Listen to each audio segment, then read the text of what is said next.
two, three, four.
One, two, three, four.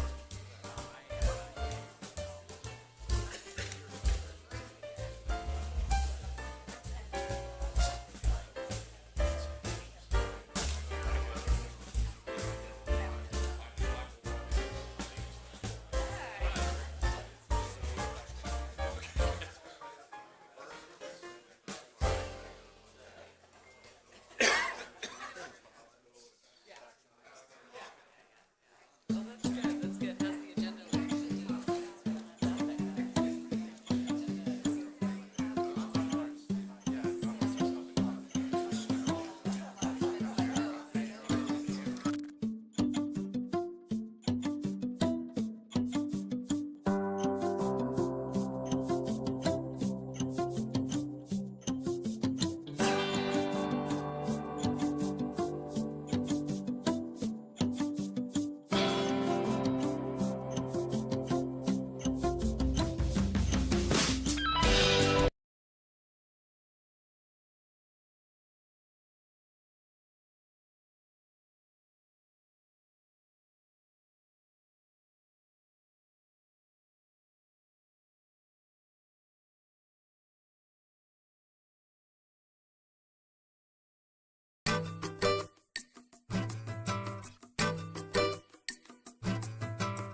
1, 2, 3, 4.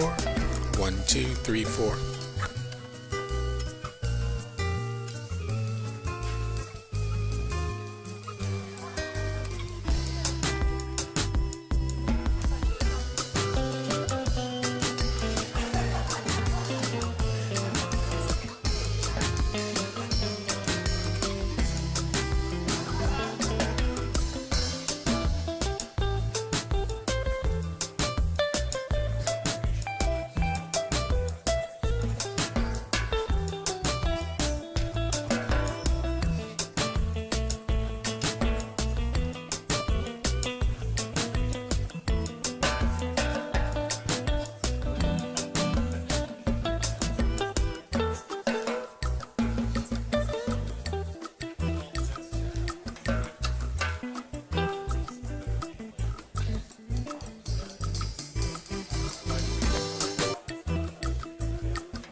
Welcome to the Volusia County Council meeting.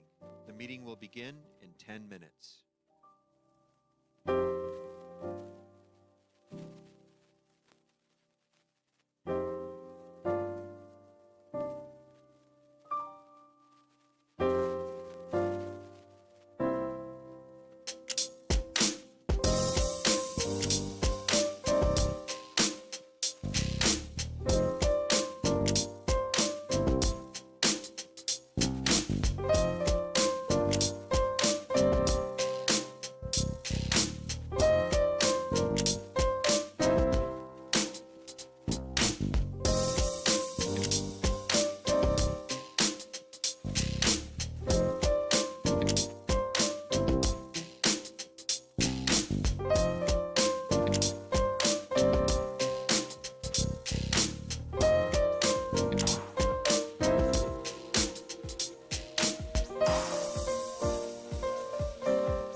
Volusia County Council meeting.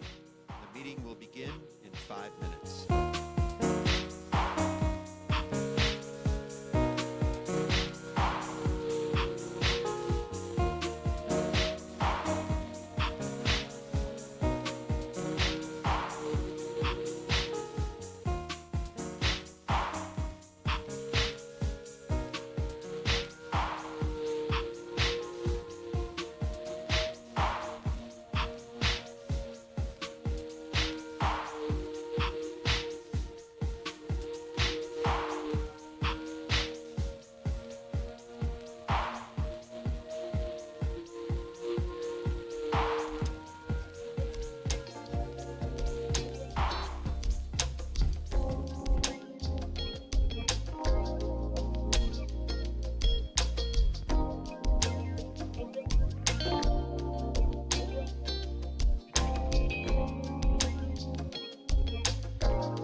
Welcome to the Volusia County Council meeting.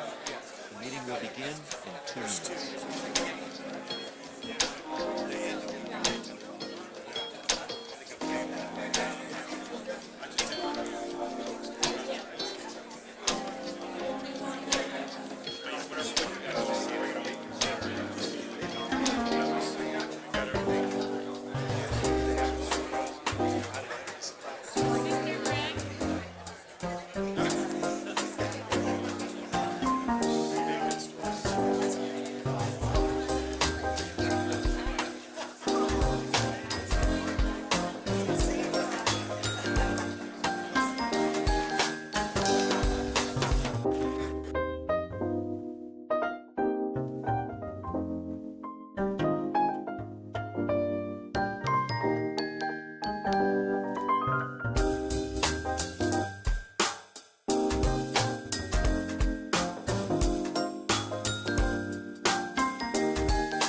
Oh, look at that dog.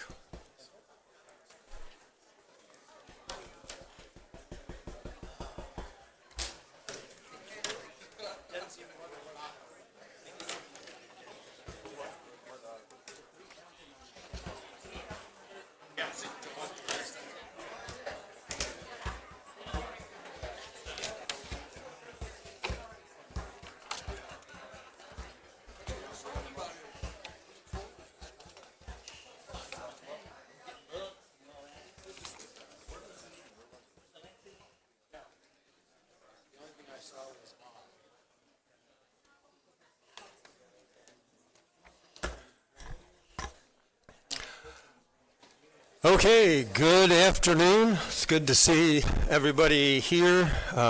We will call the July 21st, 2026 Volusia County Council meeting to order at 4:03. We will start in just a few seconds with the invocation and then the Pledge of Allegiance. If you are a member of a faith group who would like to participate in the invocation, please just send an email.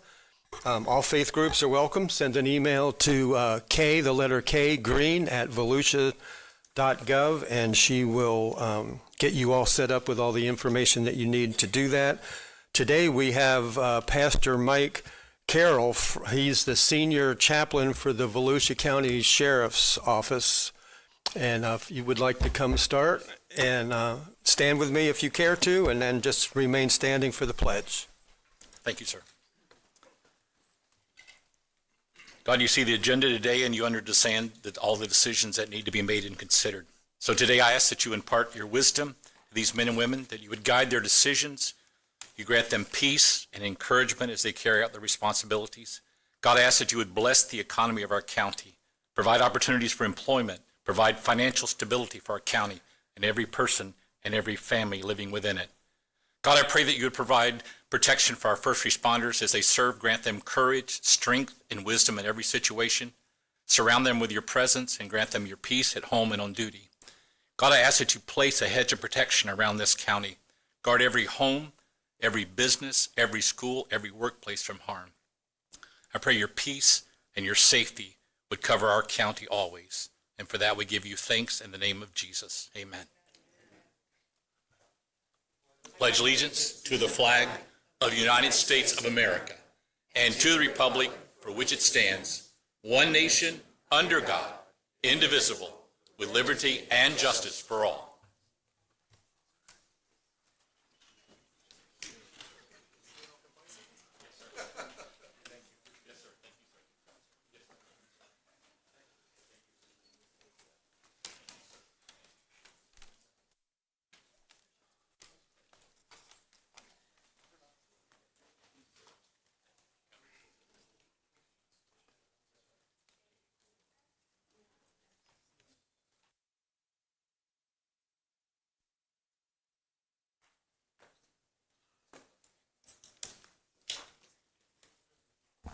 Krista, would you call the roll, please? Mr. Robbins? Here. Mr. Santiago? Here. Mr. Dempsey? Here. Mr. Johansson? Here. Mr. Kent? Here. Mr. Reinhardt? Here. Mr. Brower? Here. Do we have any speaker requests for the opening public participation?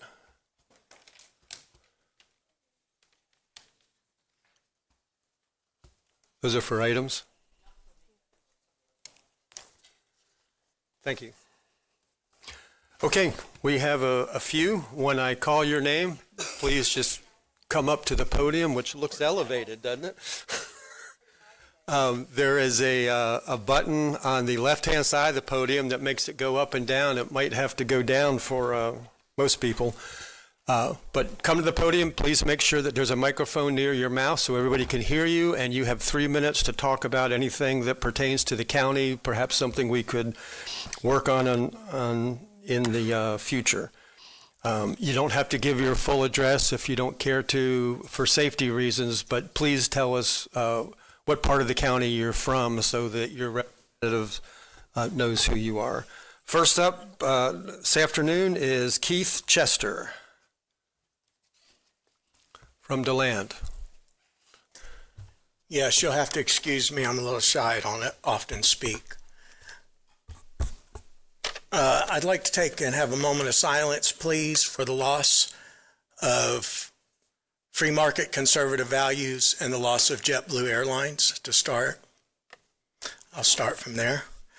I'm worried about the additional traffic and the impacts on our roads that will be caused by this development. I am worried about the increased traffic accidents that will occur with the additional traffic. I am worried about the impacts on emergency services. I'm worried about the impacts on the environment and on the wetlands in the area. I'm worried about the development, that this development will cause flooding, and that because of that flooding, because of all of the impervious surfaces, got a little mixed. I am worried about the use of environmentally unfriendly fertilizers, pesticides, and chemicals, and the runoff of them into our sensitive bodies of water in the area. I'm worried about I'm worried that this development will further strain our water resource utilities. I'm worried this development will harm the wildlife, to include the endangered gopher tortoises. I'm worried about the negative impacts on the current residents. All of these are things that were said before the Crestwind development went in, which is next to where the proposed truck center is on 44 and I-4, where there happens to be a hotel and a gas station currently. I am totally in favor of that truck stop being built. I was not in favor of all the homes and all the people moving to Florida, but one thing I do know is when you have an influx of people from all over the country, you have to provide services for them. And part of that is having all services come through semi-trucks that are delivering goods and for those services. So we need this truck stop at I-4 and 44 when it comes up. It's needed. You don't move next to a major intersection of two major highways and then expect, where there's already commercial development, and then expect no more commercial development after that. So along with all these people who've moved here, we have to provide the services too. And it's a safety factor too, where the truckers are able to stop and get fueled and to be able to get something to eat. It's long overdue to have a truck stop in this area on I-4 because it's a long stretch from there all the way down to Tampa. So I'm 100% in favor of placing a truck stop there. I'm sure there's going to be environmental impacts just like there is on every development that's been approved in this county. So thank you. Thank you for your comments. John Nicholson.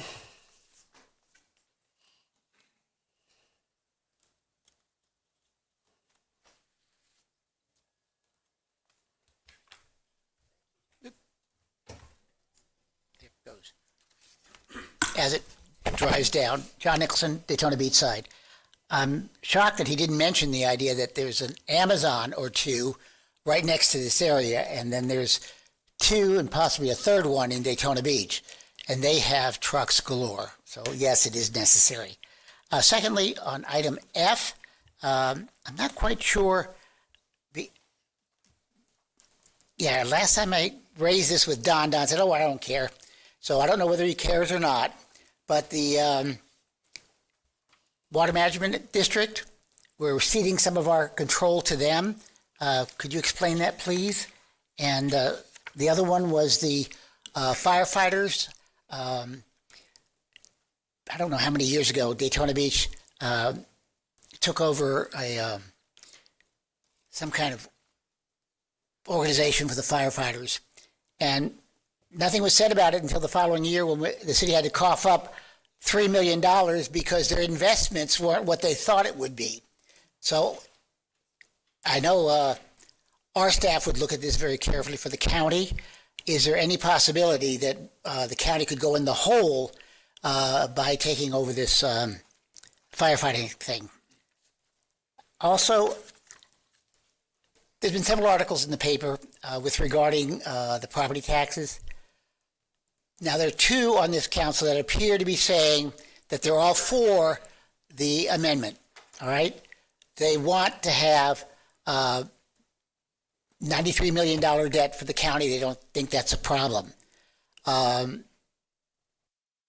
Our city manager is saying, yeah, it'll be a problem for us, but not as bad as for Deltona and the Shores and some of the others who don't have our business. Having looked at this, there's just no way that people can say, well, it's only 10% of their income. It's only 40% of, let's say, Deltona's. Any loss of revenue for almost any group has to be made up somehow. We can't keep cutting back. Bud Asher did that. I bring that up all the time. 7 years of rollback. We had no police cars. We didn't maintain our buildings. When we cut funding because of rollback, we ended up with a 27% increase in property taxes. Well, of course, you need all, 7 of you or 6 out of 7 to do that. But why would we want to go through that? Why would we want to cut things to the bone? So I'm asking for a little discussion among you guys to whether this is good or bad so that the public knows what's going to happen to us as a whole. So there's 2 of you out of the 7 that are for it. What about the other 5? Thank you. Thank you. Amy Manizzi?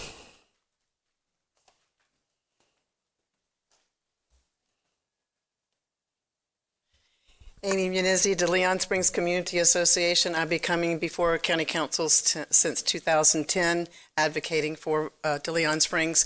In 2011, we incorporated as a 501c3. In 2012, Volusia County came out and did public meetings, and we were able to help our downtown area by getting rid of split zoning, which was a big problem, and getting B4 zoning put in place. But we were not able to get water and wastewater services at that time. So we didn't look at architectural standards, even though the downtown looked terrible. But then we did get water and wastewater. The miracle of that came, and along with that came hydrants, and businesses are interested in us again. I believe on the screen you can see 2 of the buildings. That's what our downtown looks like now. Isn't that pathetic and sad? And Carissa, could you go to the other 3? We conducted public meetings with our citizens, several of those in 2024. Volusia County came out and conducted a public meeting, and we asked for citizens to turn in photos of what they would like to see us look like. And we received this. You see a Dunkin' Donuts there that looks very similar to the decrepit building I showed you in the previous photo, but yet it has that wonderful kind of old cracker, old Florida look. And that's what our citizens say they want. You see the one on the bottom, it has sort of the chicken coop kind of look to it. And our citizens said we really want to go with old Florida.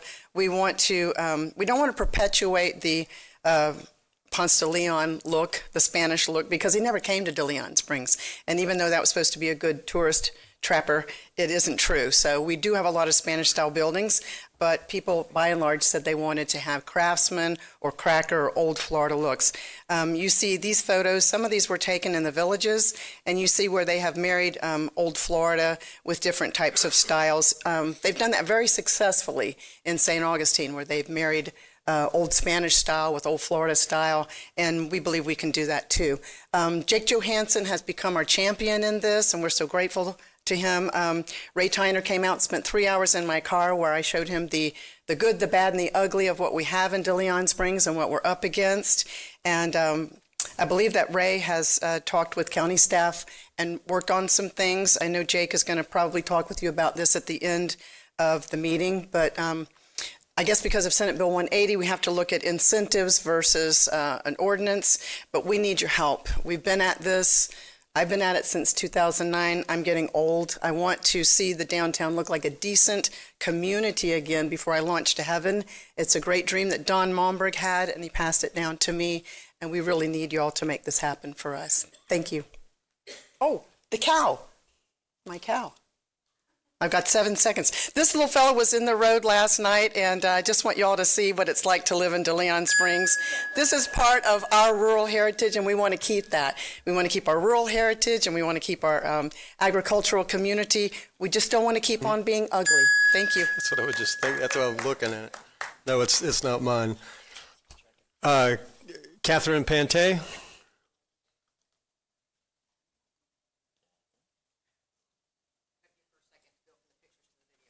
All Want me right, to with call that, somebody else Madam first? Secretary, can I ask you to give us a roll call on this? No.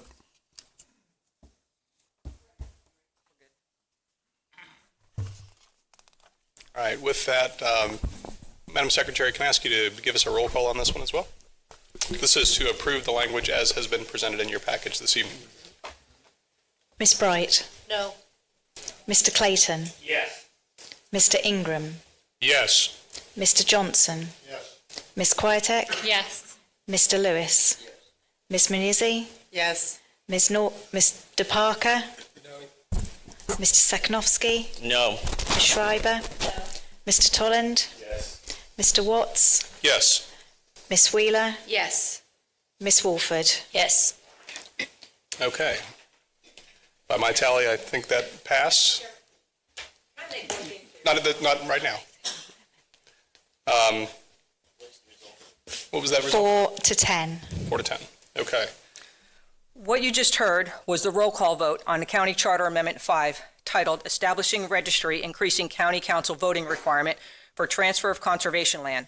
This vote occurred during the last Charter Review Commission CRC meeting on April 13th, 2026, which I attended. I played the recording because I need to correct the record. At the last meeting, Mr. Clayton stated I was wrong or mistaken when I said 4 CRC members voted against this amendment. As the recording clearly shows, the vote was indeed 4 against. Ms. Bright, Ms. Schreiber, Mr. Parker, and Mr. Sandowski. I make it a point to verify information before I speak. On protecting our Volusia Forever land conservation program, which all of you claim to support, only 2 of you actually stood up for it by voting for a stronger amendment. Thank you, Councilman Kent and Chair Brower. The rest of you helped advance Councilman Dempsey's wishes to undermine the program. The CRC members were chosen by you and were given parameters to work within, according to the chairman of the CRC, Mr. Watts. Subsection 3, County Public Purpose, was written intentionally to create a loophole. It opens the door for Councilman Dempsey's Money Pit motocross facility, funded on the backs of taxpayers by simply calling it a park. Mr. Dempsey has also repeatedly mentioned solar farms, and 3 other CRC members telegraphed their support for additional uses that the public never approved when we voted for Volusia Forever to purchase conservation land. It is no surprise that Cobb Cole attorneys serve as chair of Volusia Forever, another as chair of the CRC, and yet another who appeared to represent the applicant in the public-private partnership for the motocross project. Development interests are written all over this shameful amendment. This council has repeatedly said you have no plans to sell our conservation land, and that may be technically true, but why sell it when you can simply develop it for purposes the voters never intended? You had the chance to truly protect Volusia Forever with a strong amendment. Instead, you made a conscious decision not to.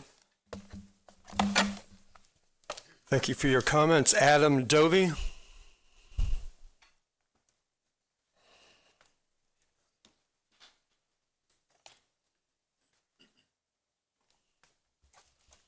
Council, thank you for hearing me this afternoon. Adam Dovey from Quiet Place in the Country. I didn't know a lot of that. That was interesting. I'm still getting familiar with how to work the council and how to go to the meetings and how to be part of this conversation.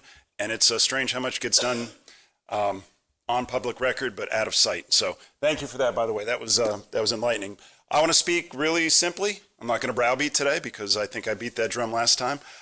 Just overdevelopment. Specifically, what's near and dear to my heart is this creek crossing nonsense, between Quiet Place in the Country and the Fly-In. They are proposing. They are trying everything they can. And more power to them because development makes a lot of money. But Miss Green was nice enough to put something up on the screen for me. I have a very talented friend who is a event director, and she's trying very hard to bring events to this city or to this county, to Port Orange, to Daytona, to everywhere. And this is just 4 things that really stood out to me that I think stand out to everybody. Indigenous Florida heritage, Florida cracker traditions, springs and waterways, African American heritage, Caribbean inspirations, citrus roots, Latin American influences, and coastal and surf culture. Nowhere on here does it say zero lot land or zero lot neighborhoods, driveways that you can't fit a full-size truck in, over congestion, traffic, destroying our watershed, all the stuff that we all know nobody wants. I'm starting to go to a lot more of these events, or not events, but council meetings, and a mayor came up to me and said very nicely, he says, "Thank you for coming. More people should come and speak up because," and not so many words he put it, "I'm not a dictator." And he's right. That's really the truth of the council. But there is a difference to folding to when a well-spoken attorney shows up and outguns you guys. I'm sorry. I've seen it happen a couple times, and at some of the city levels. But to also not be feckless. If 70, 80% of the population of a county, I mean, it's not a secret. It's what we vote for. Volusia Forever comes to mind. But to stand up for what we have, nobody is dying for more housing. New York ran out of housing and property years ago, and they're doing just fine. We don't have to overdevelop. I'll give you an image that I say a lot of the times. It's actually out in one of your properties, Danny. It's a picture of a field with some cows in it, and it's old Samsula. There's nothing there, and somebody spray painted a sign in big letters that says, "You're going to miss this when it's gone." And if that can paint a picture of what Volusia County is, what it should stay as, other than South Florida nightmare, overdevelopment, over-trafficked, destroying our watershed, we all know this is the right thing to do. So again, not to browbeat, but please take care of what we have left of Volusia County. We need it. Thank you. Thank you for your comments. Greg Belitz? Did I get it right? Blitz, yes. Belitz. I appreciate the time here. I think you remember our vacate request that it was on June 2nd, and it was one of the longer vacate requests in Bethune Beach at West Dolphin Avenue, and we were turned down on the vacate. I just wanted to know, everybody pretty much at the county, all the staff approved it, of course. Everyone pretty much said it was going to be a done deal. That's why I did not show up at the meeting. I wish I would have. I honestly feel that the decision would have been different. The image up there the whole time, showed the property like high and dry property, West Dolphin Avenue, 50 foot by 150. And half of the property is in the wetlands and 1/3 of it is in the water. We bought that property, my wife and I, 25 years ago for our family. We didn't just buy it to make money out of it. We were planning on having a family. We bought 5 lots from 5 individual people that wanted to build homes on each one of these lots. In their own minds, they thought they were going to build on them, but the one guy, lot 7 and 8, which is in the water, wanted all this money. He lived up in Connecticut, and I bought it from him because I wanted to own the whole block to protect the property and protect the wetlands. The wetlands weren't even brought up one time at that meeting, which is really amazing. And Bethune-Cookman University was never brought up in that meeting. We were trying to buy that lot from another owner before, where Bethune-Cookman owns in front of ours, and they never wanted to sell it, and she donated it. Her name was Veronica. She donated it to Bethune-Cookman University. Now, I know the county doesn't really care that much, I guess, about the tax base, but if this property goes on the tax roll, it's going to, number one, I don't know if anybody got to look at the stuff I sent over with all the wetlands and everything. Like there's one there, but did you get the things I sent over to the last week? With all the surveys, and we've owned the property 25 years. We've got a lot of different environmental information. It shows how we can only build on the corner of that big giant lot to the north. It looks big, but there's wetlands. And then the county wants to build picnic benches and have people come down there, the public. I mean, this is between people's homes. My kids are going to build across the street. We're building a home for them. We're going to live on the other lot. We bought 5 lots and combined them. We didn't have to combine all these lots. There's 4 water and sewer hookups on that property. So there could be 4 homes. We like the environment. And we want to build just 2 homes. But to vacate, we're going to go ahead and just build West Dolphin Avenue if we have to. The county has to build it. But we don't really want to build the road. We want to just vacate the land, and then we can make that one parcel bigger. Danny, you know about Bethune Beach. I don't know if anybody else has been down there, but that's it, and I wish you'd reconsider. Thank you. Good comments. Wendy Anderson. Mr. Chair, can I have a moment of personal privilege? Yes. I just wanted to tell the gentleman, we normally can't talk responding to things that people come up and speak, but if you stay to the end of the meeting, I plan to bring up your subject. If you stay to the end. And I wrote a letter to everybody and not You're good. You're good. I know. I just want to let you know, hang in there. That's all I want you to know. Okay, I'll wait to the end. Thank you. Wendy Anderson. Good afternoon, Chairman and Council. My name is Wendy Anderson. I live in District 1. I want to just remark on a few things that I've been hearing as I've been talking to residents across District 1 over the last few weeks and months. And that is the mantra that we've all heard time and time again, is that growth does not pay for itself. And a question came up, shout out to Mr. Mezabov here, I hope he's listening. I've been asked time and time again about impact fees and whether or not the council has kept pace with increasing impact fees to keep up with inflation, keep up with the actual cost of developing, and also and I'd like to just add this piece to it, to acknowledge the fact that as resources, I'll define those in a second, as resources become increasingly scarce, they become increasingly valuable.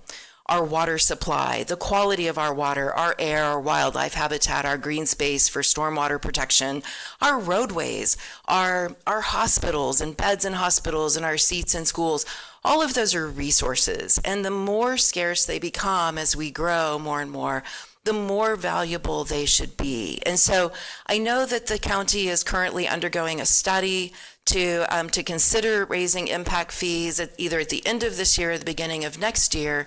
And I would just like to encourage you, particularly as you're going through budget deliberations now and into the next few weeks, I encourage you to consider the possibility of increasing your impact fees to the maximum allowable by state law, which would be 25% that could be phased in over the next 2 years, or 50% phased in over the next 4 years.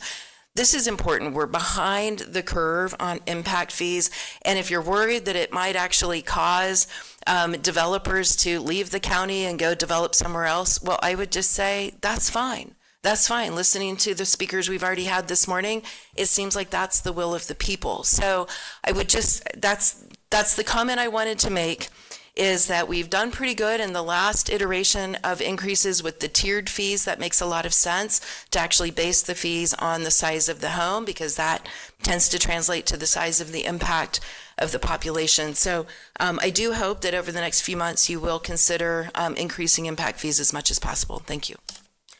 Thank you for your comments. Cassandra Manjazek? Or something close to that?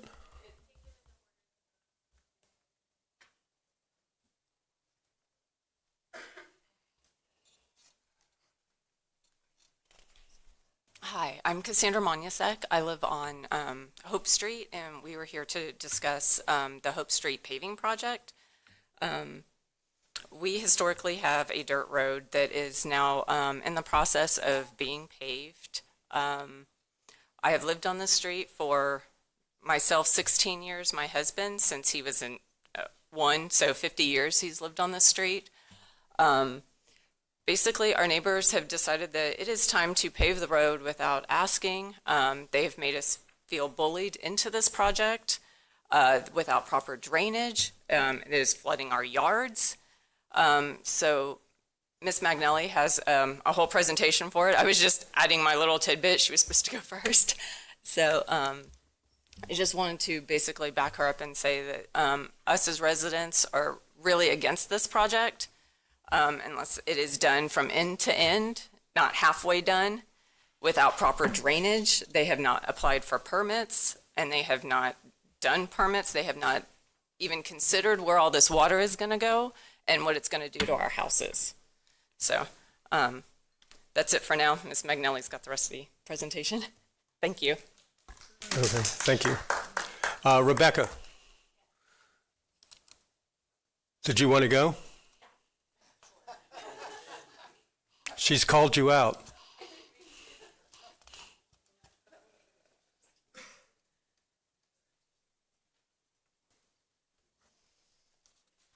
Good evening, or good afternoon. I'm not here fighting for the fuel farmer yelling today, thankfully. You guys know my name, Rebecca Mangali. I'm here as a resident of Doe Head Estates on Hope Street in Ormond Beach. For nearly 2 years, my family and our neighbors have lived with uncertainty surrounding this roadway project. I am not opposed to reasonable improvements. I am asking that they be completed transparently, lawfully, and with full consideration of long-term effects. This process has significantly affected my family, my neighbors, their children, their animals. My children no longer ride their bikes or play near the road as they once did because of the tension and fear of retaliation within our neighborhood, on top of stray bullets hitting them from our neighbor in the back who keeps shooting at night. I have been confronted and harassed by neighbors simply for asking questions through appropriate government channels. No resident should feel intimidated for participating in public process. My greatest concern is stormwater. Apparently, our funds are going to run out in Volusia County in 2030. It was on the news, unless it was fake news. Paving increases impervious surfaces and changes how water moves. Yet the current plans, if you could show those documents, the two images, yet the current plans depict only half of Hope Street, even though it is one continuous roadway in and one way out. Water does not stop at arbitrary property lines. It follows elevation, grade, soil conditions, and drainage pathways. Stormwater calculations should therefore consider the entire connected area and its cumulative impacts, not only to the portion of the selected part for permitting. The earlier section of Hope Street was paved without the stormwater review, now associated with this project. The county appears to be considering that prior paving retroactively while reviewing only portions of the remaining roadway. This raises concerns that one continuous improvement is being fragmented into smaller sections, potentially reducing or avoiding regulatory thresholds that might otherwise trigger ERPs or CGPs through the FDEP. Is there a lawful engineering or regulatory basis for dividing this roadway into separate projects? I respectfully ask the county to explain the basis of the record, on record, and provide any documentation or exemption agency determining this. Since the paving has occurred, we've seen more water. We have seen flooding from behind and in front of our properties. And so I ask the county to explain, is there a conflict of interest if the person applying for the permit happens to be a resident residing on the road along with the engineer and have already unauthorized, without permitting, paved their portion of the road and are now seeking retroactive permitting? 2, why is only part of the continuous road shown in the plans? How were cumulative stormwater impacts assessed? How does water have memory? Does water know to fall only on half of the road and avoid our half of the road, not to flood our properties?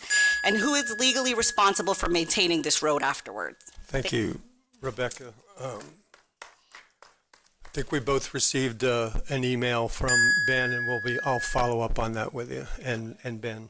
Thank you. Pam Tisdale.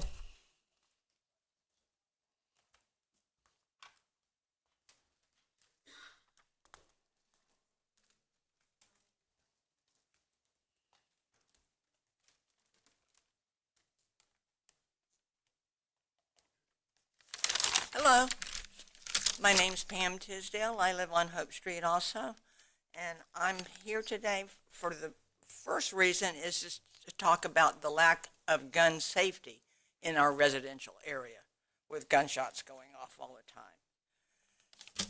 I'm also here to talk about all of our canals that have been there 40 years that all of a sudden they're all stopped up and water's not moving. What's going to happen when we get more drainage that's coming through? Okay? And it really concerns me too, back with this road project, then how can a few people that I've lived out here 40 years, and I have emailed the county on this, can just decide to do stuff, you know, not a group participation like we all have done for the last 40 years. That's it. Thank you. Thank you for coming in. Nancy Miller. Mayor of Daytona Beach Shores. Thank you, Joe. Does this go down more? Hello, I'm Nancy Miller, Daytona Beach Shores, and I'm here as the proud co-chair of the Stormwater Flood Mitigation that I chair at the committee with Jake Johansson. I want to tell you, when we started this committee about 18 months ago, we had several pillars that we wanted to accomplish. The first one was to secure funding. Have we secured all that we need? Absolutely not. But $400 million through Transform 386 has been secured, and I want to thank each and every one of you up here that has approved that. But what I'm here to talk to you about today is that we had talked about an interactive dashboard, and I want to let you know that that launched last week. So I'm very happy to announce that. That's something we worked very hard on. That was one of our other pillars that we talked about, communication. I still have people saying nothing's being done, and that is not the case at all. So a little bit later this evening, Ben Bartlett will be spending a little bit time demonstrating, and he'll take a quick moment to show you how it works. So this partnership with the stormwater was between the Volusia County Roundtable, the Flooding Subcommittee, and all 16 cities collaborating together on this project. The interactive launch will provide convenient way to explore work underway. So you'll be able to go in through this interactive to find out what is being done to reduce flood risk, to improve drainage, and strengthen stormwater infrastructure. This will consolidate major flood mitigation efforts, and it will be into three primary functions. The first one will be stormwater infrastructure projects, so you'll be able to see what projects are underway, watershed analysis, and stormwater maintenance activities. You'll be able to click on the components to learn more about the efforts, including what is happening, what's its purpose, the anticipated timeline, and other project information. It's going to provide a view of the work underway to protect each neighborhood, improve drainage, and build a more resilient Volusia County. So this is going to be available on volusia.org on the very front page. It's going to be regularly updated, and it's going to continue to evolve with all new projects. And you can check back regularly for new information. So again, very happy that this is something that we tried to get across 18 months ago, and now it is here. So thank you very much. Thank you. Michelle Utter.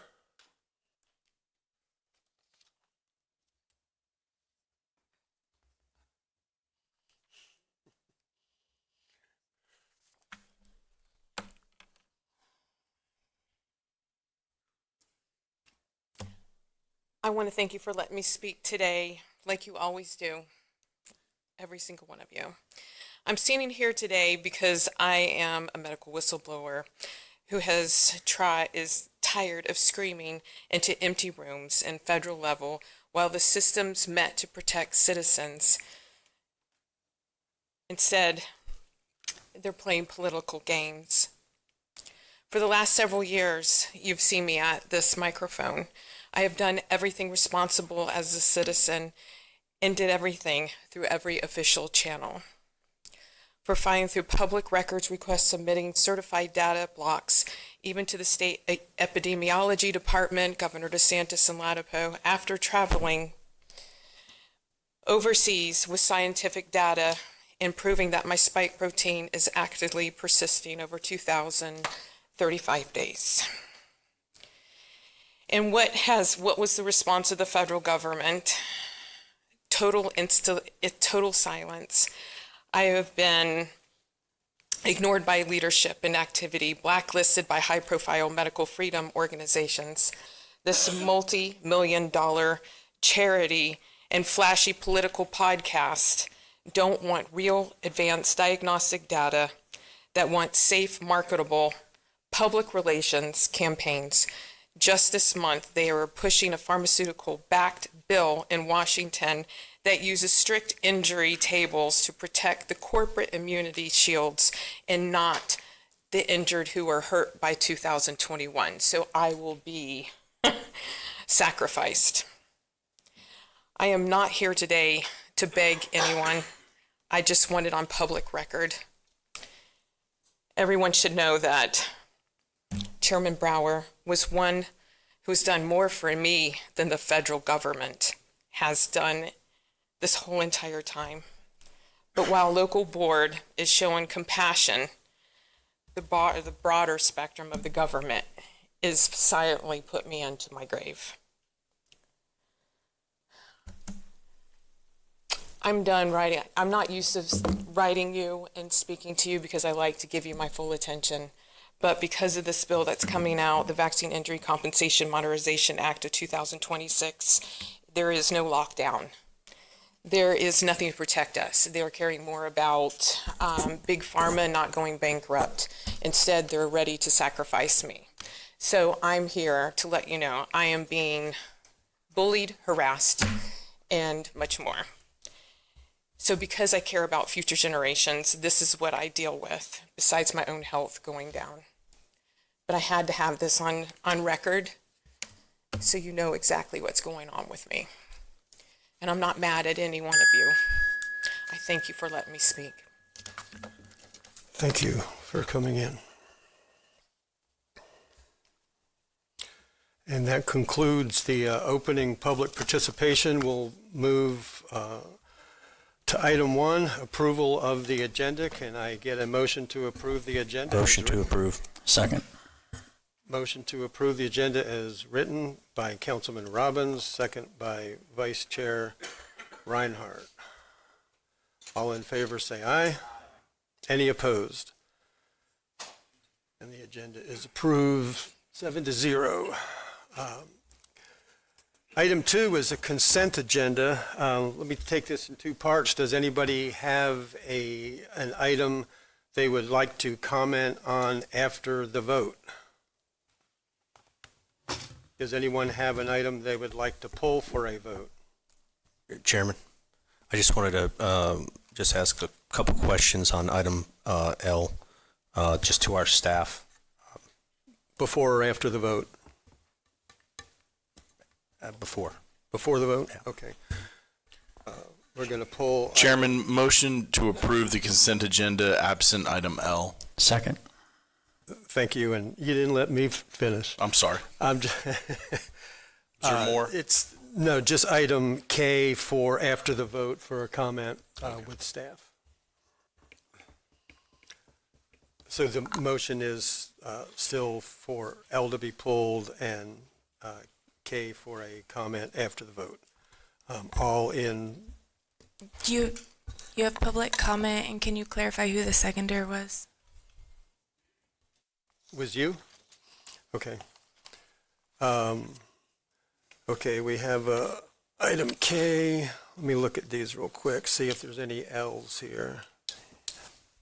C, F, and Let's K. go ahead and do public comment before we vote so we can hear from the public. First up, we have, nobody wants to go first, but Steve, you're going first today. Steve Crump on item C.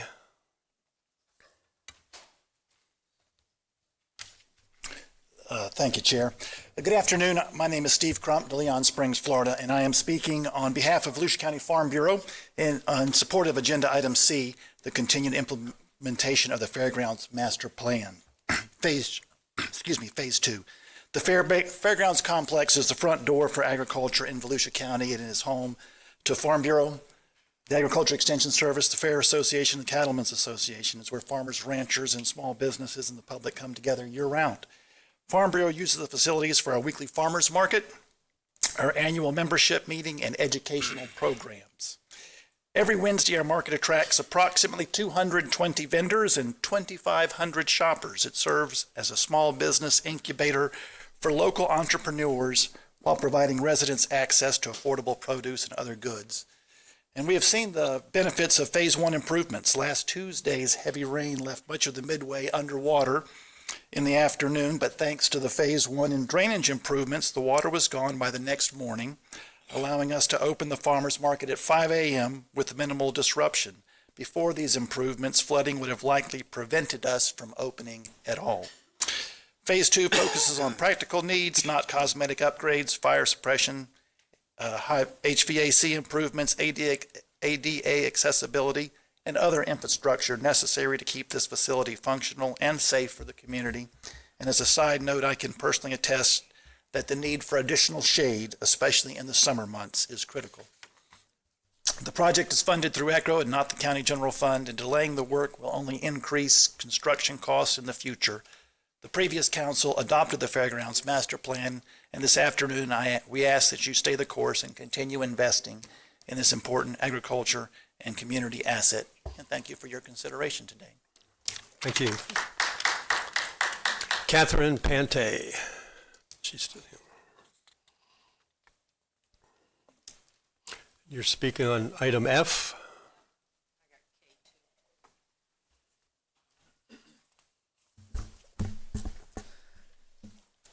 Good evening, council members. I'm here to request that item F be removed from the consent agenda and placed on the regular agenda for consideration at a later date. The public deserves a full presentation from county staff, particularly given that a substantial document was recently added to the item. The public deserves greater transparency and an opportunity to fully understand the details, implications, and justification for this project. I'm also concerned that no needs assessment was requested for Councilman Dempsey's project, particularly since the council previously determined that a needs assessment was not necessary. How was that determination made, especially for a project involving an expenditure of several $1 million? I respectfully ask that item F be removed from the consent agenda and brought back at a later date as a regular agenda item with a full presentation from county staff and an opportunity for meaningful public discussion and input. Thank you. Thank you. Do you want me to stay for K? Go ahead and do K. Basically, it's just the same. It's a large agenda item. The public really didn't get to offer input. There was one public meeting held out west. This is for the Deep Creek thing. There was only one public meeting. It was advertised on the calendar, but there was no Facebook message like the county usually puts out when they advertise events. And there should be a full presentation by county staff so that the public understands and can provide input into that project than just a few select groups of people. Thank you. Thank you. Connie Colby, also on item F. And then Wendy Anderson, you will close it out on item F. Sorry, a little slow these days. On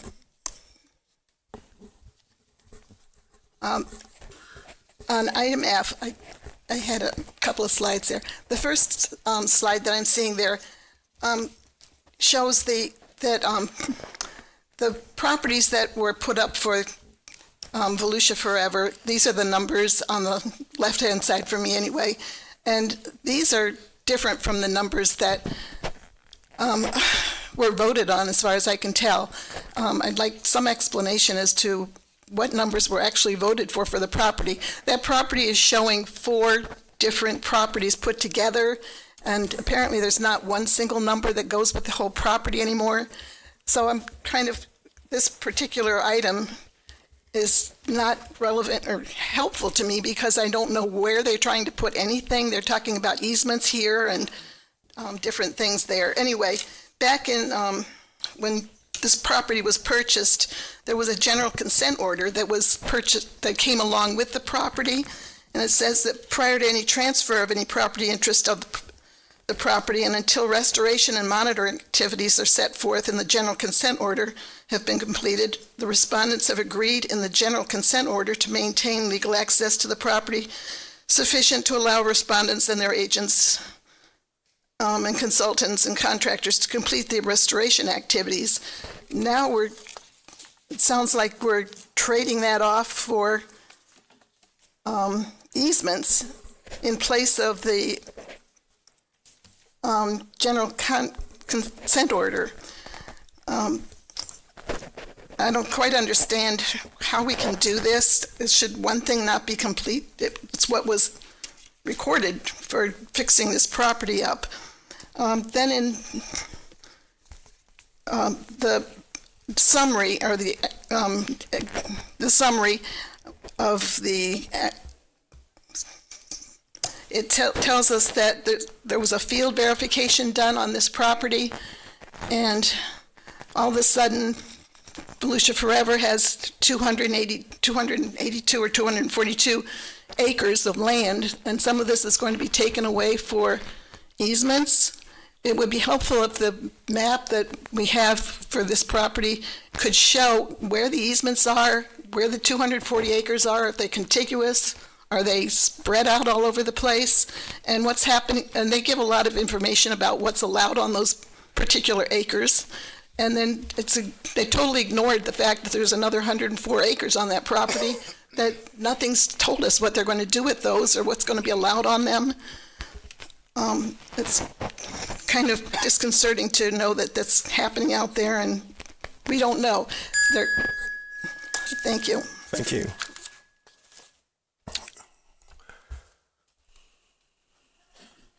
Wendy Anderson, also on item F. Good afternoon, Wendy Anderson, District 1.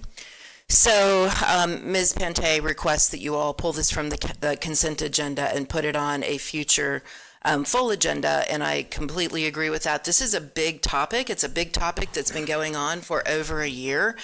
And the lack of transparency that is embedded in this item is overwhelming. I think what we just heard from Ms. Colby is that there's a lot of confusion amongst the public about what's going on with this property. To me, it looks absolutely illogical that we would spend millions of dollars to buy a piece of property for conservation of existing wetlands, and then we would sell an easement back or sort of trade an easement back to the state to protect wetlands. Well, didn't we already protect the wetlands by buying it the first time? So yes, we knew when we bought it that there was a general consent order to restore the damaged wetlands that were on the site. Damaged wetlands that somebody once said, wow, they're already damaged, maybe we should just put a recreational facility on it. No, how about we actually restore it to the wetlands that they were supposed to be? That's what you do when you buy conservation land. So the easements will now require passive recreation. We have definitions for what passive recreation is. The resolution itself specifies very, very clearly what can and can't happen on it. No ATVs, no ORVs. Our own Chapter 82 in our own ordinances already spells out what can and can't happen on a conservation land. No swamp buggies, no ORVs. I want that clarified. I want a public meeting about this where we clarify what happens on that newly named Pitcher Plant Preserve, which is right next to the Longleaf Pine Preserve, which is beautiful and also full of pitcher plants, by the way. So we need to have a big discussion about this. This has been a big topic. This is an election year topic that is coming up time and time again, and we need to get this out on the table and discuss the fine details of not just this particular change, this particular resource management plan, but the entire project. This has been piecemealed together in the least transparent way I could even imagine. So we've got to pull this and have a bigger discussion about it. Thank you.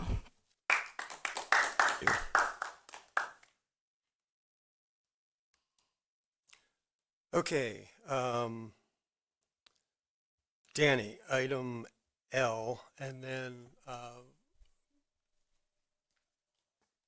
Brad, are you coming up for that? Okay, and then I'll have a question for you on item K as well. But Brad, item L. Thank you, Go Chairman. Brad, I'll try to be as quick as possible. I just wanted to bring awareness. I know you and I have had a little bit of discussion about my concerns. Yes. If you could tell us real quickly what's going on, how this came about, Yes, sir. and then I'll follow up. Yeah, so Conservation Florida is asking to rescind a grant they received in the last cycle. Once they started, there was a existing structure on site and a building envelope that was pre-established that they were going to be able to add, use as the basis for the project. Once they started the project, they realized that the building would need to come down and they would need to replace with a new structure. They are bringing that building down after our discussions with them because as a conservation organization, it would not make sense for them to maintain a structure at this point that they don't have a use for and develop a secondary envelope on conservation land. So they're using that same envelope that they had previously described to build a brand new building. Okay. Thank you, Brad. Yes, sir. Council and public, the reason I brought this up, D Ranch is down in in the Osteen area. David, I believe it's kind of on our border. It's an awesome project, awesome organization.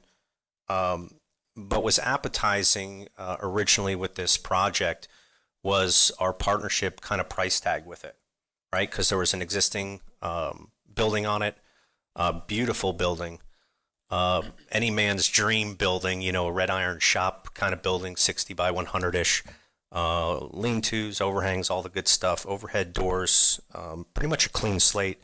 And Carissa, I sent you some pictures. Do you have them? If you can put up the engineering one first, and then I have a little slideshow highlighting. Is Georgia Turner here? I'm calling you out in a good way. Some good pictures.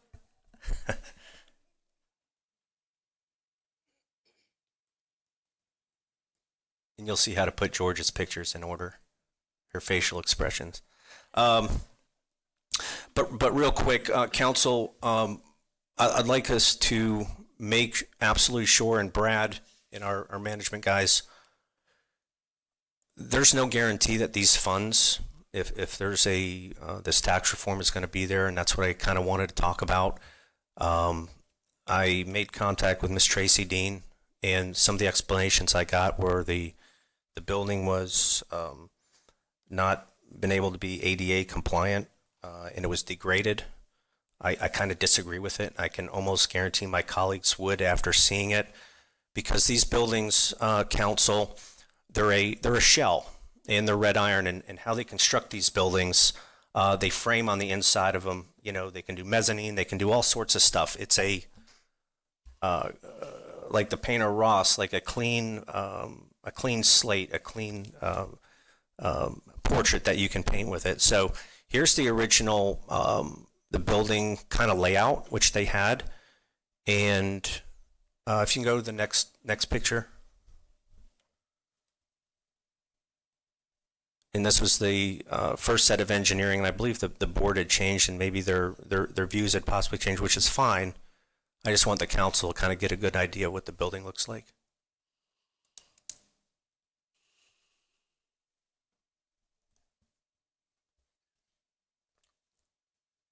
There's the outside of the building, and you can go to the next one.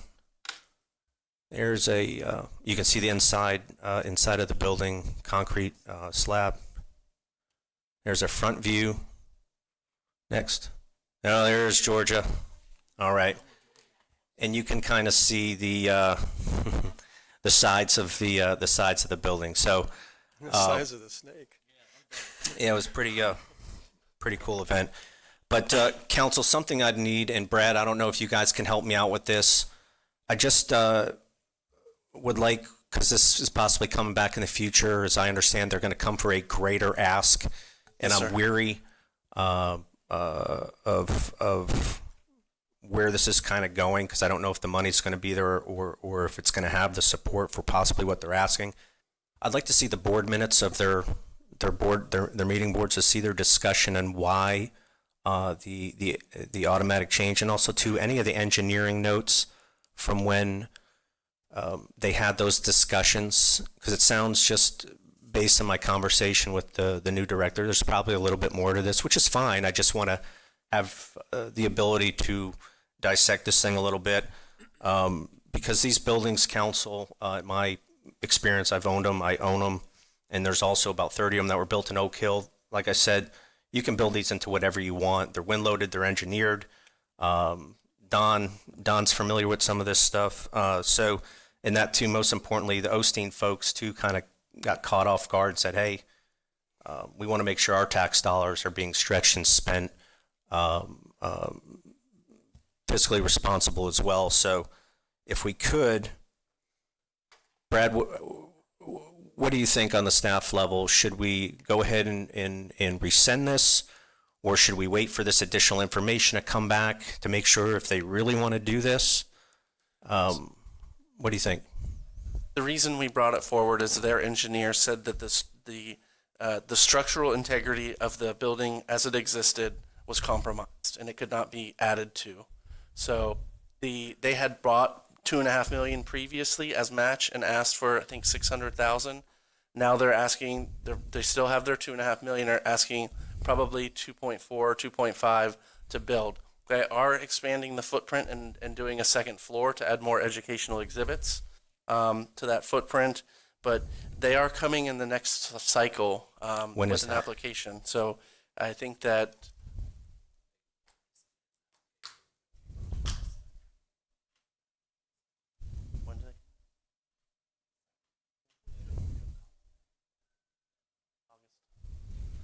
so it will come back before you in August or September, the application, after it goes through the process. In my thought process to close this out, I'd have to see the notes. I've been in this building, I know it, but I don't want us to get in the bad business of tearing down perfectly good structures, which I believe it is, and I believe it can be modified to fit the need. But this is taxpayer dollars, so you can see our concern with it. Because, in the future, I haven't seen one 501 that hasn't come back and said, hey, we're expanding in 5 years. We're expanding in 10 years. It's a good building. It's probably, if you have to build it today, $250,000. If you had the government build it, it's probably $500,000. So you can understand my concern. Council, I'm kind of stuck. Tell us what you would like us to do. We can vote it up, we can vote it down, or you can make a motion to bring it back to the Can next we have meeting. some more comments first, maybe? Questions first? Yeah, because I think we'd need some more information on the board meetings and stuff like that. But What are you hoping for in the end? I don't know yet. I see Okay. I see the hamster going on David's. Okay, Councilman Santiago. I got to feed this hamster. This sparked a question. So, can we pull up the first picture that you put up there, the layout, the floor plan? Sorry.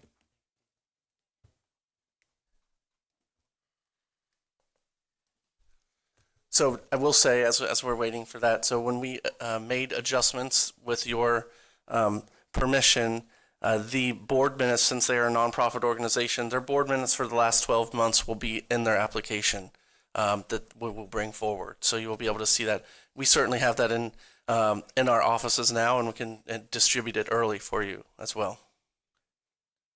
And get the letter from their engineer and any other supporting documents as well.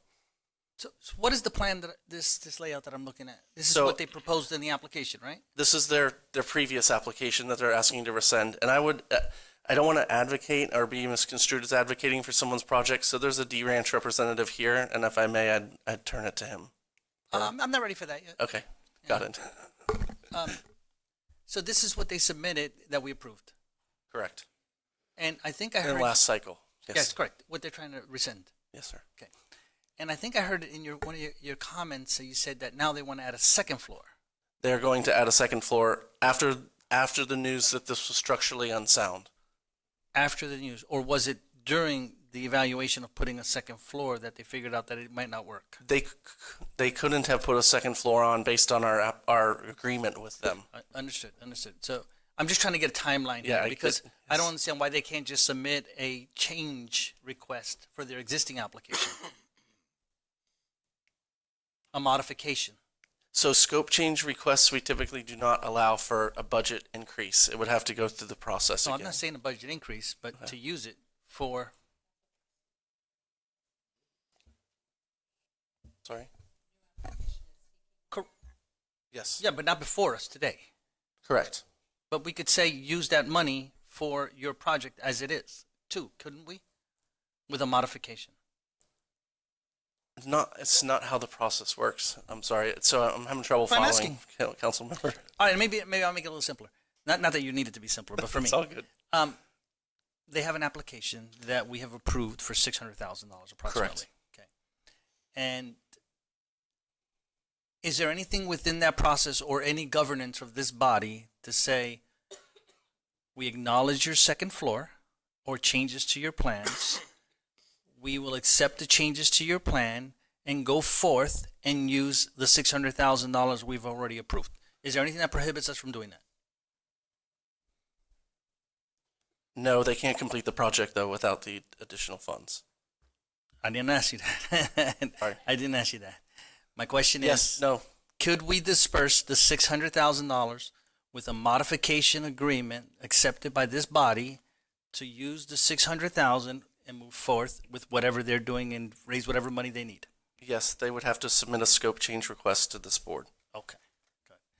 And, you know, I think what piqued my interest is, I think the legitimate conversation here is that the pending issues that we have that we're going to have to deal with the tax amendment that's going before all the voters in a few months, right? There's going to be a lot of tough decisions coming forth by this body, and a lot of people will like it, and a lot of people won't like it. But I think, as Danny was saying, that I want to be very cautious and good stewards of the funds that we do have and stretch them as much as possible to fund as many other projects that are available. I'm a little bit leery that this came in because we changed our max grant amount to $2.5 million, and I'm leery that this is the motivation that drove. I'm not accusing, but my spidey instincts are telling me there's something fishy here with trying to tap into additional funds afterwards. So I'll just say this, guys. Chairman, I think you did ask for guidance, and maybe I think Matt, but I'll just lean, and then whatever we decide. But I'd like to see those minutes. I'd like to see, at a minimum, also any engineering stuff that did determine that this building is not ADA compliant or is not suitable structure. Structurally compromised. Yeah. Oh, it's compromised. That's a pretty strong word. That means we have to tear it down. That's what that means to me. But It's not. I would prefer that we don't take any action today and revisit this in the future, because I'm concerned. Thank you. You're welcome. Councilman Johansson. I have a few questions. Today, the item is to rescind this $600,000. Yes, sir. That is the item. Yes, sir. They don't want it. They want to give it back. That is the item. Yes, sir. It's dangerous. It is dangerous because we might not give them any more money after Right. that. They're out $600,000. My question is, are they going to bulldoze the existing building before they get the 2.5 mil? If they would get it, I'm seeing the head shake no. I'm all good with rescinding the $600,000 and sending them on their way. And good luck if that's the decision they want to make. But I've heard time and time again, and I think we heard it earlier today, is staff told us it was no big deal and it was a sure thing, and then you get up here and you find out you don't get your 2.5 mil because we had a bad day at the office. So be careful what you ask for, I think, especially in the environment we're about to go in. But right now, all they're asking for is to take our $600,000 back, which could go to another project, and come what may in the future. Maybe, Correct, and we'll be back. Their ask with the 2.5 million will be back before whatever. Yeah. council. Yeah. I just want to concentrate on the item today, I think. Okay. Councilman Robbins. Thank you, Chair. And Mr. Johansson, I agree, David. I agree, and I think we can handle the item. I just have one follow-up question, but just in my stance, I think it all kind of ties in to each other in our future decision. That's why I asked for more information. Chairman, may I speak to this young man? The owner? Are you the CEO? Manager or what? Director of Philanthropy, Ben Collins, Stone Street here in DeLand, Volusia County. Ben, nice to meet you. As well. Hey, quick question. What happens if you guys resend this and you don't get the $2.5 million? Then what? Great question. We have much less nature center than we have than we would like, than we think that the county would like. But we will move forward and attempt to find other ways to fund it. But it won't be what we've put forward here. It will likely be lesser, using what we have the best that we can, using donor funds.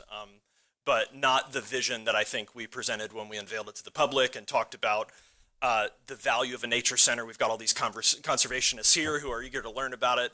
And I think, part of what I heard in the discussion is how do we, our conservation mission is not to expand footprint on this site. The only way we can go is up. We couldn't go up in that steel building. That's the issue. Did they say why? I don't know through the engineering. I know that they said it couldn't hold that. That I can get you the details. We'll get you the board minutes. We'll get you the engineering. Because it's got the vertical height. I think it's 16 or 18 foot. It has the height. It's that for whatever reason, architects and engineers said that to get that additional, square footage inside, we had to go up, and the building could not support that. But we have had people come to us and say, are you going to recycle it? Where are you going to scrap it? Can we get this out for parts? So our goal is to recapture absolutely everything we can. Nobody wants to see a good building get bulldozed, especially in the name of conservation. But we are committed. Our mission is not to have any more impact on that site. The only way we can go is up, and the only way is with a new building. I get it. All right. Commissioners, thank you so much. Councilman Santiago. Yeah, and Jake, thanks for bringing clarity. That's all we're really here to discuss is the decision. And I when you said that, I wanted to clarify the purpose for my questioning in line is to try to, at a minimum, preserve their $600,000 that they've been awarded, and that's why I threw those questions out there because it's a risk that they're taking, and it sounds like you're willing to take it. This is the process. Yeah, we've been encouraged to go forward for the whole thing, and this is the process. We believe the county wants it. Who encouraged you? Excuse me? Come on back up. You said, yeah, I got to come back up. Come back up to the microphone, please. You sparked another question. You said we've been encouraged because this is the governing body that decides all that. I'm going to say our board. Okay. Yeah. No, Okay. when we understood kind of what we had to work with, the scope of what we wanted to do, we decided that, a larger nature center, more capacity, education space, interpretive exhibits, all that stuff was not possible in what we had. And so we wanted to go bigger. That's basically the driver. You guys want to be bigger. I mean, we want to have the nature center that the county deserves. Absolutely. Not the one that you presented.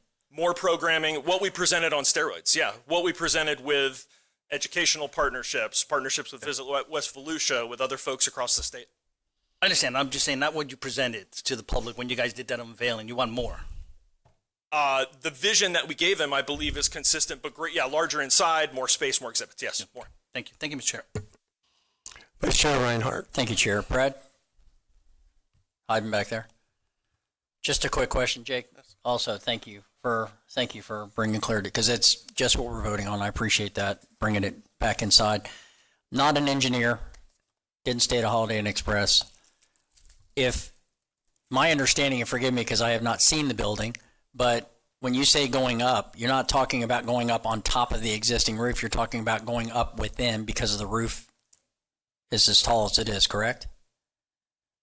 Do you understand? I guess, well, maybe I need, but I do have a question for Ben.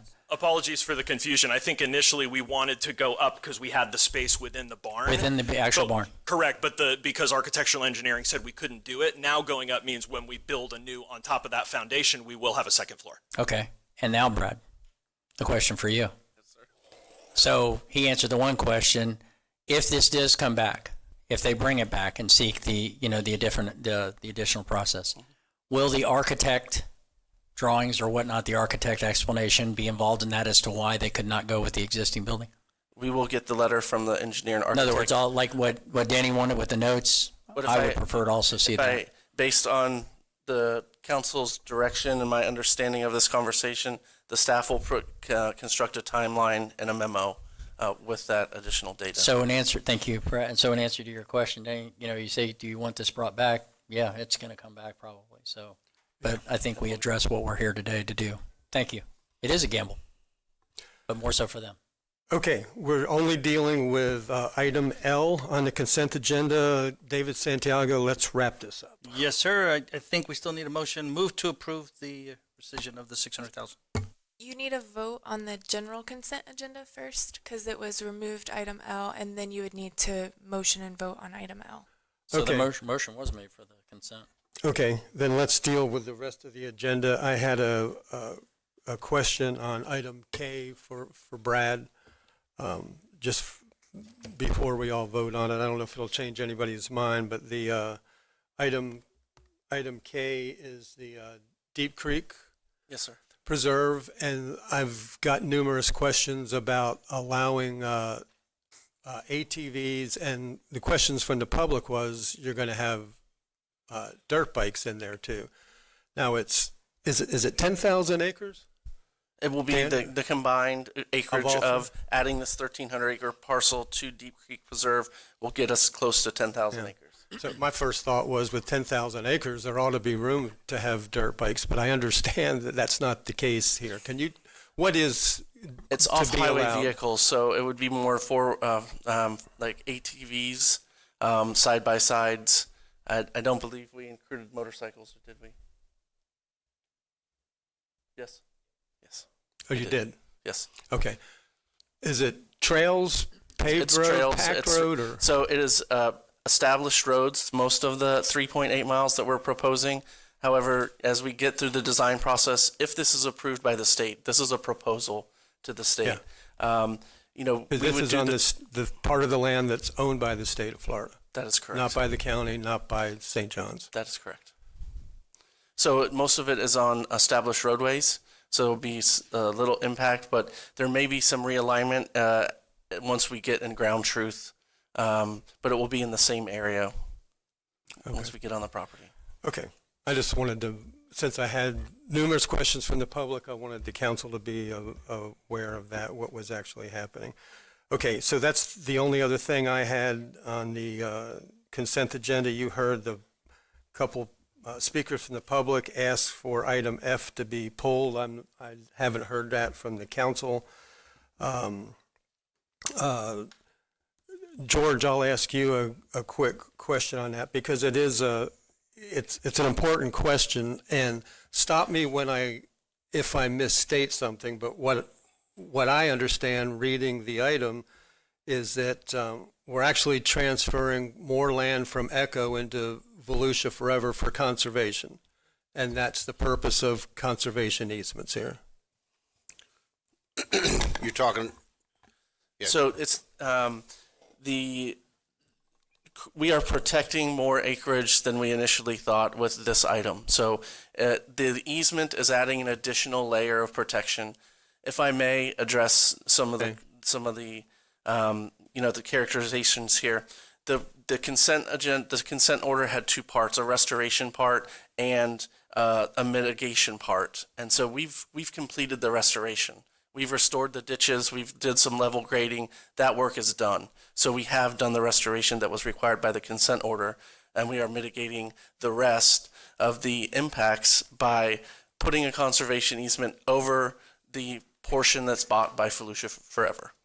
We are also getting an additional mitigation credit to allow for us to put a trailhead there for Longleaf Pine Preserve. So we're getting benefit as well. Okay. Thank you. All right. If there's no other questions from the, let's do this in proper order. Do I have a motion to approve the consent agenda minus D? And Troy Kent, you already made that motion, and Vice Chair Reinhardt made the second. Any questions on that part of this? All in favor of approving the consent agenda, please say aye. Aye. Any opposed? And that motion passes 7-0. And now we can move to item L. And can I get a motion on Move to approve item L, Johansson. And so the vote would be to rescind the $600,000. And that motion was by Jake Johansson, second by David Santiago. All in favor, say aye. Aye. Any opposed? All right. Well, that was the longest consent agenda ever, and it didn't take much more time than some of the other ones.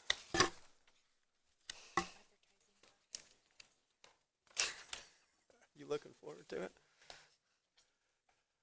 Okay.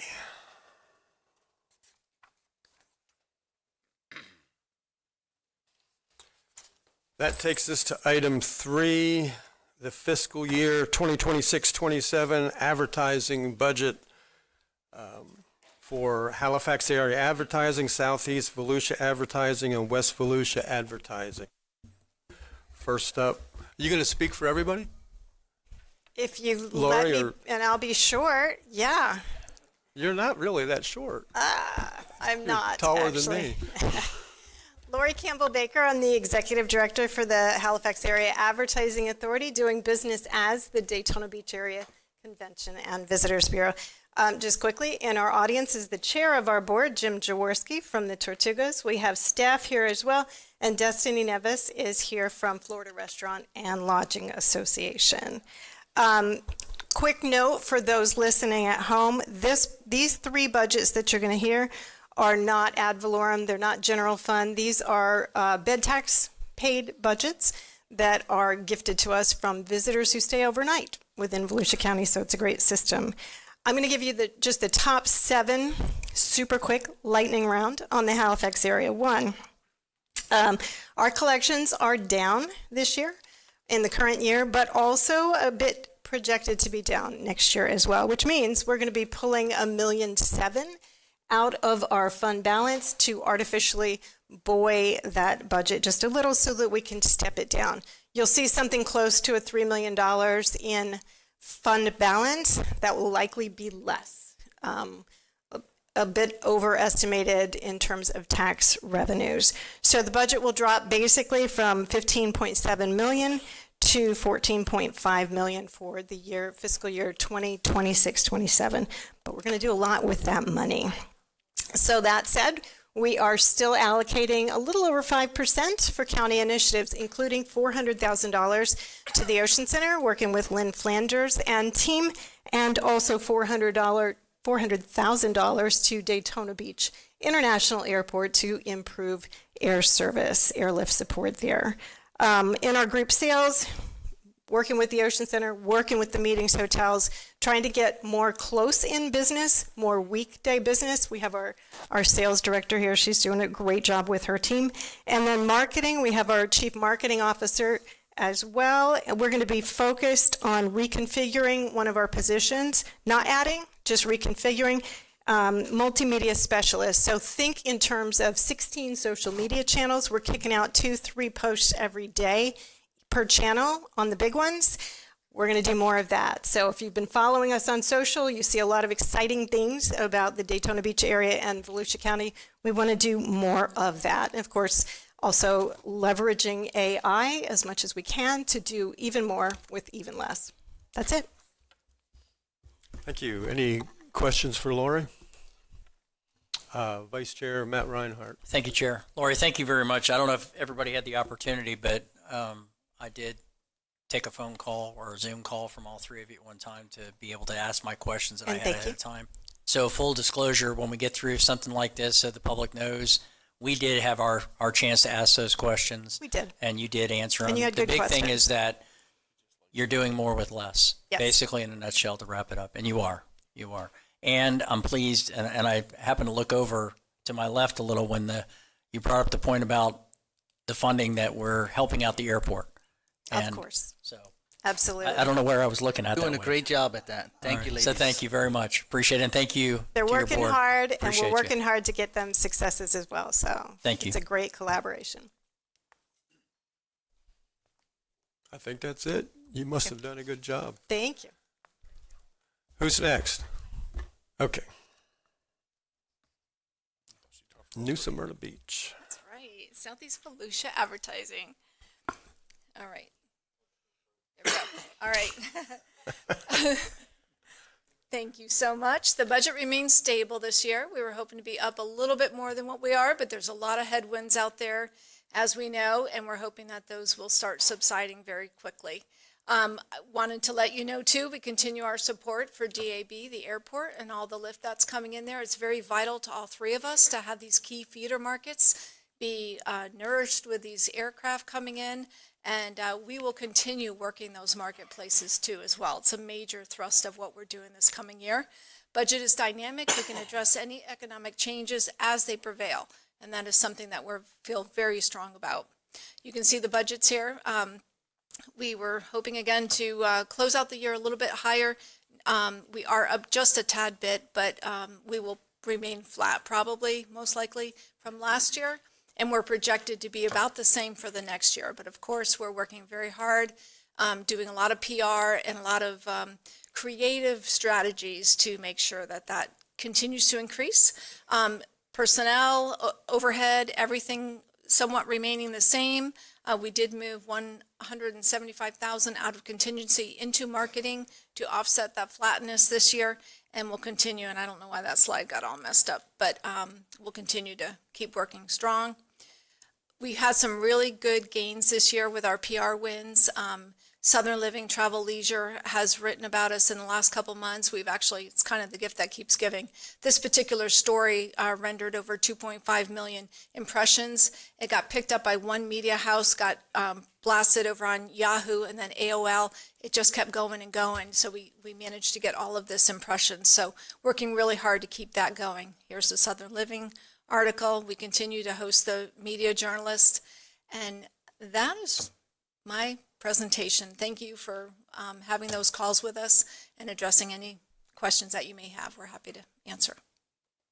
Thank you. Any questions?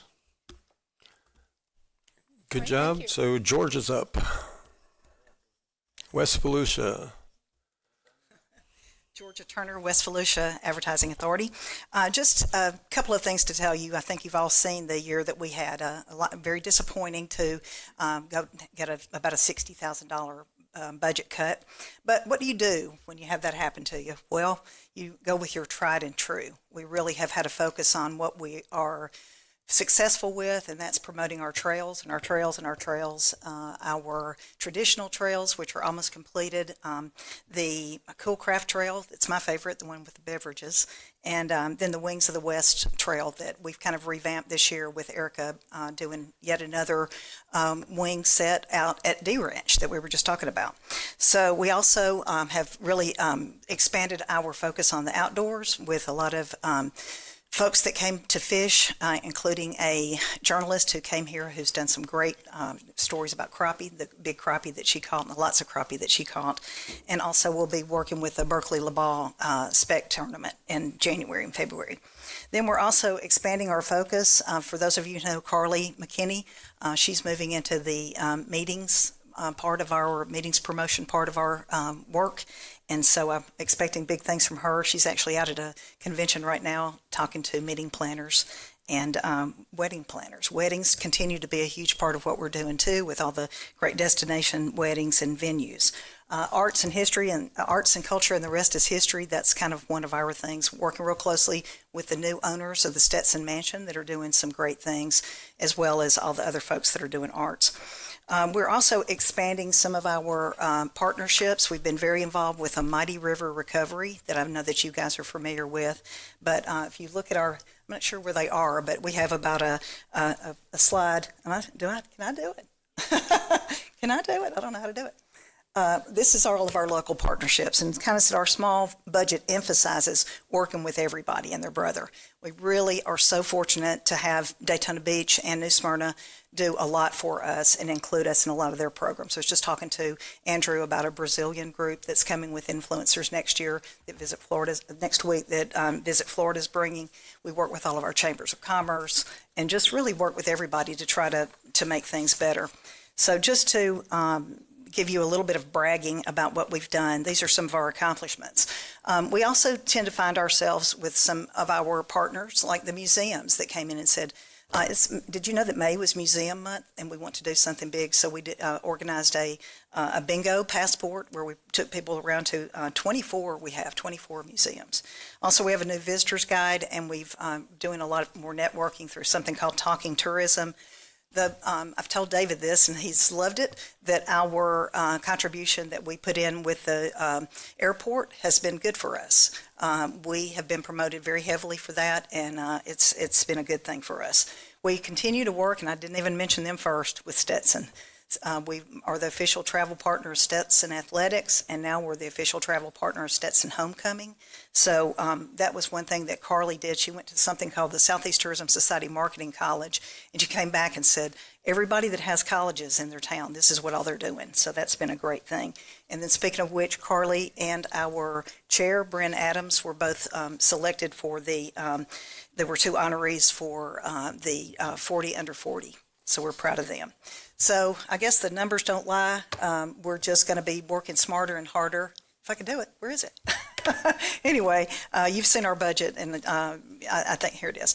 You've seen our budget, and really what we're trying to do is just, work as smart as we can with everything that's happening with digital. This is what we've had to do this year, is just kind of scale back a little bit from time to time. But that doesn't mean we're not working hard. So that's what I've got to say today. Thank you. Vice Chair Reinhardt. Thank you, Chair. Georgia, thank you. And it's hard. It seems like your budget being smaller and to have, when I say do more with less, that you're having to do a lot more with less. Right. So we appreciate that. I had a question when you brought up about the weddings, and it seems like watching social media, there are more and more of these places that are popping up. I mean, we have some beautiful, prime real estate that's out here on the west side of the county. Some of the things farms. So have those individual businesses reached out to you as far as their advertising and whatnot? I mean, more of them? We do. Yes, we have. And we do a huge wedding promotion. We do a lot of wedding shows and did that as well. That is the good news about weddings, recession-proof, COVID-proof they were. People got married in their And they're also, from my understanding, they're expanding just from weddings. They're multi-functions or other functions that they want to do in these locations. Yes, and that's been a really good thing for us. Is destination weddings is what we call them. They might go to the beach, they might come to the springs, they might do everything after they did. And a lot of people ask us for goodie bags and for information, for their guests that are coming. And last question, Stetson Mansion. Stetson Mansion. Do they collaborate with you? We work very, very closely. Because I know they have a dinner theater type thing, the murder tour thing that we're signing up for. I thought that was cool. Yeah, speaking from an old corrections guy.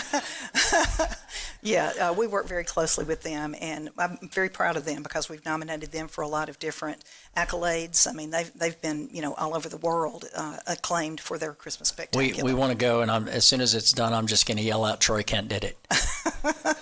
Okay. Thank you very much, Georgia. Thank Appreciate it. I had to get a smile out of you, Troy. Well, you said 24 museums on a museum tour. Is that West Volusia or all of Volusia? That's West Volusia. That's Really? West Volusia. That's counting everything from. How? David, am I right? How? 14. Sorry.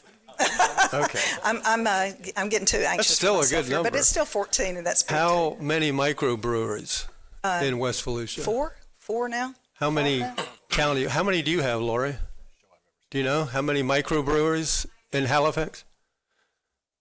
I mean, you got Debbie. If I asked you a motorcycle question, you would know the answer. Yeah, I know the beer. I just don't know the museum count. That was a good ad when you created the microbrewery tour. Yeah. It's helped them. Great for us. Yeah, it's helped the businesses too. I'm gonna ask you, and any one of you can answer. This is the question I'm getting from the public. We talked about it some yesterday. Mm-hmm. Every one of you said that you're going to be flat this year and probably next year too, planning on being flat. But you're working like you're going to create an increase. Right. The question I'm getting, if it's flat and the advertiser isn't bringing people in, why do advertising at all? Well, look who advertises. Have you ever seen Coke and McDonald's and all of those folks? I mean, I just think that, if we don't advertise, we're going to get lost. And in the scheme of things, I know that our money, the $17 million seems like a lot, but in the scheme of things, that's not much. One of our colleagues told me that he had $55 million in reserves up in Panama City Beach. So how much do they have? How much do they get? Bring in? We see Orlando all the time with that. All the numbers that they're bringing in. But in the scheme of things, we are still in Volusia County a small destination, but we have a lot of interest in our area. Daytona Beach, international interest. New Smyrna, international interest. Us, West Volusia, you go out to Blue Springs State Park within the next couple of days and count the people, how many languages they're speaking there. So we really have a fantastic product. I've been in this business for 41 years last month, and this is the best product I've ever sold. So, and we're going to continue to promote it. You know, it might not be that traditional advertising like you see. Some of the things that we do is more, you know, promotions and that kind of stuff. Is the days of, you know, buying ads in, you know, different publications, or, you know, we do a little bit of that because we still, you know, have some good ones. But, you know, the things that we're all doing are very creative. I mean, thank goodness for AI, thank goodness for the internet, thank goodness for social media, all the things that are out there right now that we can all really stand out. Good. So let me get on the soapbox up I here, think Jeff. what you're telling me is that when the market's down, it's not a good time to stop advertising. And I know that all three of you are changing it. You're looking more at closer customers, Florida-based We've customers. always, Florida is our main market. Okay. Thank you. One last thing, just so the public knows, all of your money comes from the bed tax. So, Yes. And that, as there's less people renting rooms in hotels, motels, there's less money coming in for you. So it's kind of. I have to also look at it this way while I've got everybody's attention. We had, when I first came here 10 years ago, our average daily rate was about $280. Now it's about $130. So, you know, you could even have stayed even with the number of, like we have, with the number of hotels that we have, but it would go down a little bit. So we're hoping for some new properties within the next couple of years, all of us. Okay. Thank you. Don't leave yet. Councilman Santiago has. Yeah, thank you, Mr. Chairman. I was just going to say, you all are doing a lot with a little, and I move to approve your budgets. Okay, we have a motion to approve by David Santiago. Second came from Vice Chair Reinhardt, and we have one member of the public who would like to speak on this, Amy Menizzi.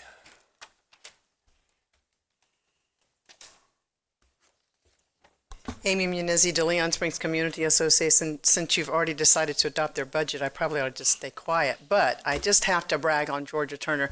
I was here long before she came, and I remember DeLeon Springs getting zero attention, zero good publicity. And we have so many wonderful things out there. You know, we have a national wildlife refuge. We have a state park. We have 2 county parks. We have a mountain biking trail. We have part of the DeLeon Springs Trail, which is part of the Volusia County Trail, which is part of the River to Sea Loop. And Georgia just came on the scene and just exploded. She fell in love with DeLeon Springs, and she has promoted us like crazy. And I'm sure the other ladies do a fantastic job, but I just know what it was like before Georgia came.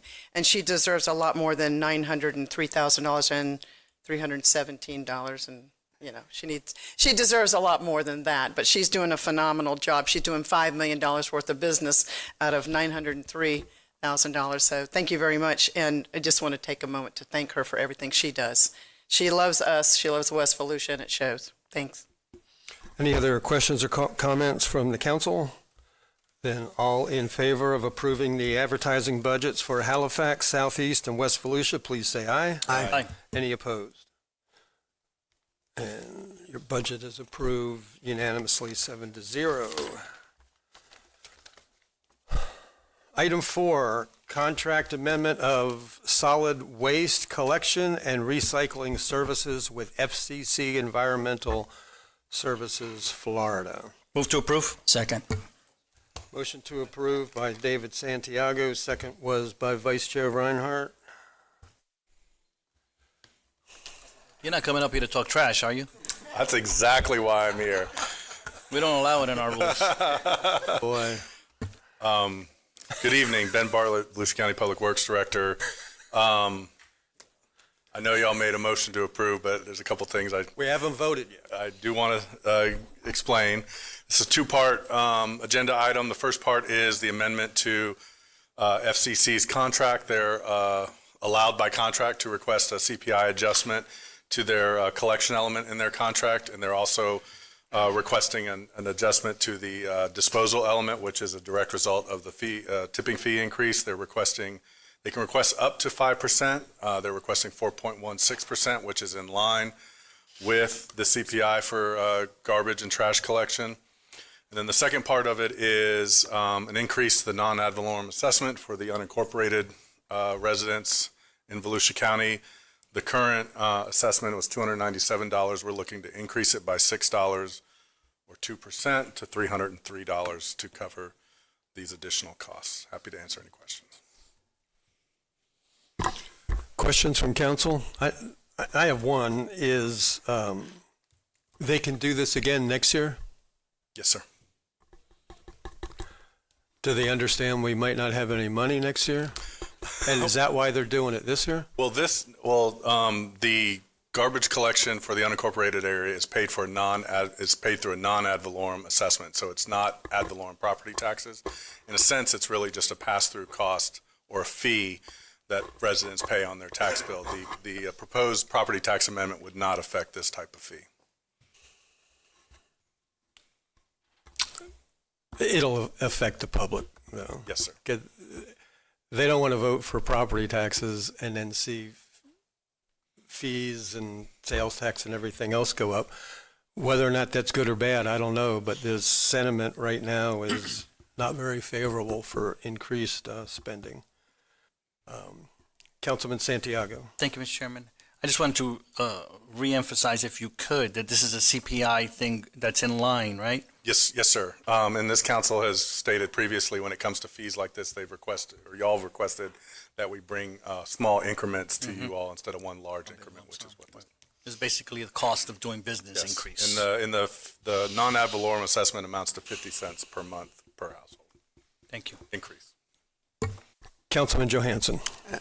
Ben, how often do people get garbage collection in the unincorporated area? They get one time a week for regular garbage, one time a week for recycling, and one time a week for yard trash, and then they also can schedule a bulk item pickup as well. And that's included in this price? Yes, sir. At $25.25 a month?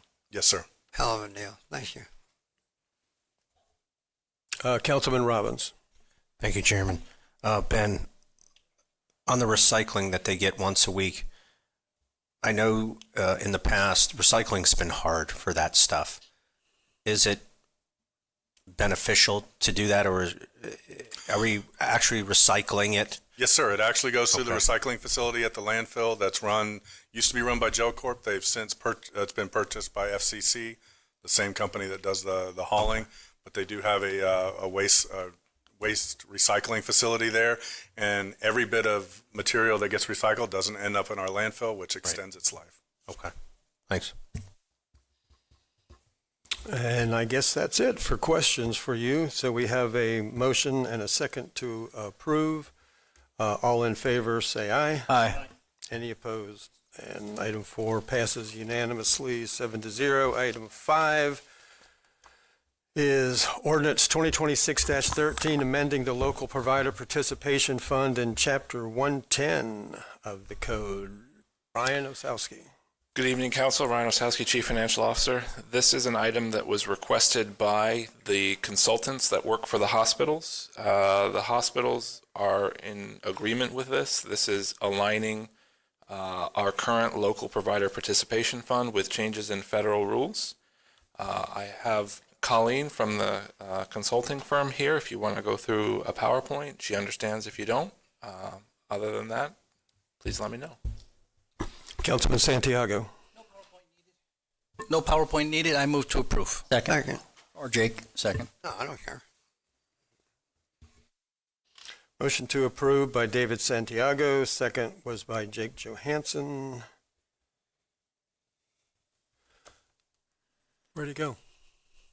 Oh, no money out of the general fund. This is a hospital's requesting to. As a brief background, this is an assessment that only the private nonprofit hospitals pay, and then we in turn forward that money up to the state, who then uses it to match federal dollars, which then trickle back down to hospital providers. So it's a way to enhance Medicaid revenue for the hospitals. Even though they're at the beginning paying a tax, they support this because it ends up increasing their revenues. Okay.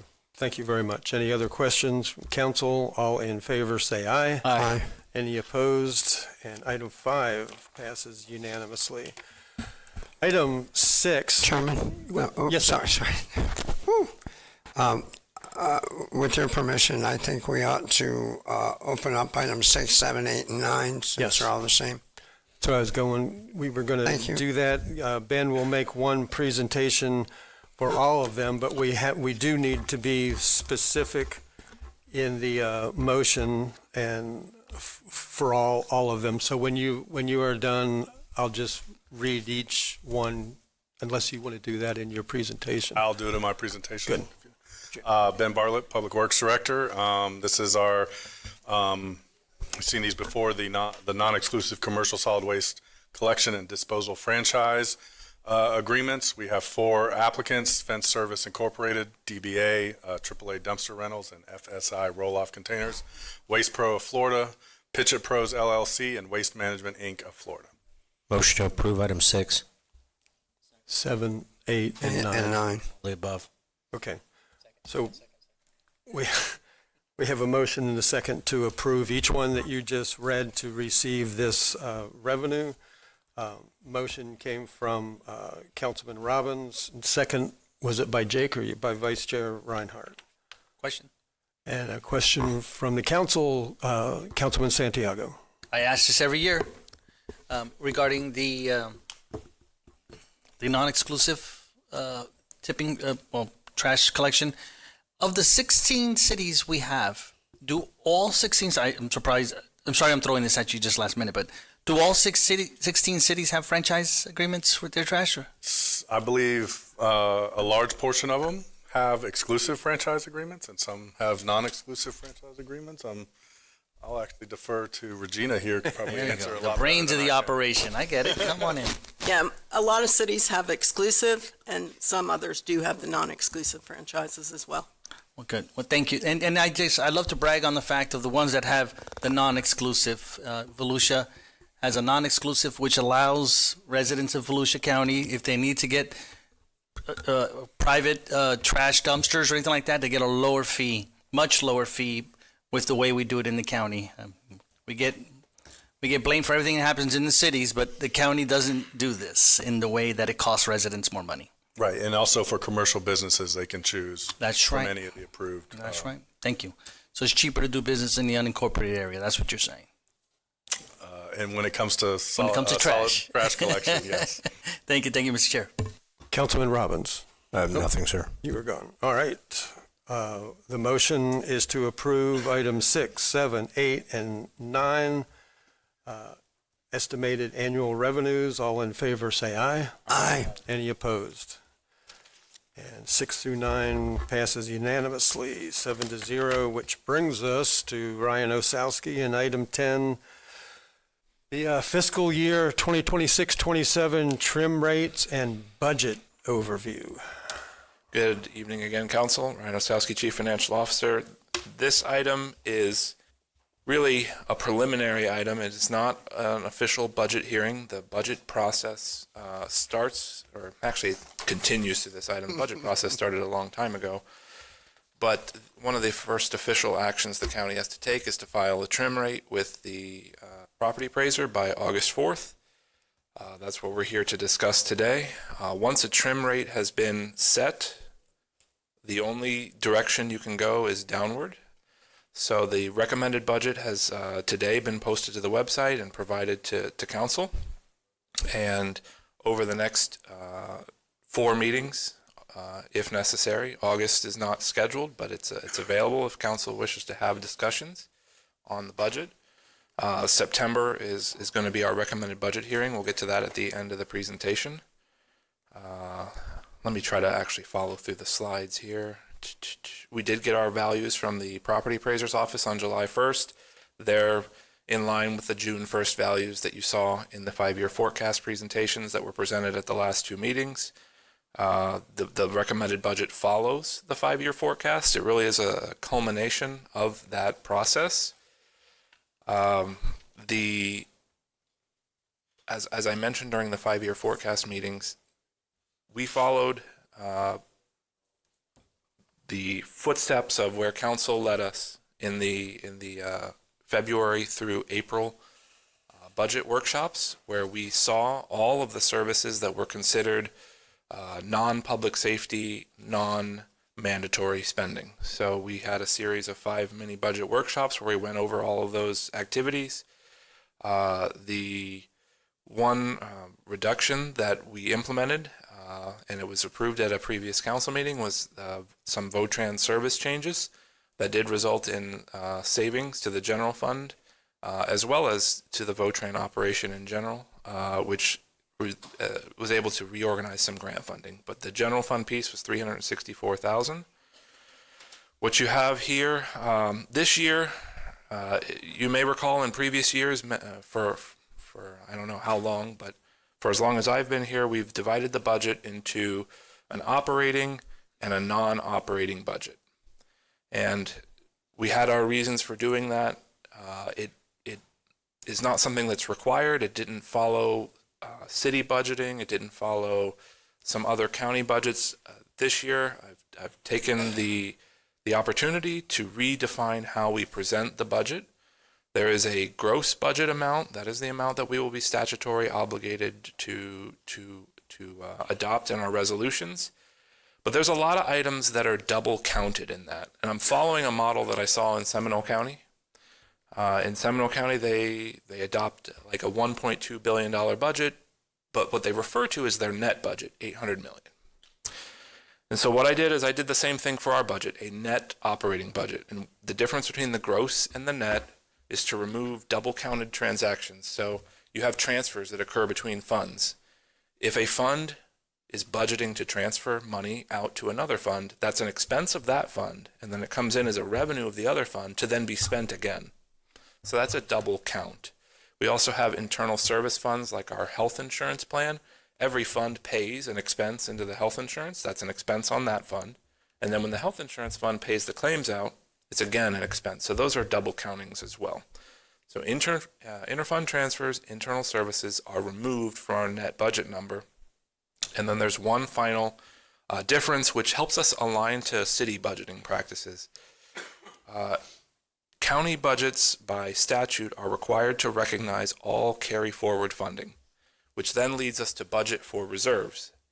In a city budget, if you're just going to carry forward your fund balance, you don't actually have to budget that as a beginning revenue and an ending revenue. For a personal perspective, I like for residents to understand what I'm trying to say here. It would be like saying your annual budget for your household is how much money you're going to earn plus what your savings account balance is. And then you budget, what are you going to spend out of that?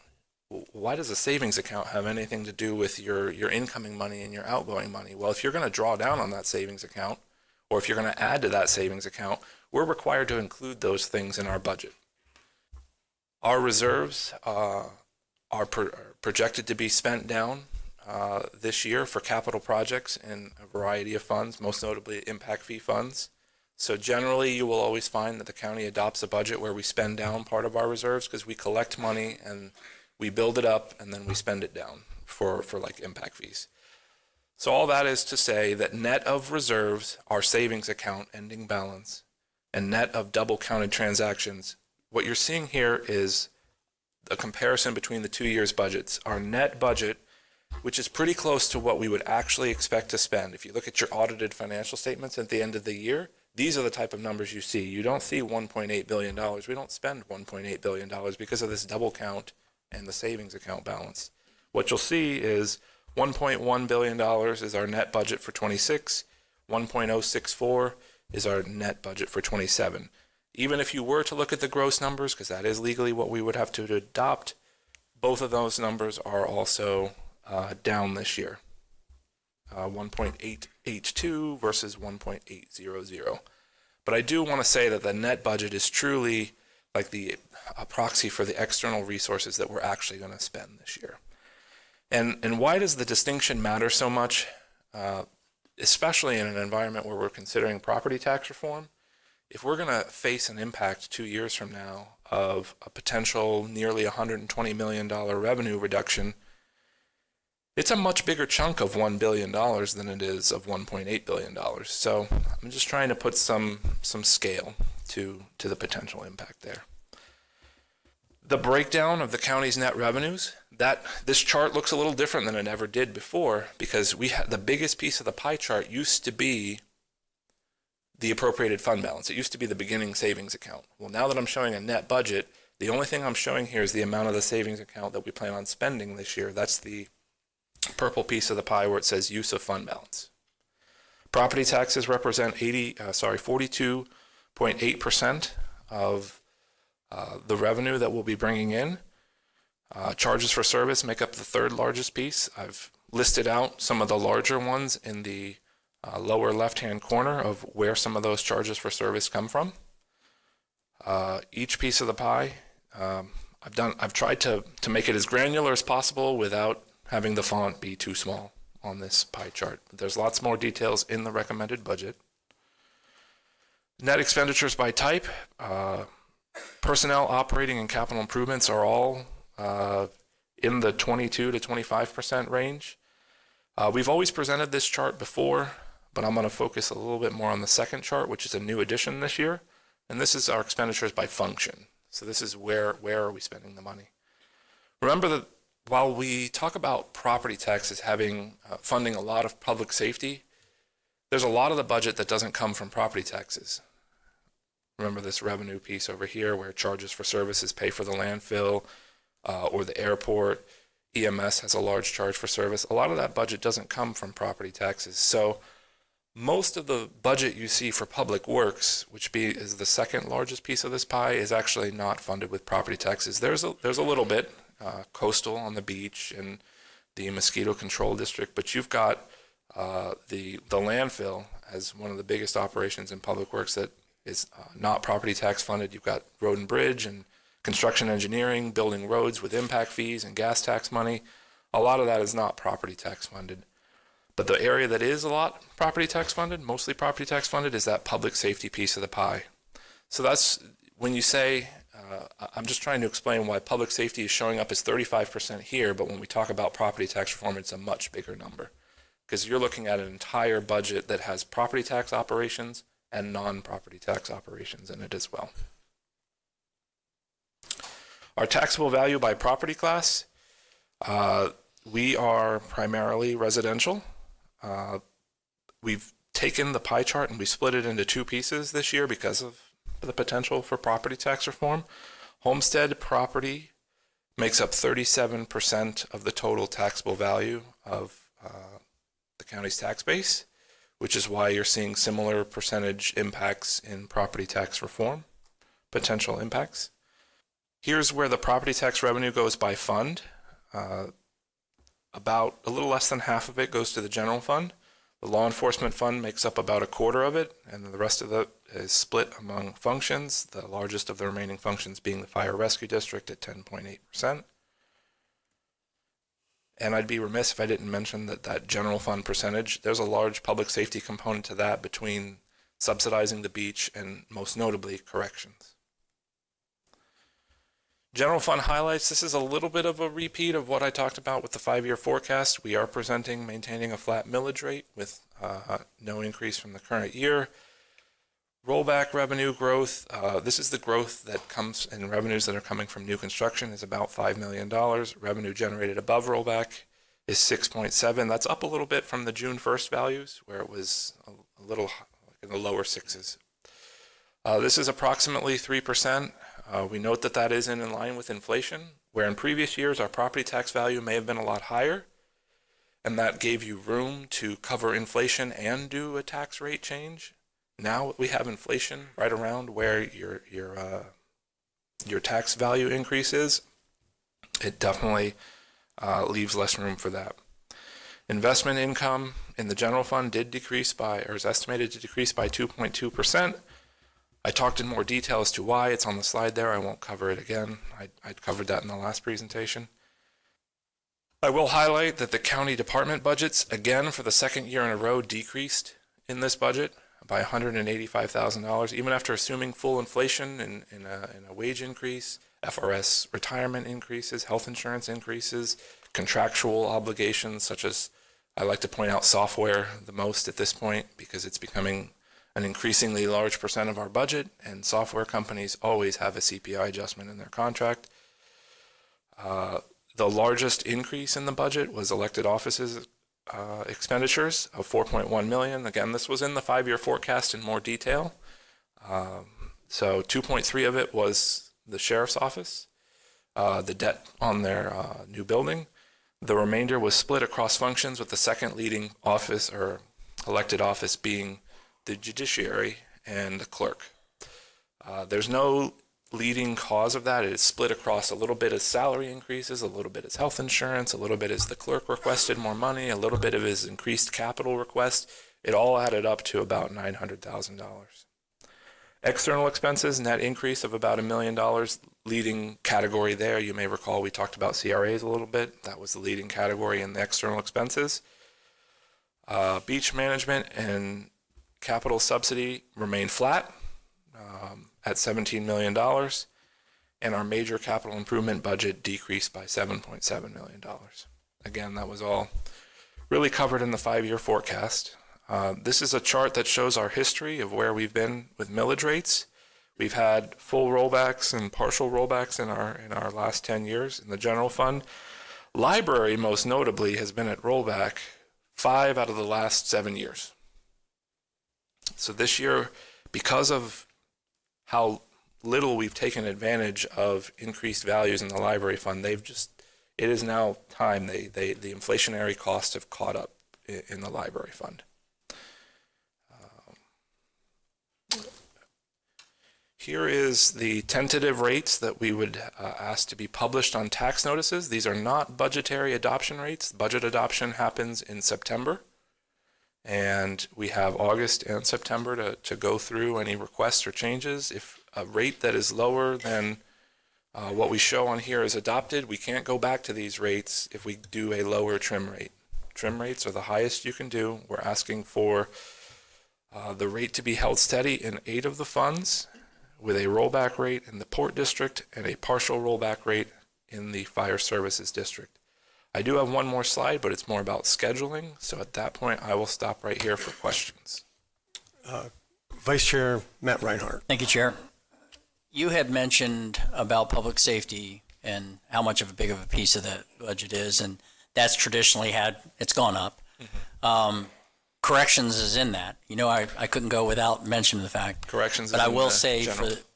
that our cost per day for inmate has actually gone down from, I think it was last year, George, if I'm standing correctly, it was $111.95. Now it's $110.90, if I'm not mistaken. So, we are going down, and we do, for the public's input or for their information, we do have ways of bringing it even more with what you guys helped me with the second chance stuff. So I just want to put that out there that at least there's that. Okay. Councilman Santiago. You said something that I wanted you to elaborate a little bit on, CRAs. What was the impact of CRAs to us this year versus last year? When it was in the 5-year forecast, it was listed as $1 million. We did find, while we were inputting the July 1st values, that there was a calculation error. I believe it ended up being about $700,000.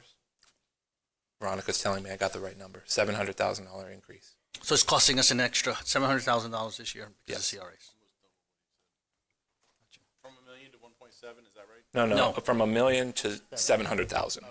Additional. We were off by 300,000. We didn't input a calculation piece that we had to, so we got it fixed. When is the next CRA? You may not be ready to answer this, but when is the next CRA scheduled to expire? The next CRA that's scheduled to expire, I believe, is South Daytona, and this budget that you're adopting would be the last year that CRA gets paid. Interesting. Okay.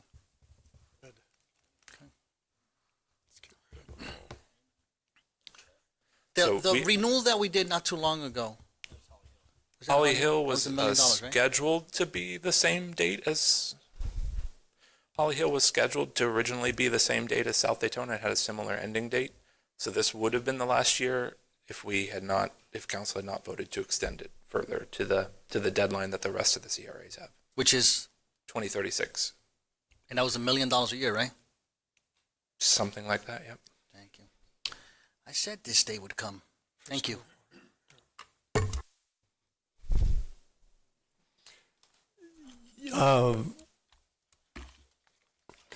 The proposed bill on property taxes right now, thank you. Does it excludes any reduction to fire and law enforcement? The current constitutional amendment does not include any language that that was similar to what the legislature had proposed back in January or February, where fire and law enforcement were held harmless. That is not in the current constitutional amendment that's being voted on. So the only thing being protected is the school board? The school board is being protected because they're not affecting their taxes at all.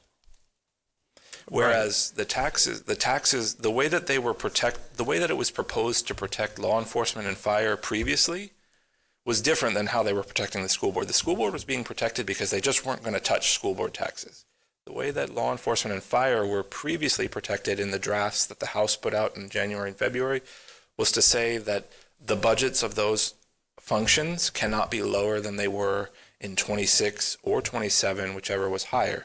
That language was in the January and February bills. It is not in the current constitutional amendment, but it remains to be seen whether, if this were to pass, if Tallahassee would mandate something like that. We just don't know. And that's ultimately where I was going. We really don't know if this is approved by voters, how the legislature or the Florida Department of Revenue will interpret how to manage this and the rules that they set. So we're not going to know everything until it's voted on. You won't know what's in the bill until you pass the bill. One of the other areas that I've seen discussed online that could be a potential after the fact change as well is there was both the House bill and the governor's original proposal, and it had some sort of protection for rural areas. I believe the House bill did. I know the governor's bill did. That ended up not making the final cut. So if the legislature were to come back and try to help the fiscally constrained counties, that would be after the fact as well. Right. Okay. Councilman Santiago, you weren't done. Okay. And you had one other thing you wanted to talk about? Timing? Well, after we talk about the trim rates, we do have to set the first and second. Well, the second is really for notice purposes. This is the plan. These are both the already planned scheduled council dates. The time is not correct on this slide. We meant to change this to 5:01 like we did last year. So we're recommending that the first budget hearing be Thursday, September 3rd, which is the pre-existing scheduled council meeting at 5:01 p.m., not 6 o'clock. Sorry for that. That did not get changed this time. And the second budget hearing actually gets officially approved at the first budget hearing, but the plan is for Tuesday, the regular meeting on September 22nd at 5:01 p.m. That would be the other action that has to be taken today, is approval of the first budget hearing date. Okay. I don't know if everyone in council heard that. We need to set the two dates for the budget hearing, September 3rd and September 21st? 22nd. Second. I couldn't read my own writing. But at 5:01, yes, like we did last year. These slides came from last year and didn't get updated. But we did 5:01 as a kind of a later change last year. September 3rd is not time certain? The third is also 5:01. They're both 5:01. What I'm mentioning is that the slides say 6 p.m. We meant to say 5:01. Okay. All right. So you need a vote on that, and then talk just a little bit more about budget. Motion to approve the times. On September 3rd and September 22nd, 5:01. Motion by Vice Chair Reinhardt, second by Councilman Robbins. All in favor say aye. Aye. Any opposed? And the times are set. Today, we are setting the trim rate. You're setting the rate that will be mailed as a potential rate that when you get your trim notice, it says last year's rate if the council were to move forward with the advertised rate, and then it shows a comparison. This is setting that rate. It is not setting the rate that you actually tax. That does not get set until September. So it can go down, it can't go up. It can go down, it cannot go up. Which brings me to my final remark that we got the budget today. you and I spoke about it. I asked for 2 minutes and we talked for about an hour, I think. I appreciate that because there's a lot there in what we face. If this passes and we need to cut, whether it's 92 million or 120 million, whatever it is, it's a huge cut. My thinking all along has been, let's start this year instead of one big cut next year. But if we do that without cutting spending, it really puts us in a bad position next year. The only way to reduce the budget for this year is to actually cut spending. So I would just request, rather than asking, just go to rollback and everything, which means it's all coming out of reserves probably. I would ask, each of us as council members to go through the budget that we got today, and if there's cuts that you want to make, and I know this is difficult, especially for those that are running, but I also know that you're financially responsible. So we need to look at it and decide where would you actually cut spending. And sometimes this is a difficult part, and I'm not telling you anything that you don't know. I'm just saying the hard stuff out loud, that a lot of times cuts means people. In order to avoid cuts to services, we will have to eliminate programs, personnel, and so please, it's, how many pages is the budget? 600? Never mind, it's big. It's a lot. It's big. I started on it when I saw it in my mailbox, and again, I really appreciate you, because I looked at the first page and saw which you already mentioned, the gross budget, and said, hey, we already cut $82 million. We're 3/4 of the way there, but it's not that easy. But you've been very humble on that. I think that does deserve the public knowing that staff has already reduced the budget a lot. So here we go. It's going to be a lot of work in the next 2 years, depending on what happens in November. But regardless of what happens in November, we know that the public wants tax relief from D.C. to Daytona Beach shores, wherever you look. And they want property tax or property insurance relief, but that's out of our hands. David, you were up. Now it's Councilman Johansson. Ryan, so if you look at the net, you're down 51 million, right? And the chairman just said 82. If you look at the gross, that's slide 4. And then now that Chris is on slide 4, on slide 10. I'm moving it myself. Okay, perfect. I don't know which slide is the number, though. You look at the flat millage rate or the rollback revenue growth is 5 million associated by growth. And then the revenue generated above rollback, because we're at flat, is 6.7. So we're getting $11 million more, and you're still cutting 51 mil out of the net budget. I know it's not that simple, but Remember that you're looking at general fund numbers on this slide.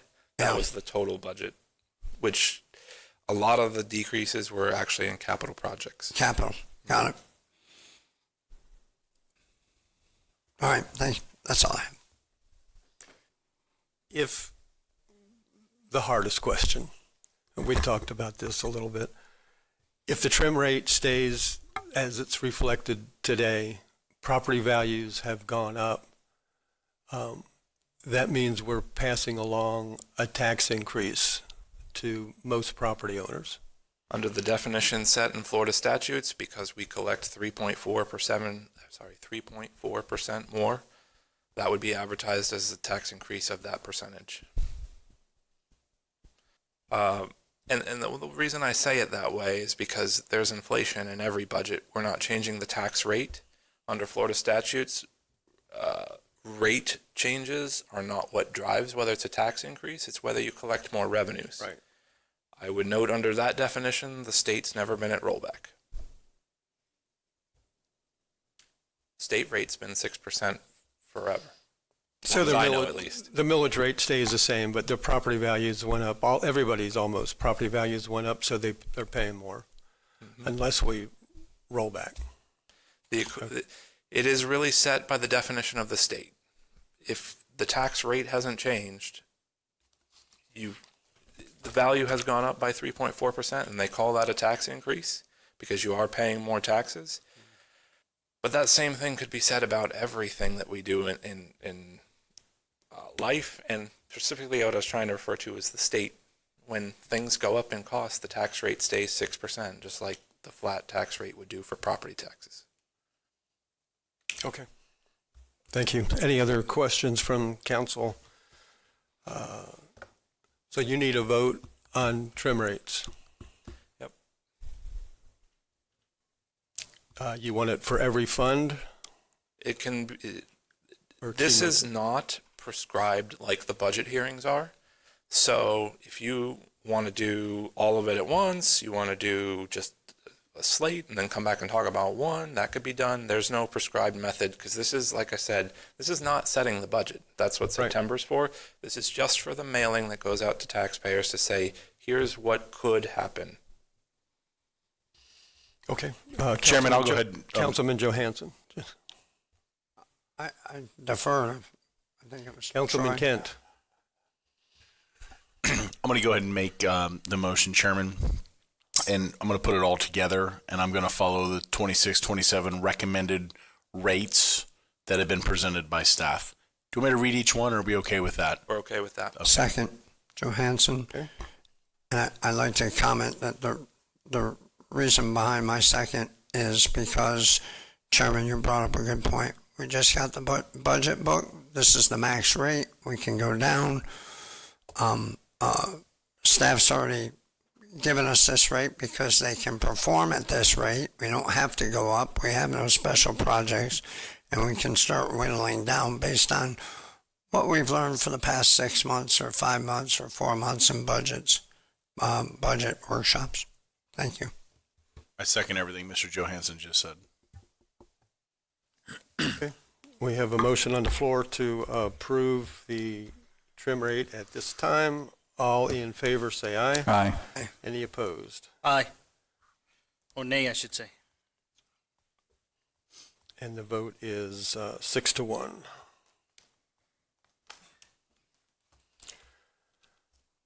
Okay, more fun to follow. Item 11. Chairman, did you say more fun or more fund? I'm glad you haven't lost your sense of humor. Item 11, resolution establishing a repeat domestic abuser database and providing for inclusion of certain records within the database for those who meet the criteria.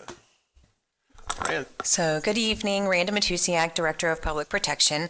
So just like this said, this is the proposed resolution for a domestic violence offender database.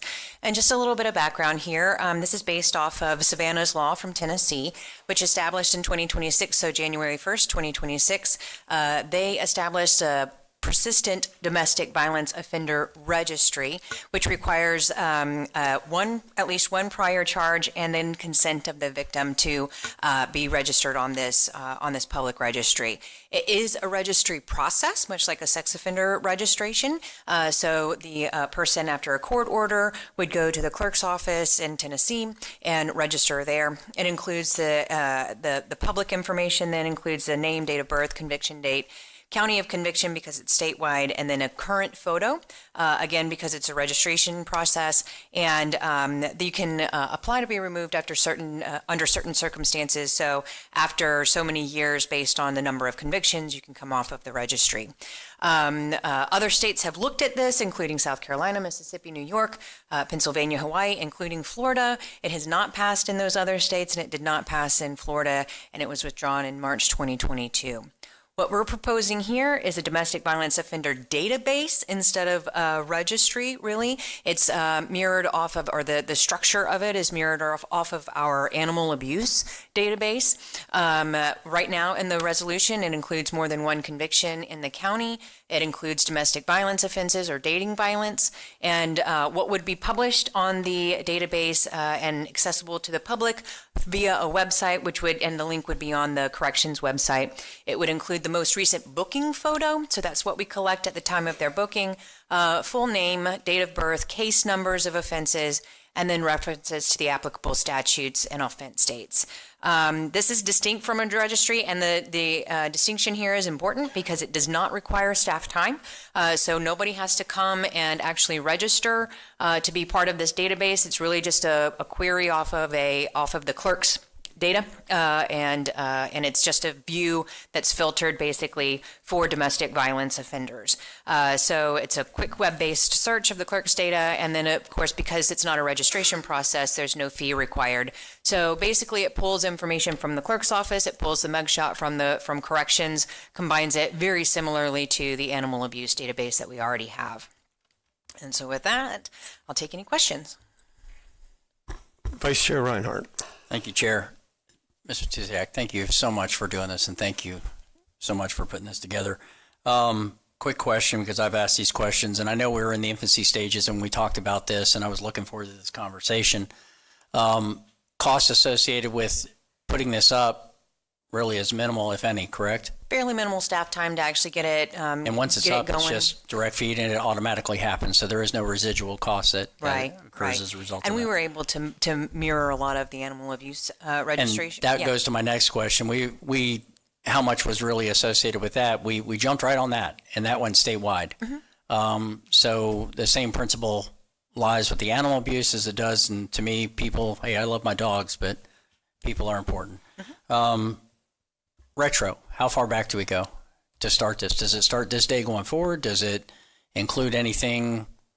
It would be your direction, I think. It would be during the conversation today. So some of the questions that were brought up was, do we go back 10 years? Is that something that the clerk's office could supply? Does that put any burden on us I don't think it does, to obtain? Does it? And we've had the mugshot system for that long, so we're able to pull that as well. Oh, we can go back significant, with the mugshot data. And I think it would be, unless there's a legal question on how far back we can go, I think it would just be a matter of what's available in the clerk's office. And I'm not aware of that necessarily. I don't want to be burdensome to them, but at the same time, I want to be transparent and help out the public as much as possible. Sure. That's the principle I have here. And then also with this, I'm glad you brought up what had happened in 2022. The direction wasn't there. If you notice that those things were brought up by those before, Tennessee did. So Tennessee did theirs after the fact. They're seeing, it amazes me how we haven't gone here yet. But I just did want to point that out. I'm glad you did. But also there was, for informational, 277, House Bill 27, or Senate Bill 277, that did some protections for domestic violence now, and this is marginally, like we discussed, to possibly enhance that. Correct? I think so, yeah. Okay. And I do have some other comments, but this is question time, so I'll respect that. Thank you, Chair. Councilman Robbins and Johansson, do you have questions for?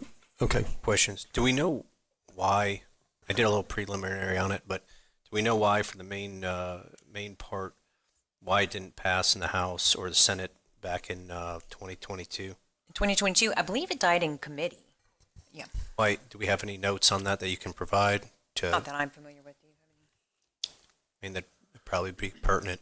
Morgan Swank, Assistant County Attorney. There were no notes that indicated why it did not move forward. I did look into that originally, and we did mirror a lot of what we are currently using based on what the proposal was. Obviously, it's different because it's not statewide, but we did try to stick with some of the information that they were looking to use. And some of the requirements as well. And this is for convicted, right? Correct. Convicted only. It would only Okay. be convicted, and it would be, because it's going to be pulling from the clerk system, it would be in Volusia County. So it would be purely convictions, and it would pull that straight from there. Okay. All right. Thank you. Councilman Johansson for questions? Yeah, I think I got them clarified that this won't pull in information from other states. This is just Volusia County court records. Correct, yeah, so it's not just only other states, it's other counties in the state, so this is only Volusia County. Only Volusia County. So it protects, but it doesn't. It lacks. It's a start. All right, that's all I have. Thanks. Councilman Dempsey. Yeah, I'm really worried about the collateral effect that this is going to have on the court system. But first, let me ask staff, it says here requires a previous charge. So does that mean a previous accusation or a previous conviction? No, it's a prior conviction of domestic violence. Okay, is a withhold of adjudication considered a conviction? No, sir. Okay. You know, in some arenas it is, in some it isn't. So Right, you're we would saying- not include that. I'm sorry, ma'am? We would not include that. Okay. Well, just to, the bill, Senate Bill 1782, died in the Senate Judiciary Committee. So those were learned people in the judicial sector of the Senate, and it died in that committee. So I would think those people are pretty well enlightened as to the court system and how it functions. I'll get into comments later. I wanted to make sure that statement here on the slide about requiring a previous charge meant a conviction and not just a charge. So, thank you. And you said yes. Yes. Okay, Vice Chair Reinhardt. Thank you, Chair. Is all the questions? Or did you have any? I have a No, comment. but I'll say this, you wanted to start debate? Yes, sir. But We have I know we seven- have, yeah. we have people that you want to Yeah. call up first. That's fine. Can I ask a question? I'm Sure, sorry. yeah, this is one more time question, for too. questions, and then we should probably listen to the people before we start debating it, but if you have a question, please ask. Have we contacted the public defender? I have not spoken with the public defender, no. Okay, we spoke with the state attorney. No. Okay, what about Mark, I forget his last name, the guy who's the director of the court system, Weinberg. Yeah. Mark Weinberg. Have we consulted with him? No, we've talked with the clerk's office just to ensure that the process is feasible. Just with Laura? Have you talked to Laura herself or We've somebody talked else? with the IT, the same folks that we did with the animal abuse database. But not with Laura Roth, the clerk of the court? We're just to implement the will of the council. Oh, So okay. we have not, yeah. Okay, that's all. Thank you. You want to hold? I did have one other question, Chair, if I could. I know I'd asked legal about this with respect to law enforcement officers. If there was an arrest made, that person went to court, was convicted. Right now, we're talking about twice. I don't think they're going to be employed, much less. But is there any protection for them as far as their information being blocked? So we did limit the information that we were pulling to. So there shouldn't be. So the one thing that there is language regarding photos, and it does talk about they're exempt, not confidential. And I actually did find an Attorney General opinion from 2012 that actually did deal with mugshots for law enforcement. And it did talk about that they may be released if there is a statutory or substantial policy need to do so.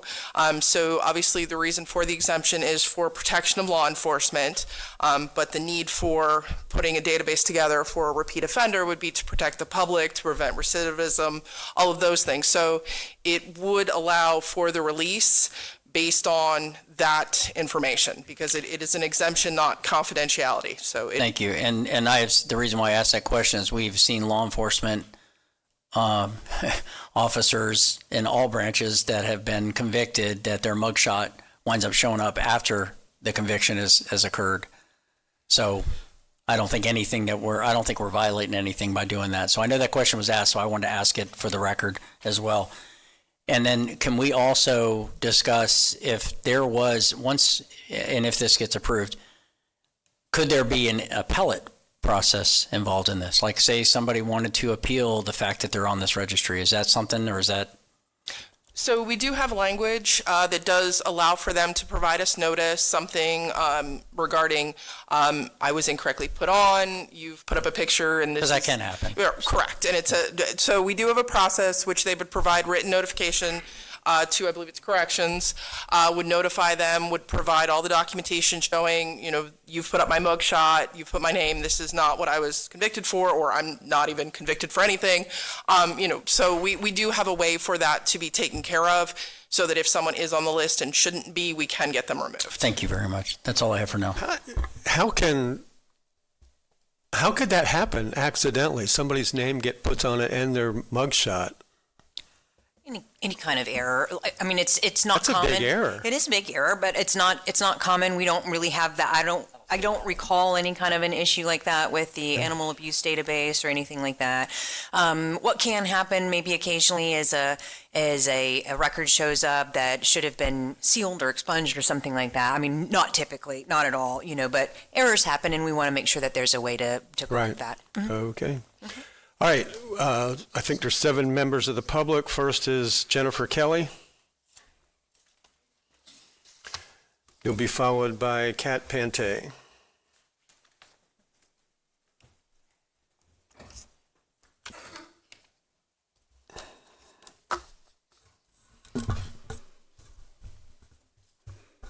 Can y'all hear me?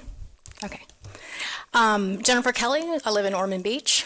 Good evening, council members and Chairman Brower. I am here today to speak in support of Agenda Item 11, establishing a domestic abuser database for repeat offenders. Similar to Savannah's law passed in Tennessee last year, this resolution will improve public awareness of repeat domestic violence offenders for Volusia County residents and citizens of our surrounding areas.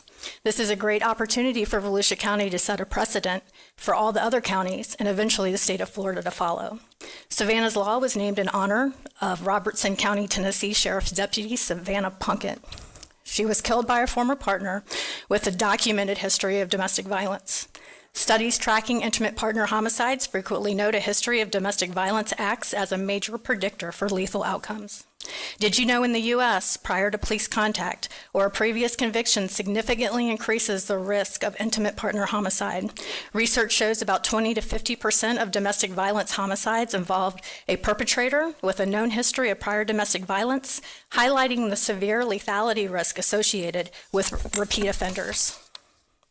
In Florida, domestic violence fatalities account for about 20% of all homicides, with around 180 to 220 individuals killed annually in domestic violence-related homicides. State agencies also record over 100,000 reported domestic violence offenses each year. Why this database matters.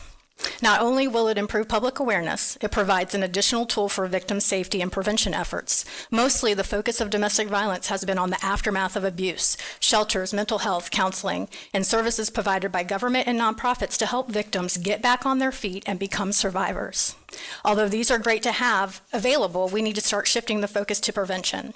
For example, increased penalties for domestic violence offenders. Last session, Florida lawmakers addressed this with HB 277. One thing this law does is it takes a first-degree misdemeanor domestic violence offense and enhances it to a third-degree felony for the repeat offender. Approving this database today is yet another great tool to have in the prevention toolbox. I myself am a survivor of domestic abuse. I'm sure I wasn't my abuser's first victim, nor will I be his last. But moving forward and starting over, having a tool like this easily available could save my life. At the same time, it's important to understand that the registry will not be a complete record of all abusive behavior. Domestic violence often goes unreported and unprosecuted. And not every situation results in qualifying conviction like in my case. With that being said, please vote yes tonight on this agenda item so abusers that do end up with convictions can be easily searched and identified, helping to prevent these monsters from moving on to their next victims and saving lives. Thank you. Thank you for speaking. Kat Pante, and you will be followed by Amanda Neston.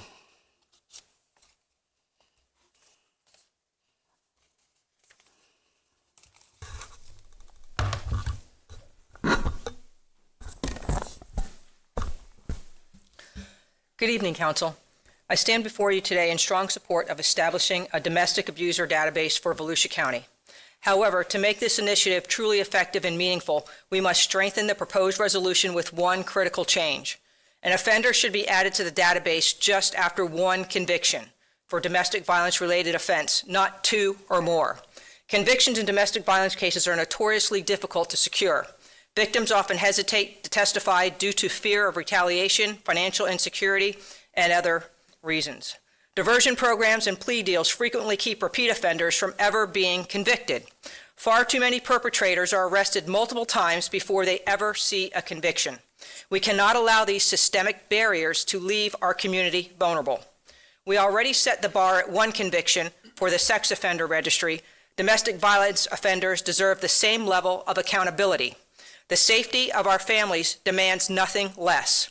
According to the FBI's February 2026 Special Report on Domestic Relationship Violent Crime, the percentage of violent crimes occurring within domestic relationships has increased over the 5-year period studied.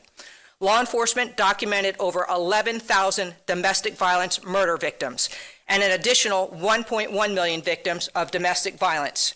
75% of those victims were female. The report also revealed more than 70,500 incidents of teen relationship violence in 2024 alone. I've seen this pattern firsthand during more than 20 years in law enforcement. Domestic violence always escalates. It never de-escalates. What begins as an argument too often ends in tragedy. Council, let's do this and do it right. Lower the threshold to one conviction and place the offender in a database. By taking this step, we honor the lives of those lost to domestic abusers in our community. Position Volusia County as a statewide leader in victim protection, and most importantly, give victims and law enforcement officers the information they need to stay safe. I urge you to approve a strong and impactful database that puts prevention and public safety first. Thank you for your time and commitment to protecting the residents of Volusia County. Thank you for your comments. Amanda Neston. You'll be followed by Nancy Miller.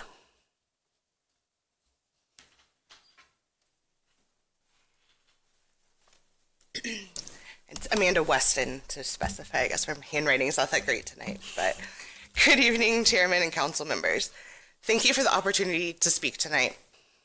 My name is Amanda Weston, third-generation Volusia County native and immediate past president of the board of the Domestic Abuse Council of Volusia County. This proposal is about one simple idea: informed choice. Every day, we encourage people to do their homework before making important decisions. We research contractors before hiring them. We check vehicle histories before buying them. We run background checks for many jobs involving trust and responsibility. Shouldn't the women, families, and loved ones in our lives have the same opportunity when entering a relationship? This database would not be based on allegations. It would apply only to individuals with 2 or more domestic violence convictions. That is, a documented pattern of violent behavior established through our justice system. Patterns matter. In law enforcement, medicine, and public safety, we know that past behavior helps us assess future risk. A history of domestic violence is one of the strongest indicators of future violence. Yet too often, victims don't discover that history until they're already emotionally, financially, or physically tied to an abusive partner. By the time they're trying to leave, it may be too late. Research has found that approximately 75% of domestic violence homicides occur during or after separation, underscoring why awareness before commitment is so important. The consequences of repeat domestic violence extend far beyond one household. Every incident affects first responders, prosecutors, our courts, healthcare systems, and most importantly, the children who witness that violence. These cases place enormous demands on county resources while leaving lasting trauma throughout our communities. This doesn't tell anyone who they can date, and it doesn't create a new criminal penalty. It simply makes verified information about repeat offenders more accessible so citizens can make informed decisions for themselves. If greater transparency prevents even one family from becoming the next 911 call, protects even one deputy from responding to another preventable domestic violence incident, or spares even one child from growing up in a violent home, then this registry will have made our community safer. I respectfully ask for your support tonight. Thank you. Thank you. Nancy Miller. And you will be followed by Buck James.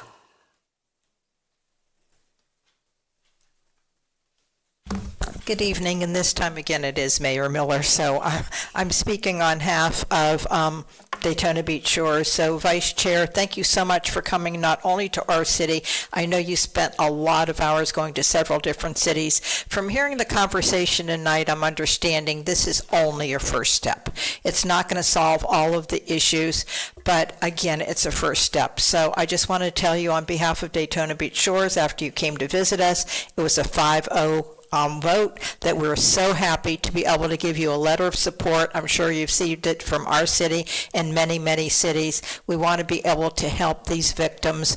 And I think I've told you the story probably in the past year. There was 2 domestic violence incidents that were very close to not me, but people that they were close to. And both of them unfortunately resulted in death of the victims. So again, thank you for this first step. We appreciate it. Thank you. Buck James. You will be followed by Emma Sandberg.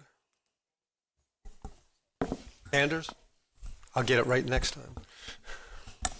Chair Brower, Vice Chair Reinhardt, council members, it's good to stand before you again today to talk about this very important subject. My name is Buck James. I currently serve as the CEO of the Domestic Abuse Council of Volusia County. I've been in that position for almost 2 years now.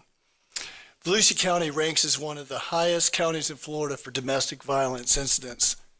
Every day we work with survivors whose lives have been changed by repeated acts of abuse. One of the lessons we have learned is that domestic violence often follows a pattern, and recognize that pattern can save lives.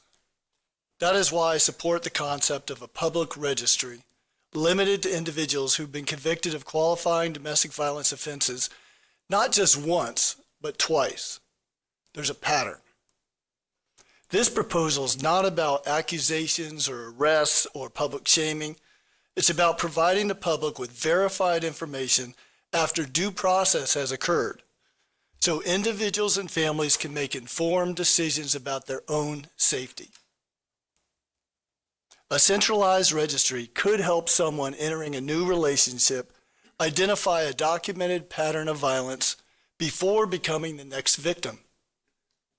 It also sends a clear message that Volusia County takes repeat domestic violence seriously. If this registry moves forward, I would encourage the county to ensure that every search result prominently connects users to Domestic Abuse Council's confidential hotline and safety planning services. Learning that someone has a history of violence can be dangerous without professional guidance, and we should always pair information with a pathway to safety. Domestic violence thrives in secrecy. Thoughtfully implemented, this proposal can replace some of that secrecy with verified information while respecting due process and helping protect future victims. Thank you for your consideration. Thank you. Emma Sanders.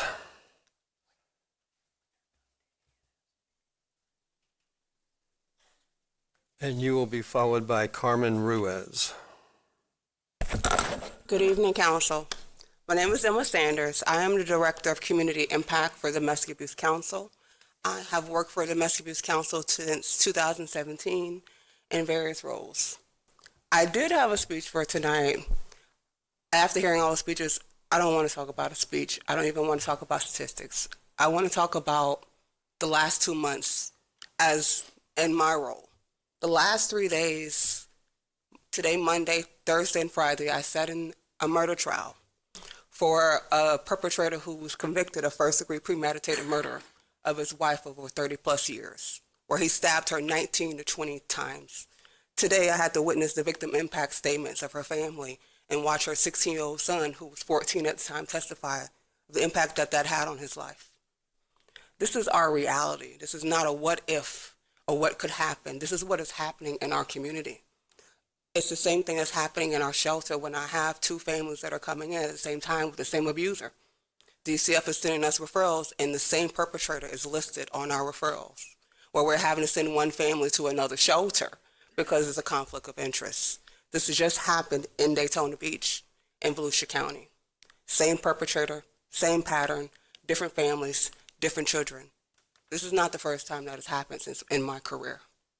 We have to do something and be proactive. Yes, there are services in our community that does attend to the needs of survivors after the fact. But without prevention, we're just going to have those families continue to fall into the water, into that stream, and we're pulling them out and pulling them out. We're not stopping the source. This registry will not just be the end-all, be-all. It is not a cure, but it's a tool. And the more tools that we have, the more better our community will be. I implore our council to stand behind this proposal to show that us as a community, we say no to domestic violence. We hold perpetrators accountable, and that we know that this is not a home issue, a private issue. This is a community issue that we are facing head on, and we're committed to making Volusia County one of those leaders in the state for the people that passed on it in 2022. We have to do something differently than what we've been doing, because if we keep doing the same thing, we're going to keep getting the same result. We're going to still see these victim impact statements. We're going to still see these sad stories on the news. I'm going to still be in courtrooms crying with families and consoling them because nothing has happened. People aren't standing up for them and teaching them how to stand up for themselves. Thank you for your time. Carmen, and you will be followed by John Nicholson. My name is Carmen Ruiz. I live in Holly Hill. I also sit on the board of directors at the Domestic Abuse Council. And while I support Domestic Abuse Council, I want to share my story. I had the opportunity to email all of you my story in detail, but this database would have changed my life and my family's life. Oof. I married somebody who I met in church. I never thought that I was in danger. I didn't think to look at a background. He was a great guy.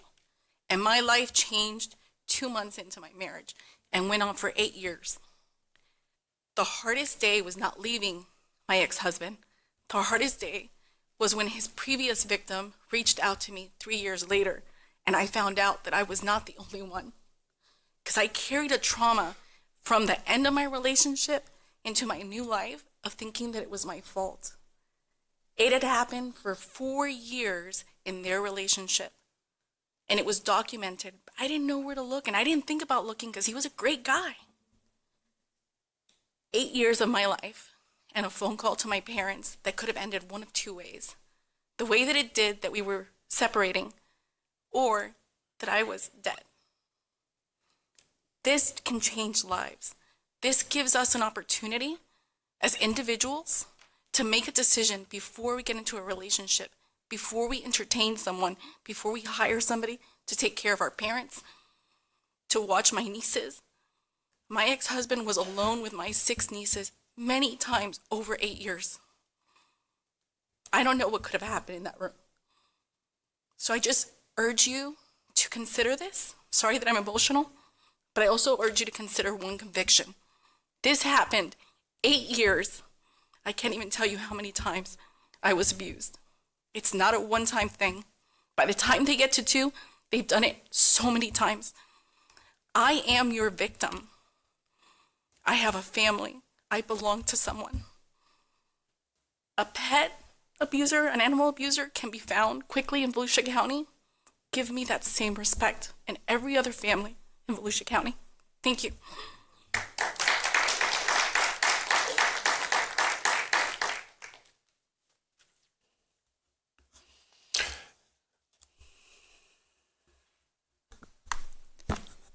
John Nicholson, Daytona Beach side.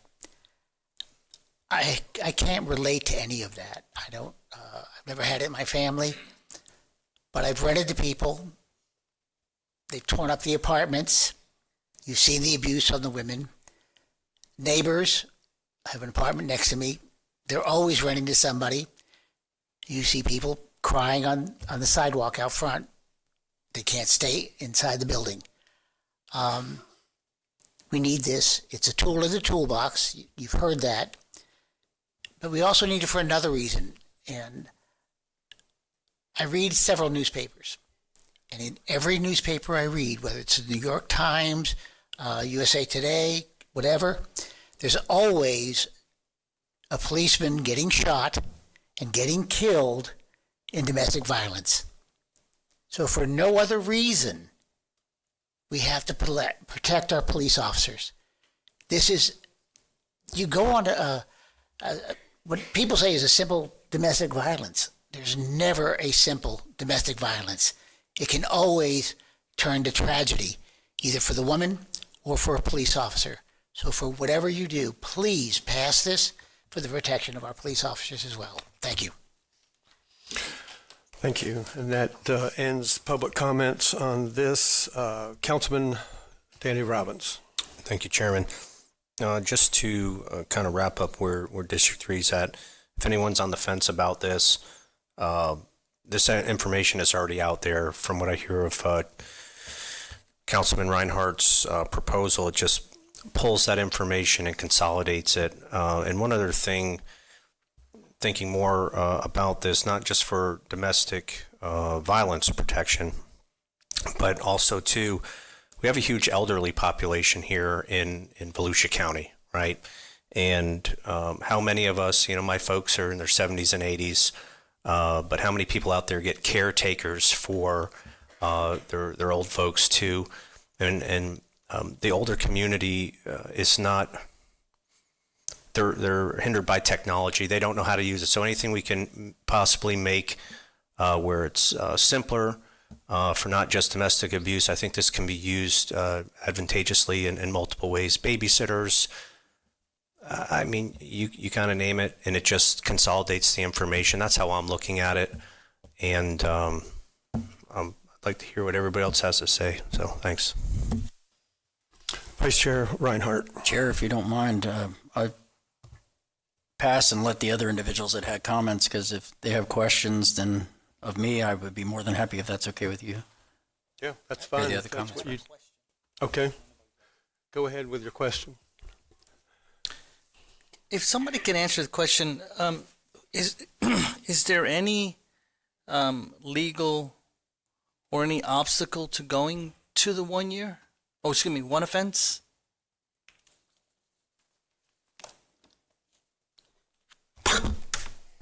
No, there's not any prohibition. Because it's based on convictions, that obviously provides some protection, and it is a compelling government interest, and we're looking at recidivism. So actually did prepare a strike-through version of only one as well, if council wants to review that after all the discussion. We do have one available. And I want to ask a little deeper question, and I don't want anybody to take this question the wrong way. I'm trying to get the facts, okay? I'm very sensitive to what's occurred to you, and I respect your testimony. Can you describe to me what could be considered a minor offense in this category where someone could potentially get convicted? And what I mean, I don't really know a lot of those, that world, so I've never really been exposed to it. So could someone, let's example, there's a scratch in someone's face and someone got into an argument, and I'll just say my wife won't scratch me on my face, she might punch me, I'm joking, but if I had a scratch, and could someone get convicted for something like that? And I don't want to minimize that, folks. I want you to know that, because I know there's bad people out there. But So we use the definitions for domestic violence and dating violence that the state law has in place already. So we are looking at some individual that has violated those statutes. They've been convicted. I think it would, I can't imagine that somebody would be convicted for something like that, but I don't, that's something I would think it would go through the whole process of having the trial and all the evidence being presented. I think it would be difficult to be not unheard of, but difficult to be convicted of something minor, having gone through the entire process. But I'll let Yeah, just to give you an idea of the kind of offenses, so per the resolution here, it refers to domestic violence and the definitions thereof. And so domestic violence, according to the statute, so I'm just going to read it for you.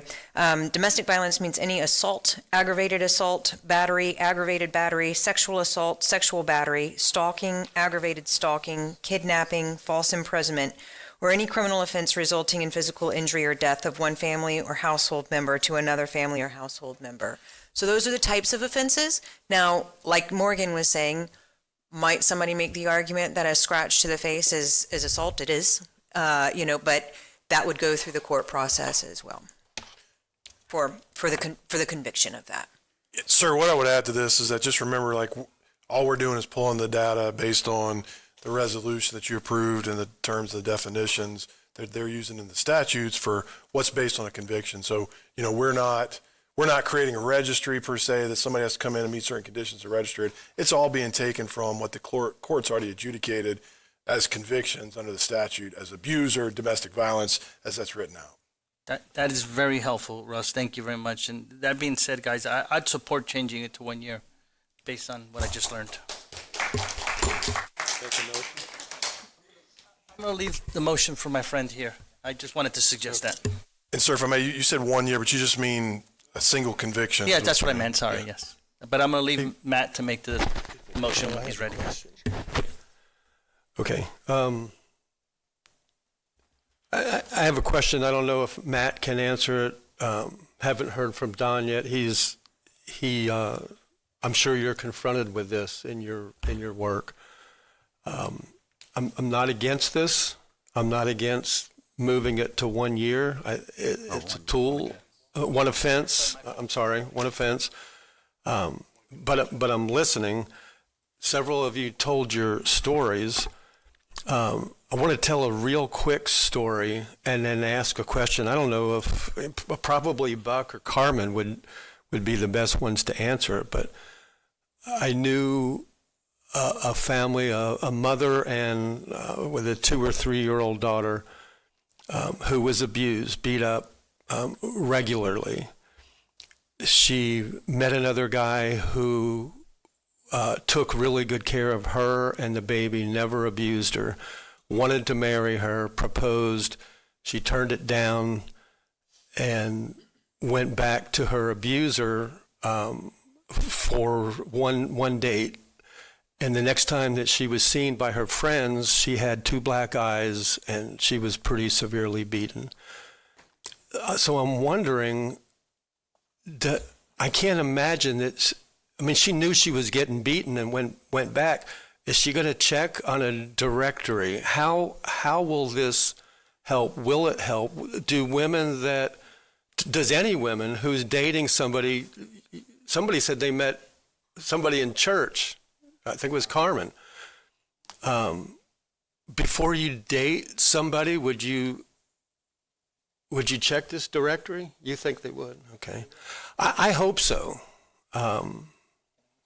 You can answer that. Thank you, Chair. So I would think so. And this is, you hear me advocating for my other things. You hear Mr. Ken advocating for the beach and the dog beach, and that's awesome. You hear Don advocating for whatever everybody does. But we're getting out there to the public and we're telling you this.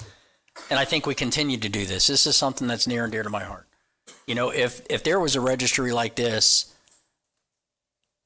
and I haven't come out too many places public about the family member that was involved, it was my daughter.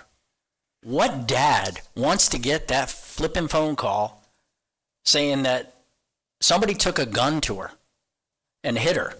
Don, you know the story. We could have been having a lot different conversation if it would have killed her. So I'm an advocate for the one time. I said that when I went to those commission meetings. Almost every city commission that I went to, these are the representatives of our public. These are our governments of our municipalities. Almost every single one of them said, what's wrong with one conviction? They were tried. Due process was done.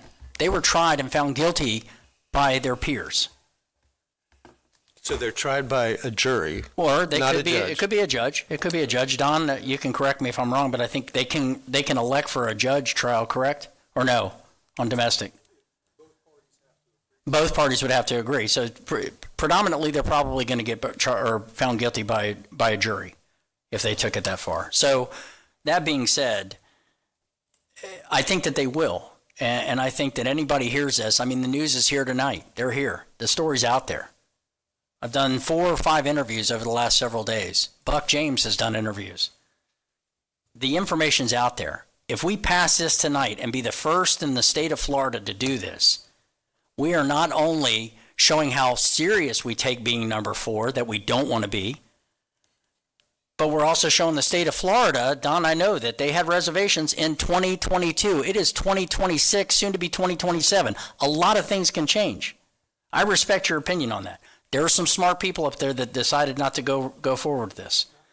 But Tennessee did it after that. So a lot of things can change. So we're going to show the state of Florida that we're serious about it. I'm serious about it. Everybody out here is serious about it. It has touched everybody's life in some way, some shape or form. And this is why it's passionate. Yeah, I was passionate about the other stuff, but I'm more passionate about this. I want to protect our citizens. I want to save their lives. And if this is a tool that can do it, by God, let's do it. I'll make a motion for one conviction. Okay, motion on the table from Vice Chair Reinhardt is for one conviction and to pass a domestic abuser database. Second was by David Santiago. And sir, if I may, Mr. Chair, so that motion included to strike the word repeat in the resolution. Strike the word repeated. And the definition of a repeated conviction in subsection 3H, I believe. Is that correct, Morgan? I just want to make sure we don't have to. Yeah, whatever gets us to that one conviction. Thank you, sir. You have a motion and a second, right? Yes. I would ask Ms. Swink if you could just read what the changes are to the resolution so council and the public is aware. Thank you, Mr. Dyer. Thank you. Chair, for giving me a little leeway on that. I appreciate that. Sorry, I got so. The resolution will remove repeat from the whereas clauses from section 2 and from section 3, and from section 3H will remove repeat domestic abuse offender definition. Still good with your second? Good with your, yep, okay. All right, so we have that motion on the floor. Councilman Dempsey. Matt, I totally understand where you're coming from. I understand your zeal. I have a daughter as well. I have a 9-year-old little girl, and I hope and pray someday she doesn't meet up with the wrong guy as well. But having done this for 36 years, both as a prosecutor and a defense attorney, I prosecuted at one point in my career, I prosecuted half of the domestic violence misdemeanors on this half of the county for nearly 2 years. What you don't understand, these cases that we're talking about tonight and hearing about, they're horrific. And I can only give you my I'm sorry to hear that you've gone through what you're going through, but I can tell you, having done this on the daily, that's my bread and butter is criminal defense. Now, I was a prosecutor. I ran for state attorney, okay? You have to understand how many innocent people were caught in the net. And David, when you were asking, what does it take? I mean, literally, I could throw this at you. That's a battery. I could say, Troy, get out of my way. That's a battery. Get away from me. That's a battery. Something as innocuous as that Microphone. in a domestic environment is a battery. I promise you, I've seen cases as innocent as that where people get arrested. There are a lot of innocent people caught in the net. Thomas Jefferson said, quoting Voltaire, it's better to protect 99 innocent people than convict one guilty person. John Adams, our second president, who defended the English soldiers at the Boston Massacre because no other colonial attorney would represent him, said it's more important we protect innocence than prosecuting guilt, because if innocent people can go to jail while living an innocent life, then what's the sense in living an innocent life? Our country was founded on protecting innocence more than prosecuting guilt. Now, our state attorney has done a wonderful job of prosecuting domestic cases. I see it daily. Our sheriff does a wonderful job of arresting people in domestic situations. They do a wonderful job. I see it daily. And I've been watching it for the last 36 years. Okay? Laura Roth, you can get this information off the clerk's site. It's already there. If you go on the clerk's site and you look to the category and it says V, I submit that's violence. It's already there. We can't, under 2019, Florida Statute 943.0584, subparen 2, subparen F, said that you can no longer seal or expunge a domestic violence case. Prior to that, if it was a withhold or a drop charge, you could seal it from public record. That's no longer available. You can't seal or expunge a domestic charge. If you want to find out who your loved one is dating, it's already there. Laura Roth does an incredibly good job of keeping our clerk's records up to date. I see it every day. I challenge you, look at clerk.org. Our clerk's office is incredible. Imagine when websites first came out 20, 30 years ago, she got clerk.org, not VolusiaClerks.org, whatever, clerk.org. That's how on top of the internet our clerk's office is. That was under Ms. Matusik, but they have a legacy of doing a great job. It's already there. And it's concerning to me that we haven't reached out to Laura Roth to see what her input is on this, because I think she's already done a great job of flagging domestic violence cases already. It's already there. We haven't reached out to the elected public defender. We haven't reached out to Mr. Larissa. We haven't reached out to Mark Weinberg. I would submit that if this becomes a new sanction for these accusations, that's going to create a lot more trials. That's going to clog the courts, because there's going to be a lot of people. I see it every day. Less than 1% of the accusations actually go to trial. But being categorized as being on the domestic violence registry, database, whatever, it's a registry, but a database, whatever. Even so, you're going to have that stigma. And having that stigma is going to cause a lot more people to want to go to trial. I mean, are we ready to build that new courthouse they keep talking about on the east side for $500 million, whatever it is now? I mean, are we ready for the clogged courts because people are not going to go to trial? They're not going to take a plea, and they're going to insist on a trial because they don't want that stigma of being on the database? When we already have, I mean, I agree with you in theory, Matt, I really do. And I understand why you're doing this, because domestic violence is a problem. But I think it's already being well addressed. I mean, David, I'll ask you, the Senate Judiciary Committee, I know you were in the legislative branch, but they don't just put anybody on those committees. To be on a Judiciary Committee, you got to have some legal experience, right? Predominantly it's attorneys. There's only 2 attorneys on that judiciary. There's only 2 that year. How many? 9. Okay, well, at least there's 2. We only got 1 here. But I'm just saying there's so much collateral issues that could come about it, and not even talking to, the people in the system that are going to have to deal with this on the daily, I think is premature. I'd like to get the input from Mr. Weinberg and Mr. Larissa and Mr. Metz just to see how they think this might affect the system. And I would like to have a presentation from Ms. Roth to show what's already been done. You can't, in 2019, you can no longer seal or expunge this stuff. It's no longer kept a secret. It's out there for everybody to know already. I'm just afraid that it's going to cause more people to want to go to trial to avoid that stigma of being on the database. And I tell you, there's a lot of people who are not guilty in these accusations. A lot. Way more than you think. It's not all, I would say the overwhelming majority of the cases, it's one person's word against the other.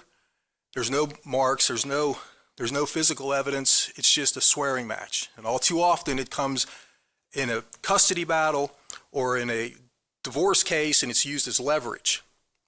And it's not even a bona fide accusation, but it's an accusation solely being used to get instant possession of the house, to get that other partner arrested. A lot of times it's one of the more abused accusations that I see in the system, unfortunately. And that's what I'm concerned about. So if it hasn't passed through any of the other 66 counties, I think there's a reason why. I think there's a reason why it hasn't passed in all these other states and why it failed in our Senate Judiciary Committee. And I think it's premature to just vote on this without any input from the people who deal with it daily. Like I said, the elected public defender, state attorney, and Mr. Weinberg on behalf of the court system. Thank you. Councilman Johansson. I'm somewhat confused. On one hand, the information's already on Laura Ross' website, and these are for people who are already convicted. They've already been through Mr. Metz. They've already been through the lawyers, and they're convicted.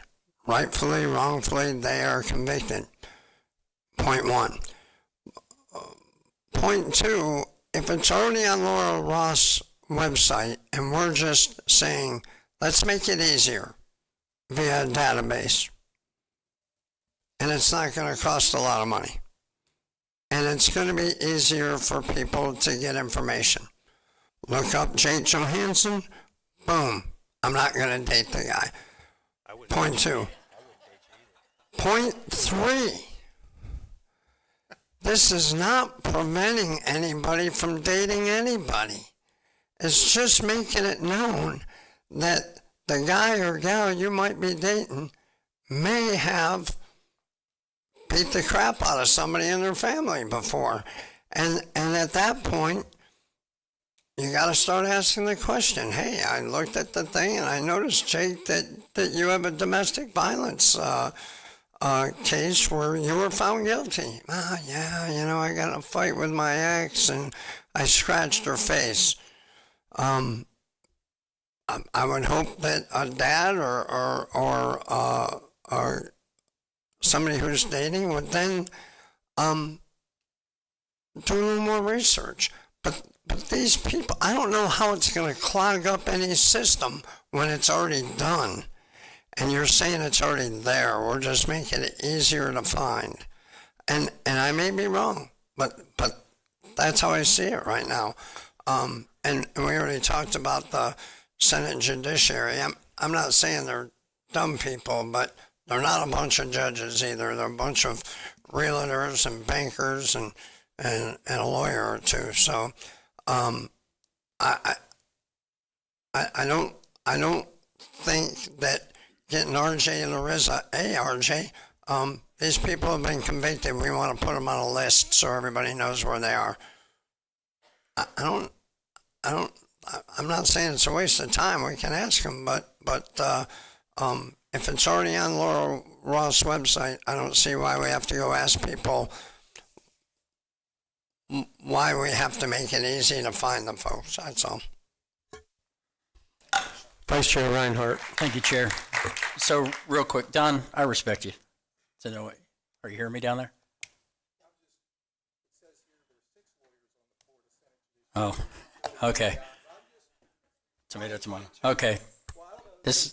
Anyways, going back, and I respect the fact that you said they can go to Laura's website, they see a V. I personally would not, and I've been in that field for 30 years, worked in booking. I didn't know that a V stood for that, or DV.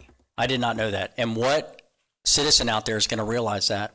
I don't want to have to look through every single charge to find out where that person was convicted. As far as checking with Laura Roth, and I don't think anybody checked with her when we implemented the animal database, did we? No. I don't think we checked with RJ Larissa. A lot of respect for the man with that. Matt Metz got a lot of respect. Don't think we asked him. I did ask the sheriff. The sheriff is 110% in support of this.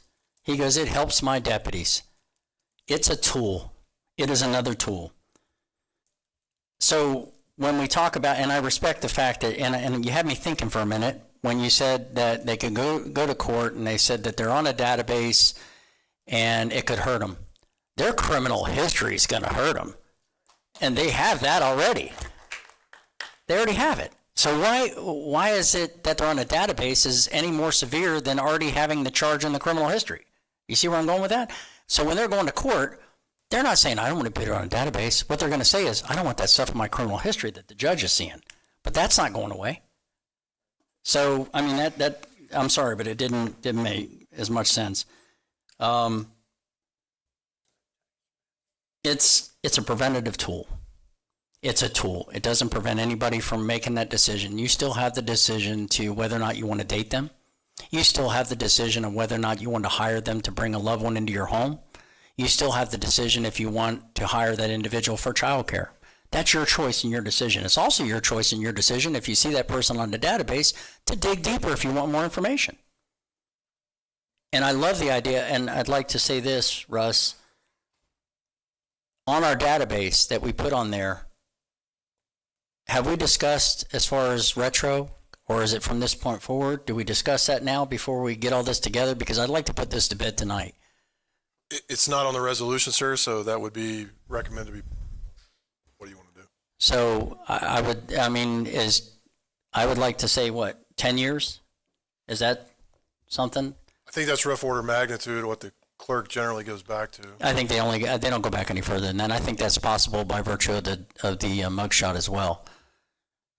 Okay, and then also on the website that we put this on, that we put the Domestic Abuse Council information on there if we could, because that is our source, our resource here in Volusia County. So the only recommendation I would have is that if we can do 10 years, we'll do 10 years, but Yes, that sir. the motion would be such that to allow staff to be flexible within, if it's less than 10 years, because that's all it goes back to. If it does, it does. Up to. Yeah, up to. Up to. So I'll change my motion for that if David agrees with the second.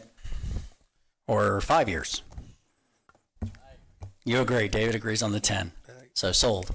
And I know there's a couple others that want to talk. Thank you. Councilman Robbins. Thank you, Chair. Guys, I think we're somewhat overthinking this. I think there's a middle ground here. I wouldn't even call it a compromise. Don, you're not wrong. I've seen it myself, not for as long as you have, but staff, to not create that stigma in respect for his professional experience, but also to respect Mr. Reinhardt's direction that he's going, how hard would this be to coordinate with Laura Roth instead of when they log into that little portal there that they have, for there to be a link, just like you go to volusia.org and type in road maintenance, and guess what? It brings up all the road maintenance. Stormwater, it brings up all the stormwater. Domestic abuse, end of story. How hard would it just to be a quick link, and don't put, say, registry, don't say this. All this is an easier way, a consolidated way to get the information. I think we're making too much out of this as a whole. I want to support it, but I want it to be the most efficient, effective way possible. I don't want to make a mountain out of a mole here. I don't think this is too difficult to get this across the line.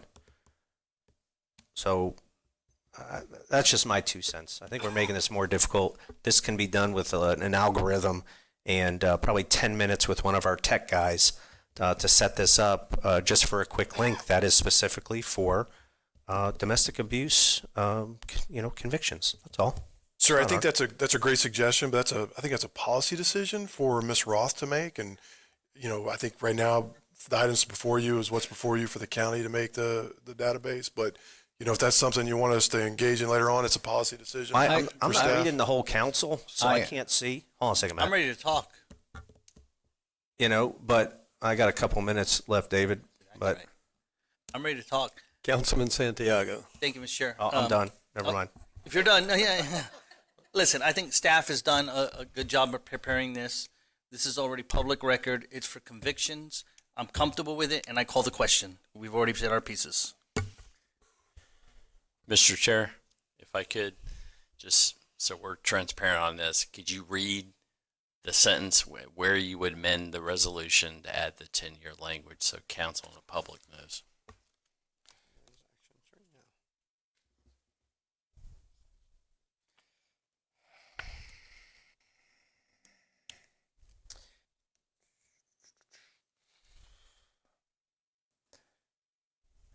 It could be placed in section 2. The county council hereby directs the establishment of an online domestic abuser database, which shall contain the names and other related available public record information of domestic abusers living in Volusia County who are convicted of one or more instances of domestic violence offenses on or after, and instead of on or after the effective date, offenses 10 years prior. 10 years prior to the effective Up to date. 10 years.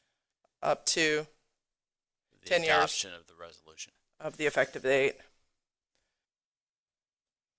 And there's also in section 3, the County of Volusia shall post online and maintain a publicly accessible domestic abusers database on the Volusia County official website, which includes abusers convicted of domestic abuse offenses, up to. I think you got it in section 2, Morgan. Section 3 just talks about what's in the database. You're good. Thank you. Thank you.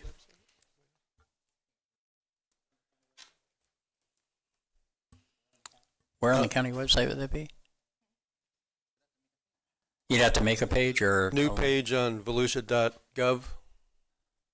Okay. Right, so it's just it's a link basically to a search that would land on corrections page. Okay.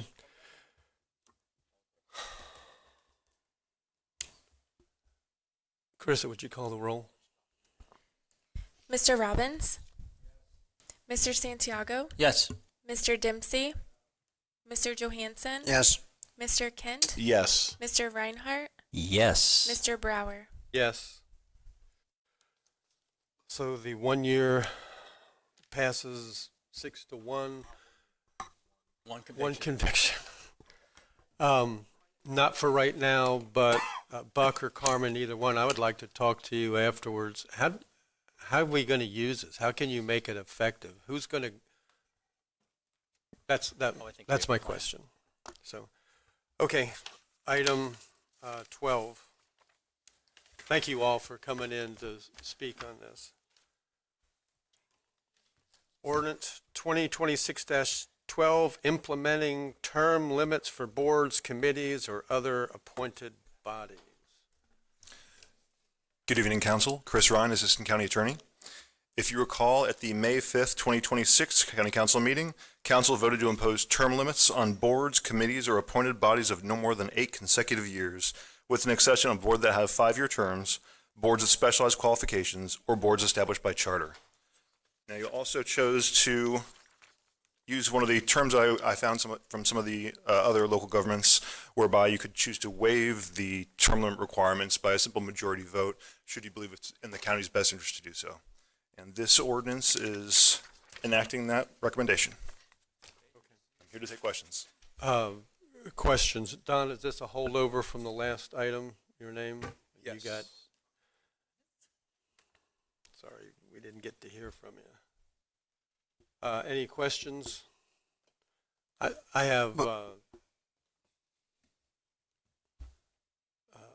I don't really know if it's a question for you. It's really probably a question for the council, but I've noticed on ECHO, the current status is 2 terms of 4 years, Volusia Forever, 3 terms of 2 years. I would like to see both of those be the same 2 terms of 4 years. Right now, correct me if I'm wrong, right now when I look at it, it looks like everybody on Volusia Forever is set to terminate at the same time, which means they could be reappointed by the council, but it's potential of not having any experience on that. Potentially, yes. And that could certainly be the good cause, you think, to be the reason why you chose to waive those term limits, but that's entirely your prerogative. All right, let's hear what the, any other questions? Or no questions? Okay, Councilman Santiago. Thank you, Mr. Chair. Gentlemen, I'm not a fan of this item. We could just get rid of it. I think term limits for appointments that we do, you can decide for yourself if someone wants to continue, if you want them to continue to serve. So I don't see the necessity of it. Who brought this up? don't know who brought this up. It wasn't me. Rhyme with Santiago. Well, I know. We're going to play the video. But I don't think it's necessary, guys. That's just my opinion. I'll vote for it, but you could hold your own appointee to a term limit at any time. So are you making a motion? I move to deny ordinance 2026-12. A motion to deny the ordinance by Councilman Santiago, and the second was by Vice Chair Reinhardt. Thanks, staff, for making all that work. We appreciate it. Well, he asked for it twice. Please get rid of this. All right, any other questions, comments? We have one comment from the public. If you'd like to come up and speak, Mr. Nicholson.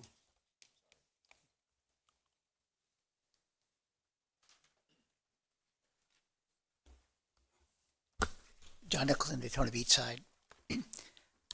Not only do I come to your meetings, I come to about 10 city meetings for our boards.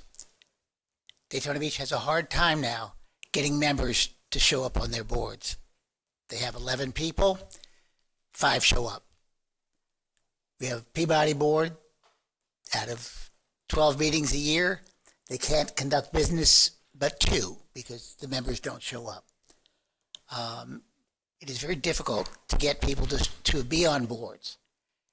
There is one person on the planning board that has been on the board since the 90s.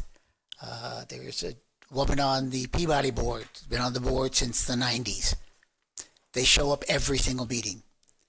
So it really would be a detriment if you sit there and start kicking these people off and saying, oh, well, they can always come back after a term. Well, once they've been off for 2 or 3 years, they don't come back. So I like David's idea of throwing this out because it really does cause more harm than it does good. Thank you. Mr. Ryan, you still down there? One more question, just so we're real clear on what we're voting on. On the second page of this, it says current status, and it lists boards with term limits, including Volusia and RAC, Volusia Forever. If we vote to deny term limits, does it change that? It does not. No, this is just term limits across the board for all boards that wouldn't be qualified outs, but it would still retain the status of the boards that, should this not pass tonight, it would still, like anything, for example, Echo or Forever that already have term limits, those would remain. Changes. Status quo stays in place, right? Okay. Any other questions, comments? All in favor of denying the implementation, please say aye. Aye. Aye. Any opposed? Nay. Johansson. Nay, Kent. Okay, I should have called the roll. Okay, so there's 2 nays, Johansson and Kent. Okay, then the ordinance or the implementation fails. It's not implemented, 5-2. I just want the record to reflect that the resolution Ms. Swink wrote passed, but the ordinance that Mr. Ryan wrote failed. Okay. Item 13, direction on amending county meeting rules ordinance. Yes, sir. This is a follow-up to prior direction from council. You do have a meeting rules ordinance that provides for how your meetings are conducted. And I believe a concern was raised by a council member back in April when this was discussed about possibly a modified new ordinance to specifically prohibit acceptance of speaker cards once the public comment period has started for any particular item. This is presented to you for direction. If you did want to proceed, we bring back an ordinance change. Okay, Councilman Kent. Thank you, Chairman. Yeah, I remember I was kind of vocal on this one, and this I think will help continue to streamline our process. And if someone, our meetings are open to the public.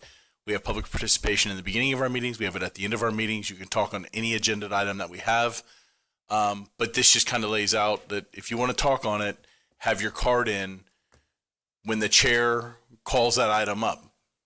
I just think it streamlines our process. It doesn't stop anybody from speaking, but if you want to talk on the item, make sure your card is in before the chairman calls the item. That was where I was with that. Okay. We have two members of the public who would like to speak on this. Kat Pante, you're still here. And then Wendy, you will follow her. You're still here too.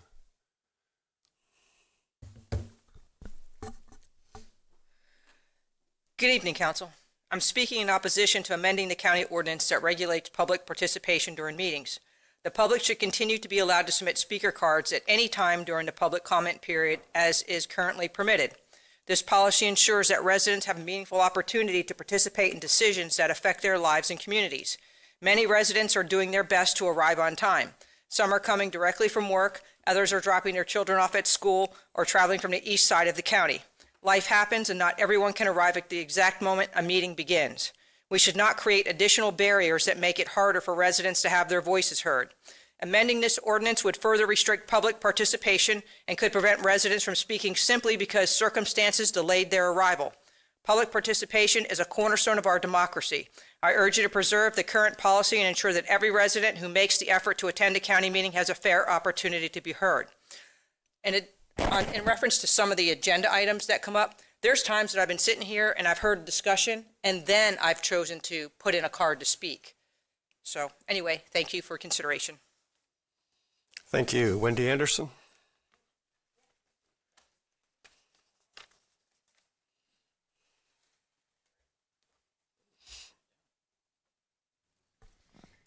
Good evening. It is evening now. Wendy Anderson, District 1.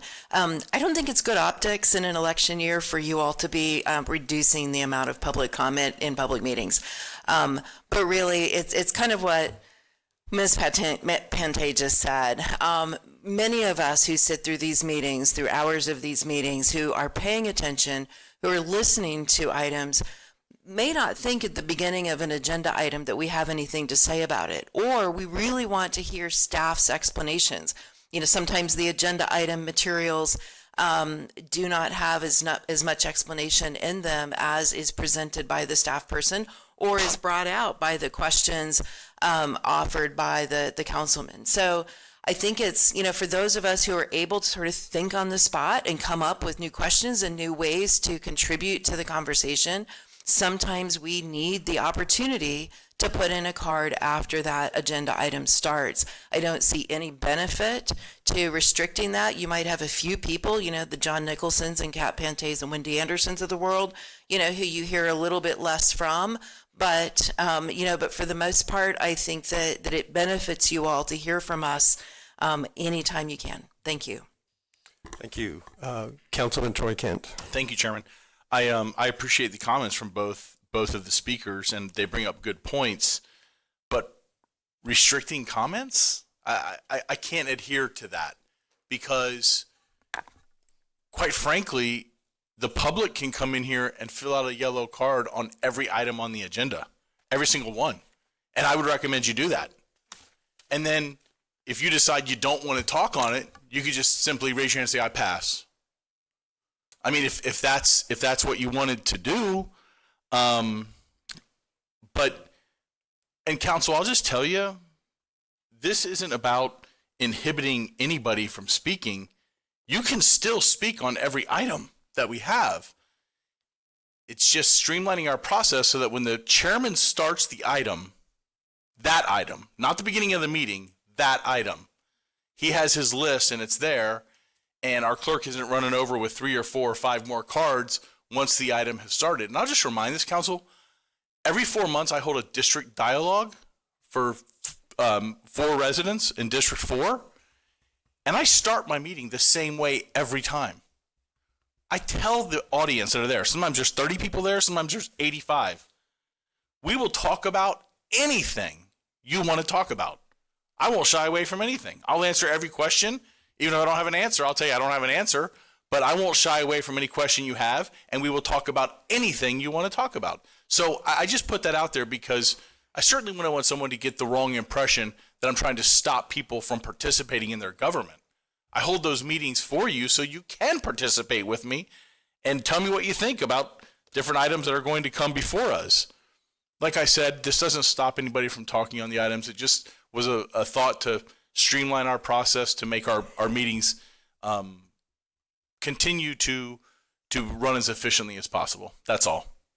It won't break my heart if we don't change anything either. I mean, just tell you that as well. Thank you. I don't have any doubt that you don't want to shut down people, but I think Kat and Wendy are exactly right, because I'm sitting here getting cards from people, and it does sometimes it is Wendy, and sometimes it is Kat. It's always John, but she's right that you can't get here on time all the time. They'll get here just a little bit late. We'll get 2 or 3 on an item, so it's 6 or 9 minutes. I think it's more important to protect the public's right to participate in our meetings. It's critical to hear from them. It was critical to hear in this last item on the domestic abuse. And I think our higher, I think the best thing we can do is protect the public to be able to come in and speak to items. I don't see it as a problem. And I know, because the same thing, you see the same thing happen on this council. We'll discuss them. First we have questions, and then we have debate. We'll go into debate, and somebody else will say, hey, I want to go back and ask another question, because a debate creates questions in your minds.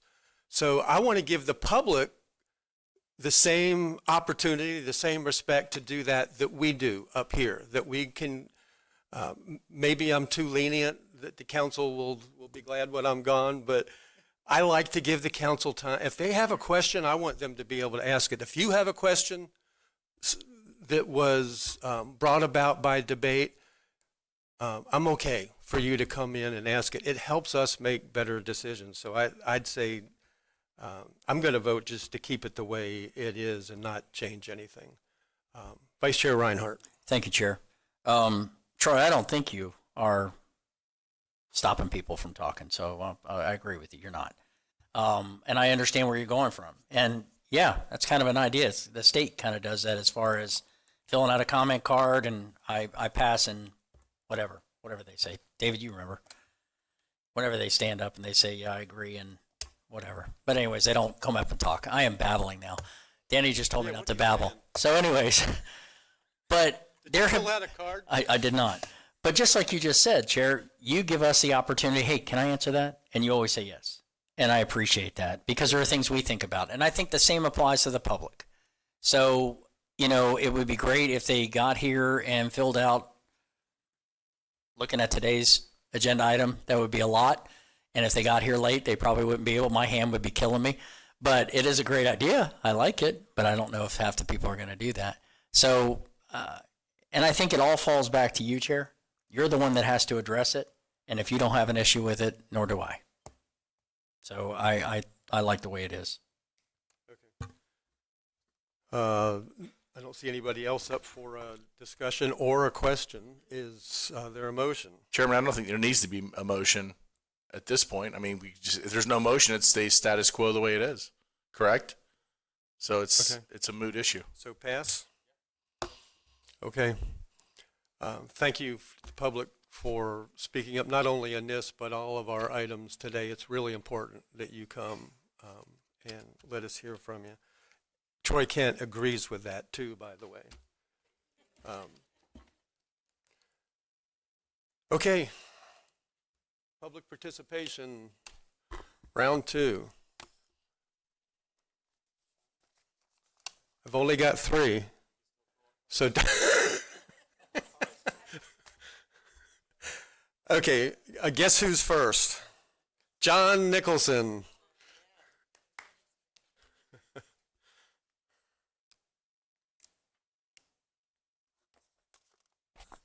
And I filled out the card early. John Nicholson, Daytona Beach side. No, Troy, I didn't expect you to curtail public speaking, and I understand why you're doing what you're doing, because you've done that from the very beginning. So in an election year, words matter, and I don't want anything to hurt you. All right. I know, but you will be. Second, again, I want to bring back the agenda or the voting item in this coming election. Years ago, I was at a economic advisory board meeting for the city of Daytona Beach, and Ken Sharples was introducing the half-penny sales tax. And in his presentation, the data that they had gotten was that it would pass easily, that nobody would object to having a half-penny sales tax. And I sat in the audience and I went, mm-mm. And so he looked at me and goes, "What are you shaking your head no for?" And I said, people are not going to pass this half-penny sales tax. You got to remember that you just denied increasing the impact fees. People don't like the idea that they're going to have to fix the roads and pay for the roads that the developers are getting free. And secondly, they don't trust the politicians. So when you put something before them and they don't know where you're going to spend the money, they're not going to okay it. Well, I just read an article yesterday in which they said that they have a poll, and depending on how you word it, it passes with 61% if you say it in one way, and it goes down to 45% if you say it another way. So I'm asking you that depending on how you guys want to vote, I know there's two people here that have publicly said that they support this, all right? I don't know how the rest of you stand. But we can't afford to go with 100% no property tax, except for schools. We're not going to be able to make up that difference. And I understand people say, oh, well, it's only 10%. But that 10%, when you are down, I think we were 6%, George, a couple of years ago, and we're down to like 3 for the basic. Yeah. So we went down 3. So now you want to go down even more? You're not going to have the funds to do what you want to do and what we need to do.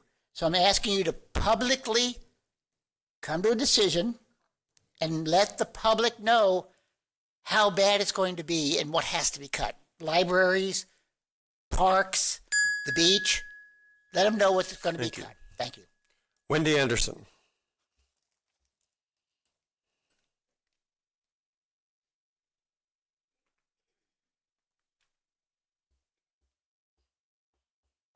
Okay, last time. So, Wendy Anderson, District 1. So I wanted to talk to you about water quality because it's my favorite topic, and I've got 2 minutes and 51 seconds to do that. So PFAS, forever chemicals, that's one of the persistent pollutants that we've become increasingly aware of over the last few years. Comes mostly from industrial processes, testing of fire retardants and bomb ranges and things like that. We have several parts of Volusia County where there is noted PFAS in our groundwater and our drinking water supply, and so we are party as a county to county utilities to one of several class action lawsuits nationwide against the chemical companies that produce this, and will at some point, hopefully in the near future, be receiving settlement money from that. I've checked with legal, I've checked with your utilities director and public works director, and they've assured me that the amount of money that the county stands to receive from that lawsuit is minimal, that it will not be enough to actually implement technologies that could start to remove these chemicals from our waters, from our drinking water, and that's really concerning to me that we might just be party to a lawsuit just for chump change, but whatever. I want, first of all, to just put it on your radars that money is coming in, and when it comes in, A, I want assurance that it's going to utilities, B, that it's going to go to utilities in such a way that it will improve something about water quality.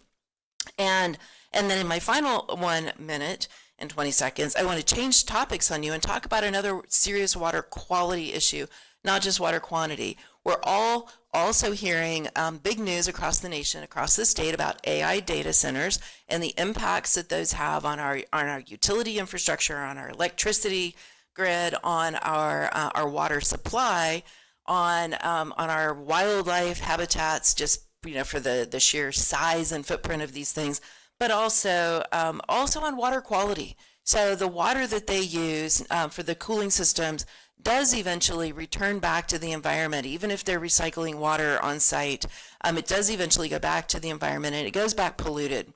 And so knowing that we already have polluted water from PFAS and several other sources, septic tanks, fertilizers, things like that, I would like to just, again, put it on our radars that we really need to have a plan to keep our water clean, to clean the water where it's already dirty, and hope that we can do that.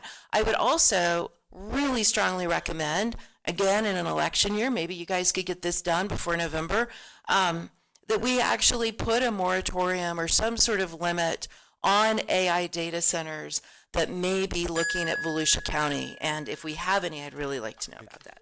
Thank you. Thank you. Greg Bellitz? Pardon?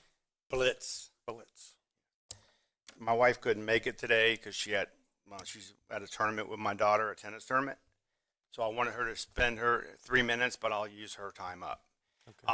We were extremely disappointed about the decision. Our hearts were set on building our home, where it's delayed now because we don't really know where our property lines are. If the vacate happens, we pick up 25 feet for each lot. We own all that. If you guys got a chance to look at it, did anybody get to see the information that I sent over? I sent it over to I was told, the public participation website, and I also sent an email to every council member with all the. I have a environmental report from a local guy here. His name is Jordan. He owns an environmental company here, and it was a $2,000 environmental report that we did on that property. So the county, it was really unfortunate that Tad did not present that information to the board. I feel that it was to the council members, it would have been a different decision. It looks high, like I said before, when you guys were looking at it, because I watched that video 8 times of the last meeting that I should have been at, but I wasn't. So I'm getting my 3 minutes. I doubt I could have changed your mind, because apparently the county wants to put picnic benches in between our property. But I lived in Volusia County in Newsom Beach 35 years. Okay, we lived at Ocean Walk condominiums, and I know that Danny knows where it is. Right down the street, 1.5 miles away from our property. Every morning I'd get up. I lived there 6 years, and I would jog down there, and I would just dream about my property, build there for my family. So what the county's doing to me is I can build a SpongeBob house if they want me to. It's 1,100 square feet. That's our home. That's what I can build right now on that big giant lot that everybody looks is really big, but take a look at what's really there. I can do that. It's going to look funny, and that's going to be my kids' home. I wanted my grandkids to be right there next to me and walk across the street, West Alton, that doesn't exist, of course, and have our property like everybody living together. And that was my plan to retire there. But now, my son's a pilot. He's a commercial pilot. He has his check right on Friday. He goes to Epic Flight Academy. And I'm going to get his house all ready to build. He's going to help me build it. One day, he's going to live there. My daughter's going to stay with him until she figures out what she's going to do. We want to be across the street. We can still build 2 homes on that property. We bought 5 lots from 5 people. And 4 of those lots, like I said, have hookups. One of the lots was purchased from Glenn Storch, and I'm sure you know who that is. He was going to build a house on that property, and he actually represented me on a couple things on getting variances. But Glenn told me try to get a vacate. So I just want to know if I can put it back on the agenda and discuss it. Thank you. All 3 of you want to speak on this issue? Okay, Councilman Robbins. Thank you, Chairman. It's come to my knowledge, there's some additional information I think that we need to consider here. I'm willing to make that motion to get him back on the agenda if I can get some support. Also, too, there was concern, Chair, of Carissa. Can you Google map that area right there and then zoom out a little bit? We have, I'm sorry. Greg, what was your address again? It was in between Turtle Mound and Ingram. Turtle Mountain, Ingham, I think it's 6211. 6211. What I'm fixing to show? Ingram? Or is it on the Turtle Mound side? It's, the property's on Turtle Mound, Ingham, and West Alton. There's 5 lots. Carissa, give me the cross streets there. You'll be able to pull it up. What I'm getting at, guys, too, I know there was concern about parks, and I just wanted to zoom out, and I agree with Mr. Kent, where we should have more of these pocket parks. Yeah. Now scroll out. How far is we have a park further down on Ingram, not too far away. Do we know where that is? Is it that little divot, that little square there? About a mile away, half a mile away. It's 6150. Okay. Anyways, we have a little park there, a kayak launch, basketball hoop, volleyball, a boardwalk, benches, kids playground. Pretty cool little park right by there.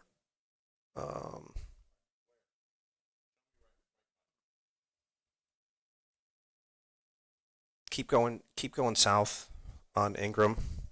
I think it's that square. Where's that? See that square right there? Right? Yep, right there. Okay. Look at that little, you see that square? It says Mackerel Ave there. Can you put that in the center of the screen? Okay. Yep, that whole area right there to the north, you'll see that park. You'll see the boardwalk. I take my kids there, so I know it's pretty much the community goes there, and then they can walk right across the street to the Bethune Beach Park, where there's shower stalls, places for surfboards, parking, grilling, cooking, and there's also a couple pavilions on this property as well. So I'd be more than happy to put it back on the agenda, but I have to get the support of my council, sir. Sir, Mr. Robbins, for the record, just so I'm clear, because it's an application he would have to redo, which has fees and advertisements associated with it for a public hearing. So I just want to be clear what the motion is in terms of the fees and the cost to advertise, because that's either going to be him, unless the council makes another motion, we would do it. So, do we have an explanation why some of this material wasn't provided at the time? Sir, Mr. Kaysberg is here, but my understanding, I'm not certain what material you're talking about. We take the applications as they are. They get sent around to staff, and the information that was provided by the applicant as well as staff after it's processed, so that people can make a decision as to whether it meets the three-legged criteria that was provided to the council at the last meeting for vacation, which the motion was made based on that criteria to deny it. So my understanding is all the information was provided and presented to the council at that time. Before I make a motion, I'll hear from the rest of my colleagues, but I think it would pay to revisit this somehow, so we'll go from there. Thank you. Councilman Santiago. Thank you, Mr. Chair. And that's why I said to stand by, because I was going to suggest also let's just get it rescheduled, and if there's new information for us to listen to, I think we owe it to the property owners and staff to make their updated presentation. I don't think we should litigate it today, guys. No. Let's decide whether we want to give them another bite at the apple. The question is, waive the fees. The fees. So is it advertising fee? How much are the advertising fees? Total, sir, it's about $660. That's the entire application fee. That's my understanding, unless somebody wants to correct me. It's $660, we paid it. And Yes, how much sir. of that is advertising? We paid for the advertising. The cost of petition is $660. The advertisement is responsibility of the property owner. Okay. We normally do it. So it depends on the size of the advertisement itself and the number of papers. I I'd be- don't know what that cost is. I'd be So it's okay- in addition to the fee. I'd be okay with waiving the fee and let him advertise it as normal. Second. So he has to reapply.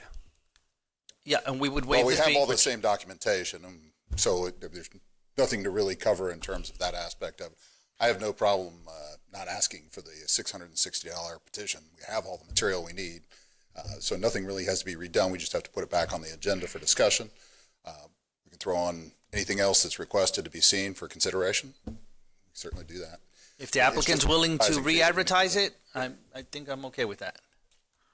Okay. Councilman Kent. Chairman, can you ask him to not yell out from the chair? Don't jeopardize your position right now. Chris, can We you understand your put the passion. aerial picture back up with the map that we had of the original one, not the Google map, but the one with the property, the lines on it there.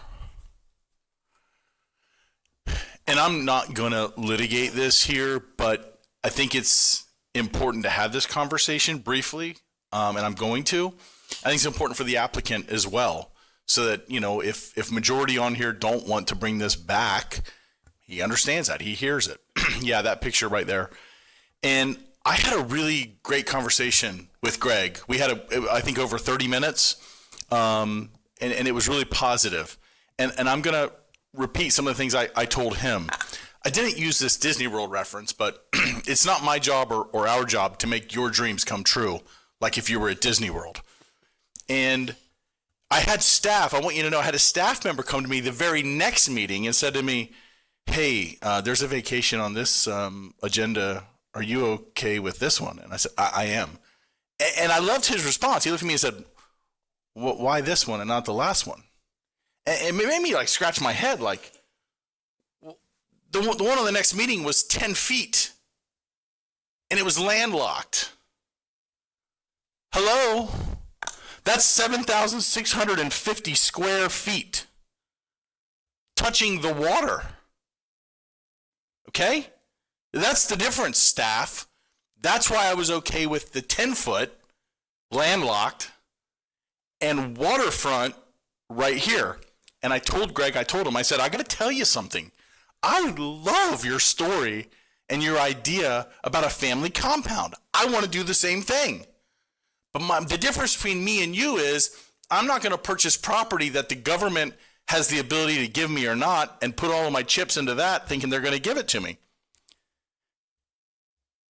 This makes his property worth a tremendous amount more than what it is right now. A tremendous amount.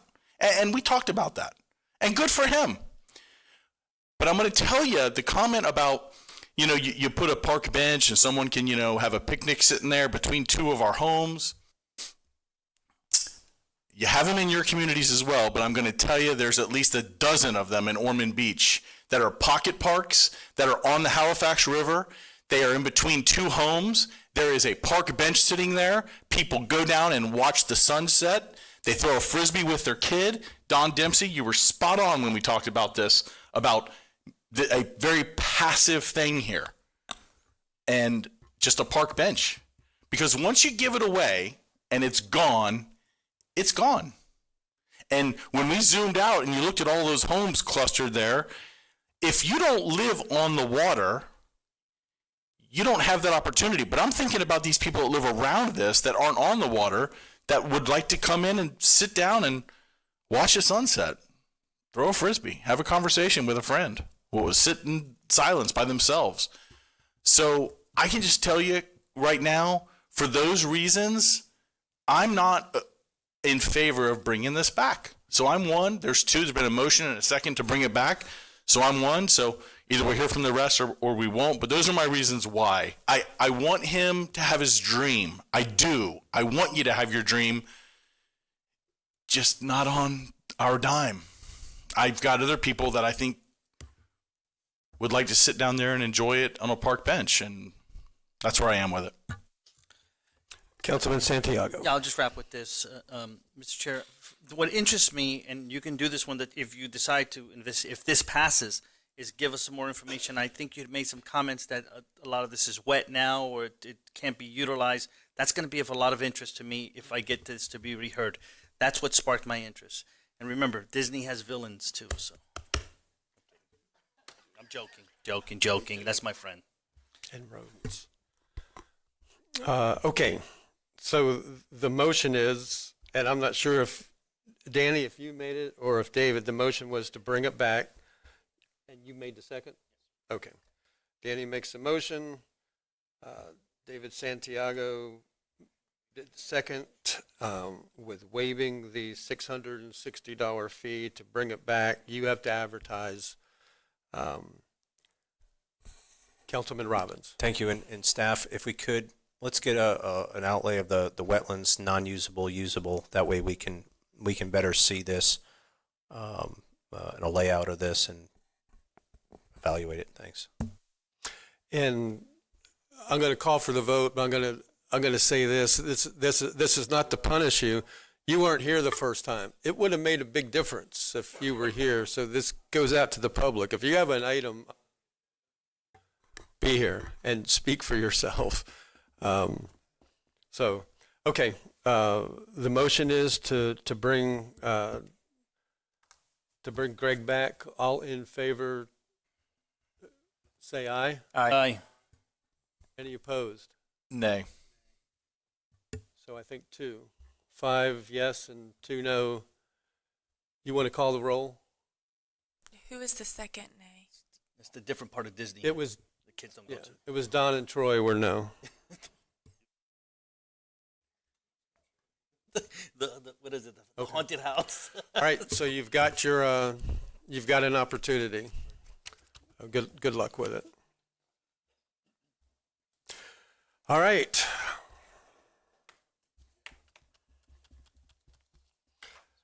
That's the end of public participation. Takes us to closing comments. These guys are arguing over candy.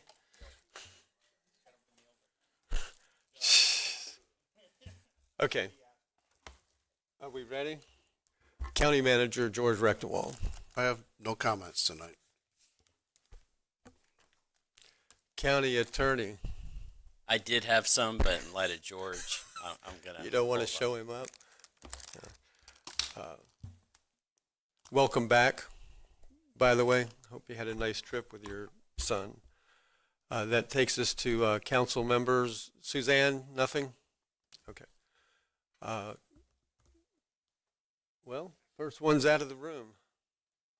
Councilman Robbins, there he is. We've had enough jokes.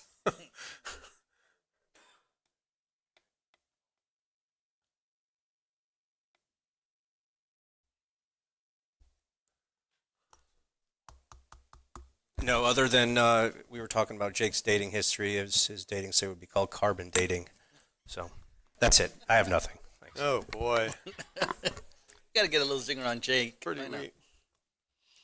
Okay, Councilman Santiago. Thank you, Mr. Chair. I had 2 things, and one was the one that we just dealt with, so I think that was a good move there. And the second thing on here is I have to give, I think, credit to Danny, because you brought this topic up first, the AI issue, the data center, sorry. I know you brought it up a few meetings ago, and there was discussion about sending that back to staff to give us information on options. And I think it's just getting so much more attention that I wanted to consider the thought process of, and I usually don't say these words, but a 6-month moratorium on data centers in Volusia while we get an understanding of what the trends are and understanding what protocols we can put in place to protect our community. And again, Danny, I said this because I know you led with that last time, so I don't want to steal that from you, but No. I wanted to bring it up again to do that. It was on my list. Well, David, it's a good, Chairman, if I may, real quick. If you could try. No, I'm just kidding. You can. There's a lot of misinformation. Some people in the audience or speakers hit on it. Election time is the goofiest time of all times. But we need factual information for the public. A lot of what I see is flashlight under the chin. I want to get by that. We want to deal in facts and not emotions. So I'd support whatever you want to do, David, in terms of looking at this. I don't think there's been one proposed in Volusia, but we do need to look at it and make sure if we do go forward. I think my biggest concern was in accordance with our charter because of our water resources in our sensitive areas. So whatever you want to do. And I've had more opportunity to look into it more since we last talked, and I agree with you. There's information on both sides of this, but maybe it should be prudent to put a 6-month out there, give us time to make some wise decisions, and if we have to make any changes to protect us. So, Then go if- ahead, Mr. Chair. I was just going to say, if you want to make a motion to bring it back, That's 'cause exactly we what I can't was vote gonna- on Mr. it Chair? tonight. Uh-oh, there we go. Yeah, we already, We did that last meeting. right, I was going to say, I was just trying to inform you that we're scheduled to do that on the second meeting in August. With a moratorium? Not a moratorium, but you had asked for options and information Yeah. before you would. Yeah, and I want to add to that. I want staff at that time to have prepared for us, if this council decides a resolution, I think it would be for a 6-month moratorium on that. And I make that in the form of a motion, Second. Mr. Chair. Have a motion to add that to discussion coming up next month. Motion by David Santiago, second by Councilman Robbins. All in favor of adding that little, please say aye. Any opposed? Okay.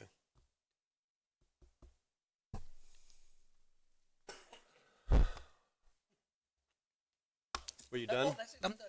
Okay. Councilman Dempsey. Councilman Johansson. Thank you, sir.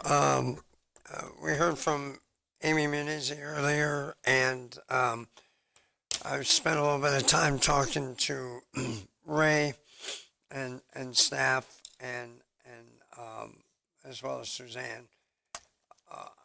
I really would like to request staff kind of reevaluate the overlay. If you look at, I've traveled around Florida in my time, and I'm sure there's many other places in the nation where zoning wasn't done right, and the overlays aren't done right, and you have these main streets that aren't main streets because they were built improperly.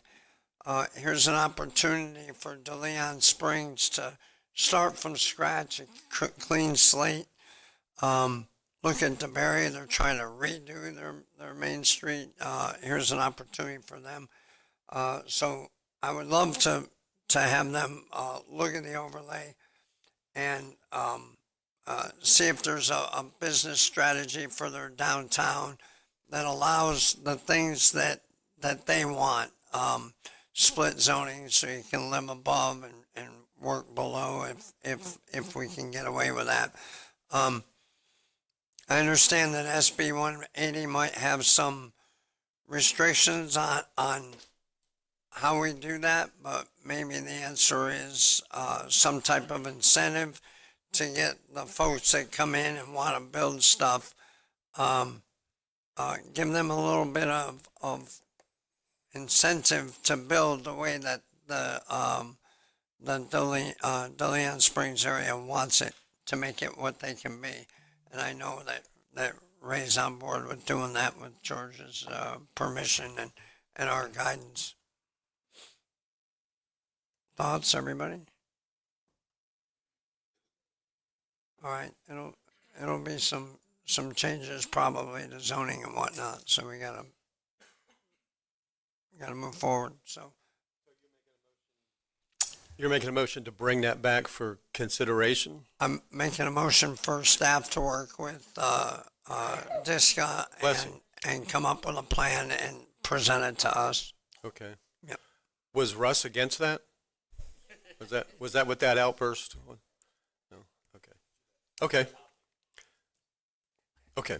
We have a motion to bring that back for more information for the council to consider. Is there a second to Mr. Johansson's motion? Second by Troy Kent. Any questions? All in favor, say aye. Aye. Any opposed? Okay. That's all I have, sir. Councilman Kent. Thank you, Chairman. I have 2 items I'd like to talk about tonight. One is we received an email today from Maya Duxon at 2:25 p.m. titled, Get Outside, Get Growing, Regrow Volusia Programs Planned Across Volusia County. And I just want to say, Council, it was a little over 2 years ago that we implemented the Regrow the Loop program. Thank you very much, up in Ormond by the Sea and Ormond Beach. And then we've taken it a step further with Regrow Volusia. And it's just, to me, it's incredible that It says Regrow Volusia will host a series of environmental education programs, workshops, and outdoor experiences from August through December, offering residents opportunities to learn about native plants, conservation, wildlife habitats, and sustainable landscaping throughout Volusia County. And then we have 20 opportunities for our residents to participate, all free of charge, by the way. But some of these are making a difference in your own backyard, coastal plants workshop, plan your winter garden. And then I won't go through all of those, but then at the end, there are 2 ongoing events. One titled Community Tree Planting Events, where they tend to give out tons of free trees, and then the Master Gardener Talks. And I just want to thank this council for having the forward thinking to approve this program, that we have partnered with many in our community and different organizations, and it's very little cost to the county for something as rewarding and wonderful as this. So thank you for that. My second piece was, and you know, my memory's pretty good, but George, you can help me on this. I could have sworn I brought this idea up to have a discussion item about it. Maybe it was 6 months ago, maybe it was a year ago, maybe it was 15 months ago, about the possibility, and I said for this to happen, we'd have to have tons of state and federal involvement, but for us to have a discussion about the possibility of creating an inlet in Ormond by the Sea by High Bridge. And I was just having a discussion about that. And I thought I had 7-0 agreement from the council that we were going to talk about that. And if my memory is right on that, can we have that discussion within the next 3 months is my ask? Yeah. Suzanne's got an update on that because we have done some engineering work. Let's talk about that. Well, actually, council was provided an engineering paper that we commissioned through Taylor Engineering, one of our coastal engineering firms, who looked at this proposal in depth. It was distributed to all council via email, and I'll find and redistribute that Please, report, and thank you. To all of you. And then after you take a look at it, if you'd like to have it scheduled, we'd be happy to do that. Yeah. That's all I have. Vice Chair Reinhardt. Thank you, Chair. Well, I'm surprised everybody didn't have a lot to talk about or nothing after we need to not have meetings more often like that, huh? Keep it going that way. I've only got 7 or 8 things tops. No, I had the opportunity today, and this is not to tell you where I went, like Johansson tells me, but I think everybody needs to learn about it. So at the courthouse, pretrial services, I did their proclamation for pretrial service and probation week, and they gave me a tour, and we were one of few counties in the state that actually have the lab actually in the courthouse. They can process lab results from your analysis and whatnot when these individuals are on probation or pretrial and get it back within 10 minutes. And Don, you know this. And a lot of the judges are utilizing that. So I had a vision of a judge asking somebody, hey, you've been doing drugs? No. Test them. 10 minutes later, he goes out to the jail. So, but if you get the opportunity to go out there, there's a lot to learn out there. So they're doing great job. They have actually are accredited twice now to Excelsior status. So that's huge for the accreditation world and correction. So I commend them. Great job. I have one other thing. I've been talking to Paulo. Is he still here? There he is. I don't hear from him much anymore. There's a big guy.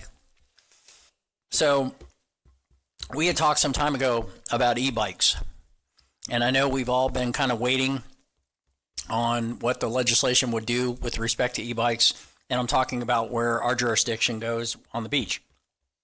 And there have been many incidents of people either run down, I hear complaints about it on the beach, or almost ran over, and the speed that they go, and 9 times out of 10, the sheriff's office will take action if they see it.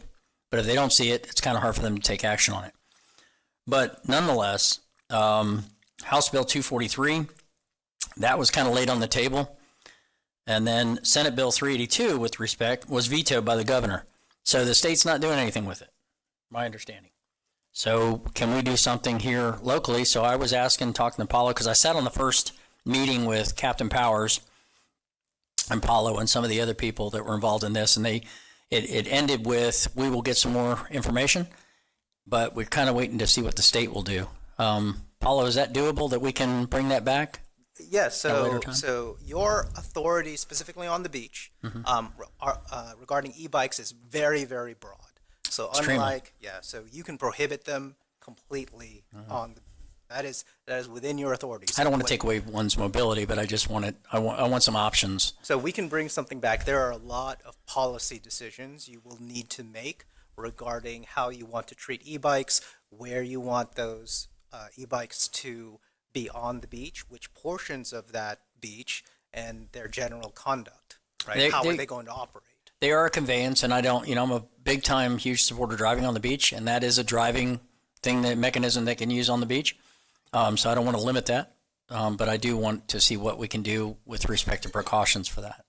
Sure, we can bring something back, and it'll be a discussion items with a lot of options. Cool. So we don't know how you want to treat e-bikes. You want to restrict them in some areas?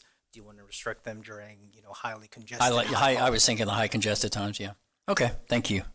That's all. Before you leave that, Yeah. I think Councilman Santiago wanted to. All right. Yeah, Matt, I know it's an idea of yours, but I don't know if we have consensus for that. True. So I wanna agree. make sure- okay. No, that was my next move, but Oh, we okay. haven't gone there yet. But Because first of all, and I don't know the answer, I need to find out there's a problem first before I want to create laws to restrict people's freedoms in any way. Tell me what the problem is in history of what we've had going on. Then we go find a solution. Sure. I don't want to find a solution looking for a problem. At least that's how I feel. We so- could, whatever council decides, but we could get some information together on that. We'd want to speak to primarily our sheriff's office. and that was bringing them into the conversation is what I want. And we have that data. We have the incident reports regarding e-bikes, and we've had several serious ones.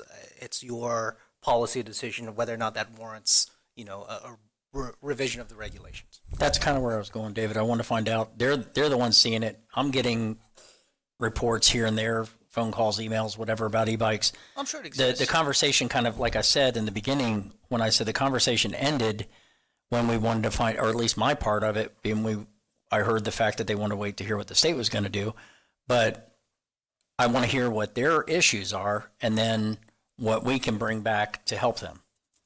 That's Yeah, all. and so thank you for bringing it back. I think it's a worthy discussion because certainly we see people that act irresponsibly on e-bikes. I see it. I don't want to acknowledge that. And then maybe we can institute. I'm going a little bit broader on this, Matt, and I'll stop briefly. But if there are law enforcement issues that the sheriff's office wants us to address, then maybe we ought to have a process where they can come to the council and say, hey, we have X, Y, and Z problem, and the county has the authority to do it, and just kind of get that process, that liaison process more officially with our council.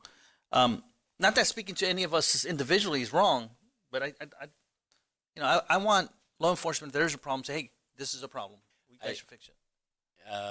Paulo or Suzanne can confirm it, but I believe those conversations have already are in the process of taking place. We're getting some feedback from the sheriff's office. If they did recommend any changes to your ordinance, it wouldn't be, you have the regulatory authority to have to approve it. And the last thing I'll say is, if we are going to move forward, I didn't read the governor's veto on it, but I'd certainly like to know what information the governor used to veto it too. Thank you, Matt. Councilman Robbins. Thank you, Chair. Apollo 2, also get us the vehicular data as well in terms of citations, speeding, reckless, parking violations, whatever that may be. Because I have a feeling you're going to see cars up there as well, I just kind of feel like David, I don't want to be going down that road if we don't have to. Thanks. Just a quick question, Paulo. Are e-bikes not regulated by speed limit and They are. traffic lane? 10 miles per hour. In the is traffic lane? Anywhere. anywhere. So any They're vehicle on not the beach- restricted to the traffic lane? They are not. That was a decision by County Council back in 2021, 2022. They are restricted in the driving areas, but they can meander in and out of the traffic lane. That's kind of one of the issues we're seeing is the e-bikes start going into crowded areas, and e-bikes can get pretty fast especially if you modify it. So that's one of the things, that balance between accessibility versus safety is kind of what you're going to have to deal with. And they're not allowed in, say, Ponce Natural. Inlet where there's no driving? They're not allowed in the natural areas. They are allowed What in, about say, bicycles? Bicycles are allowed. They are considered under an ITP. They are motor vehicles under our ITP, Okay. so they're treated the same way. You can have e-bikes in the core area, so ISB all the way up to Seabreeze. They're permitted because that's an urban area. It's really that natural area which has that higher restriction on anything motorized. Okay. And that's all I wanted to do is, it may not be a problem, but I know that e-bikes came around after. I mean, that ordinance was created when? Oh, we recently updated our ordinance in response to e-bikes. To e-bikes, okay. We, All right. we are specifically granted by the statute to prohibit e-bikes on beaches we have jurisdiction on. Okay. All right. That's all I want. So are you making a motion?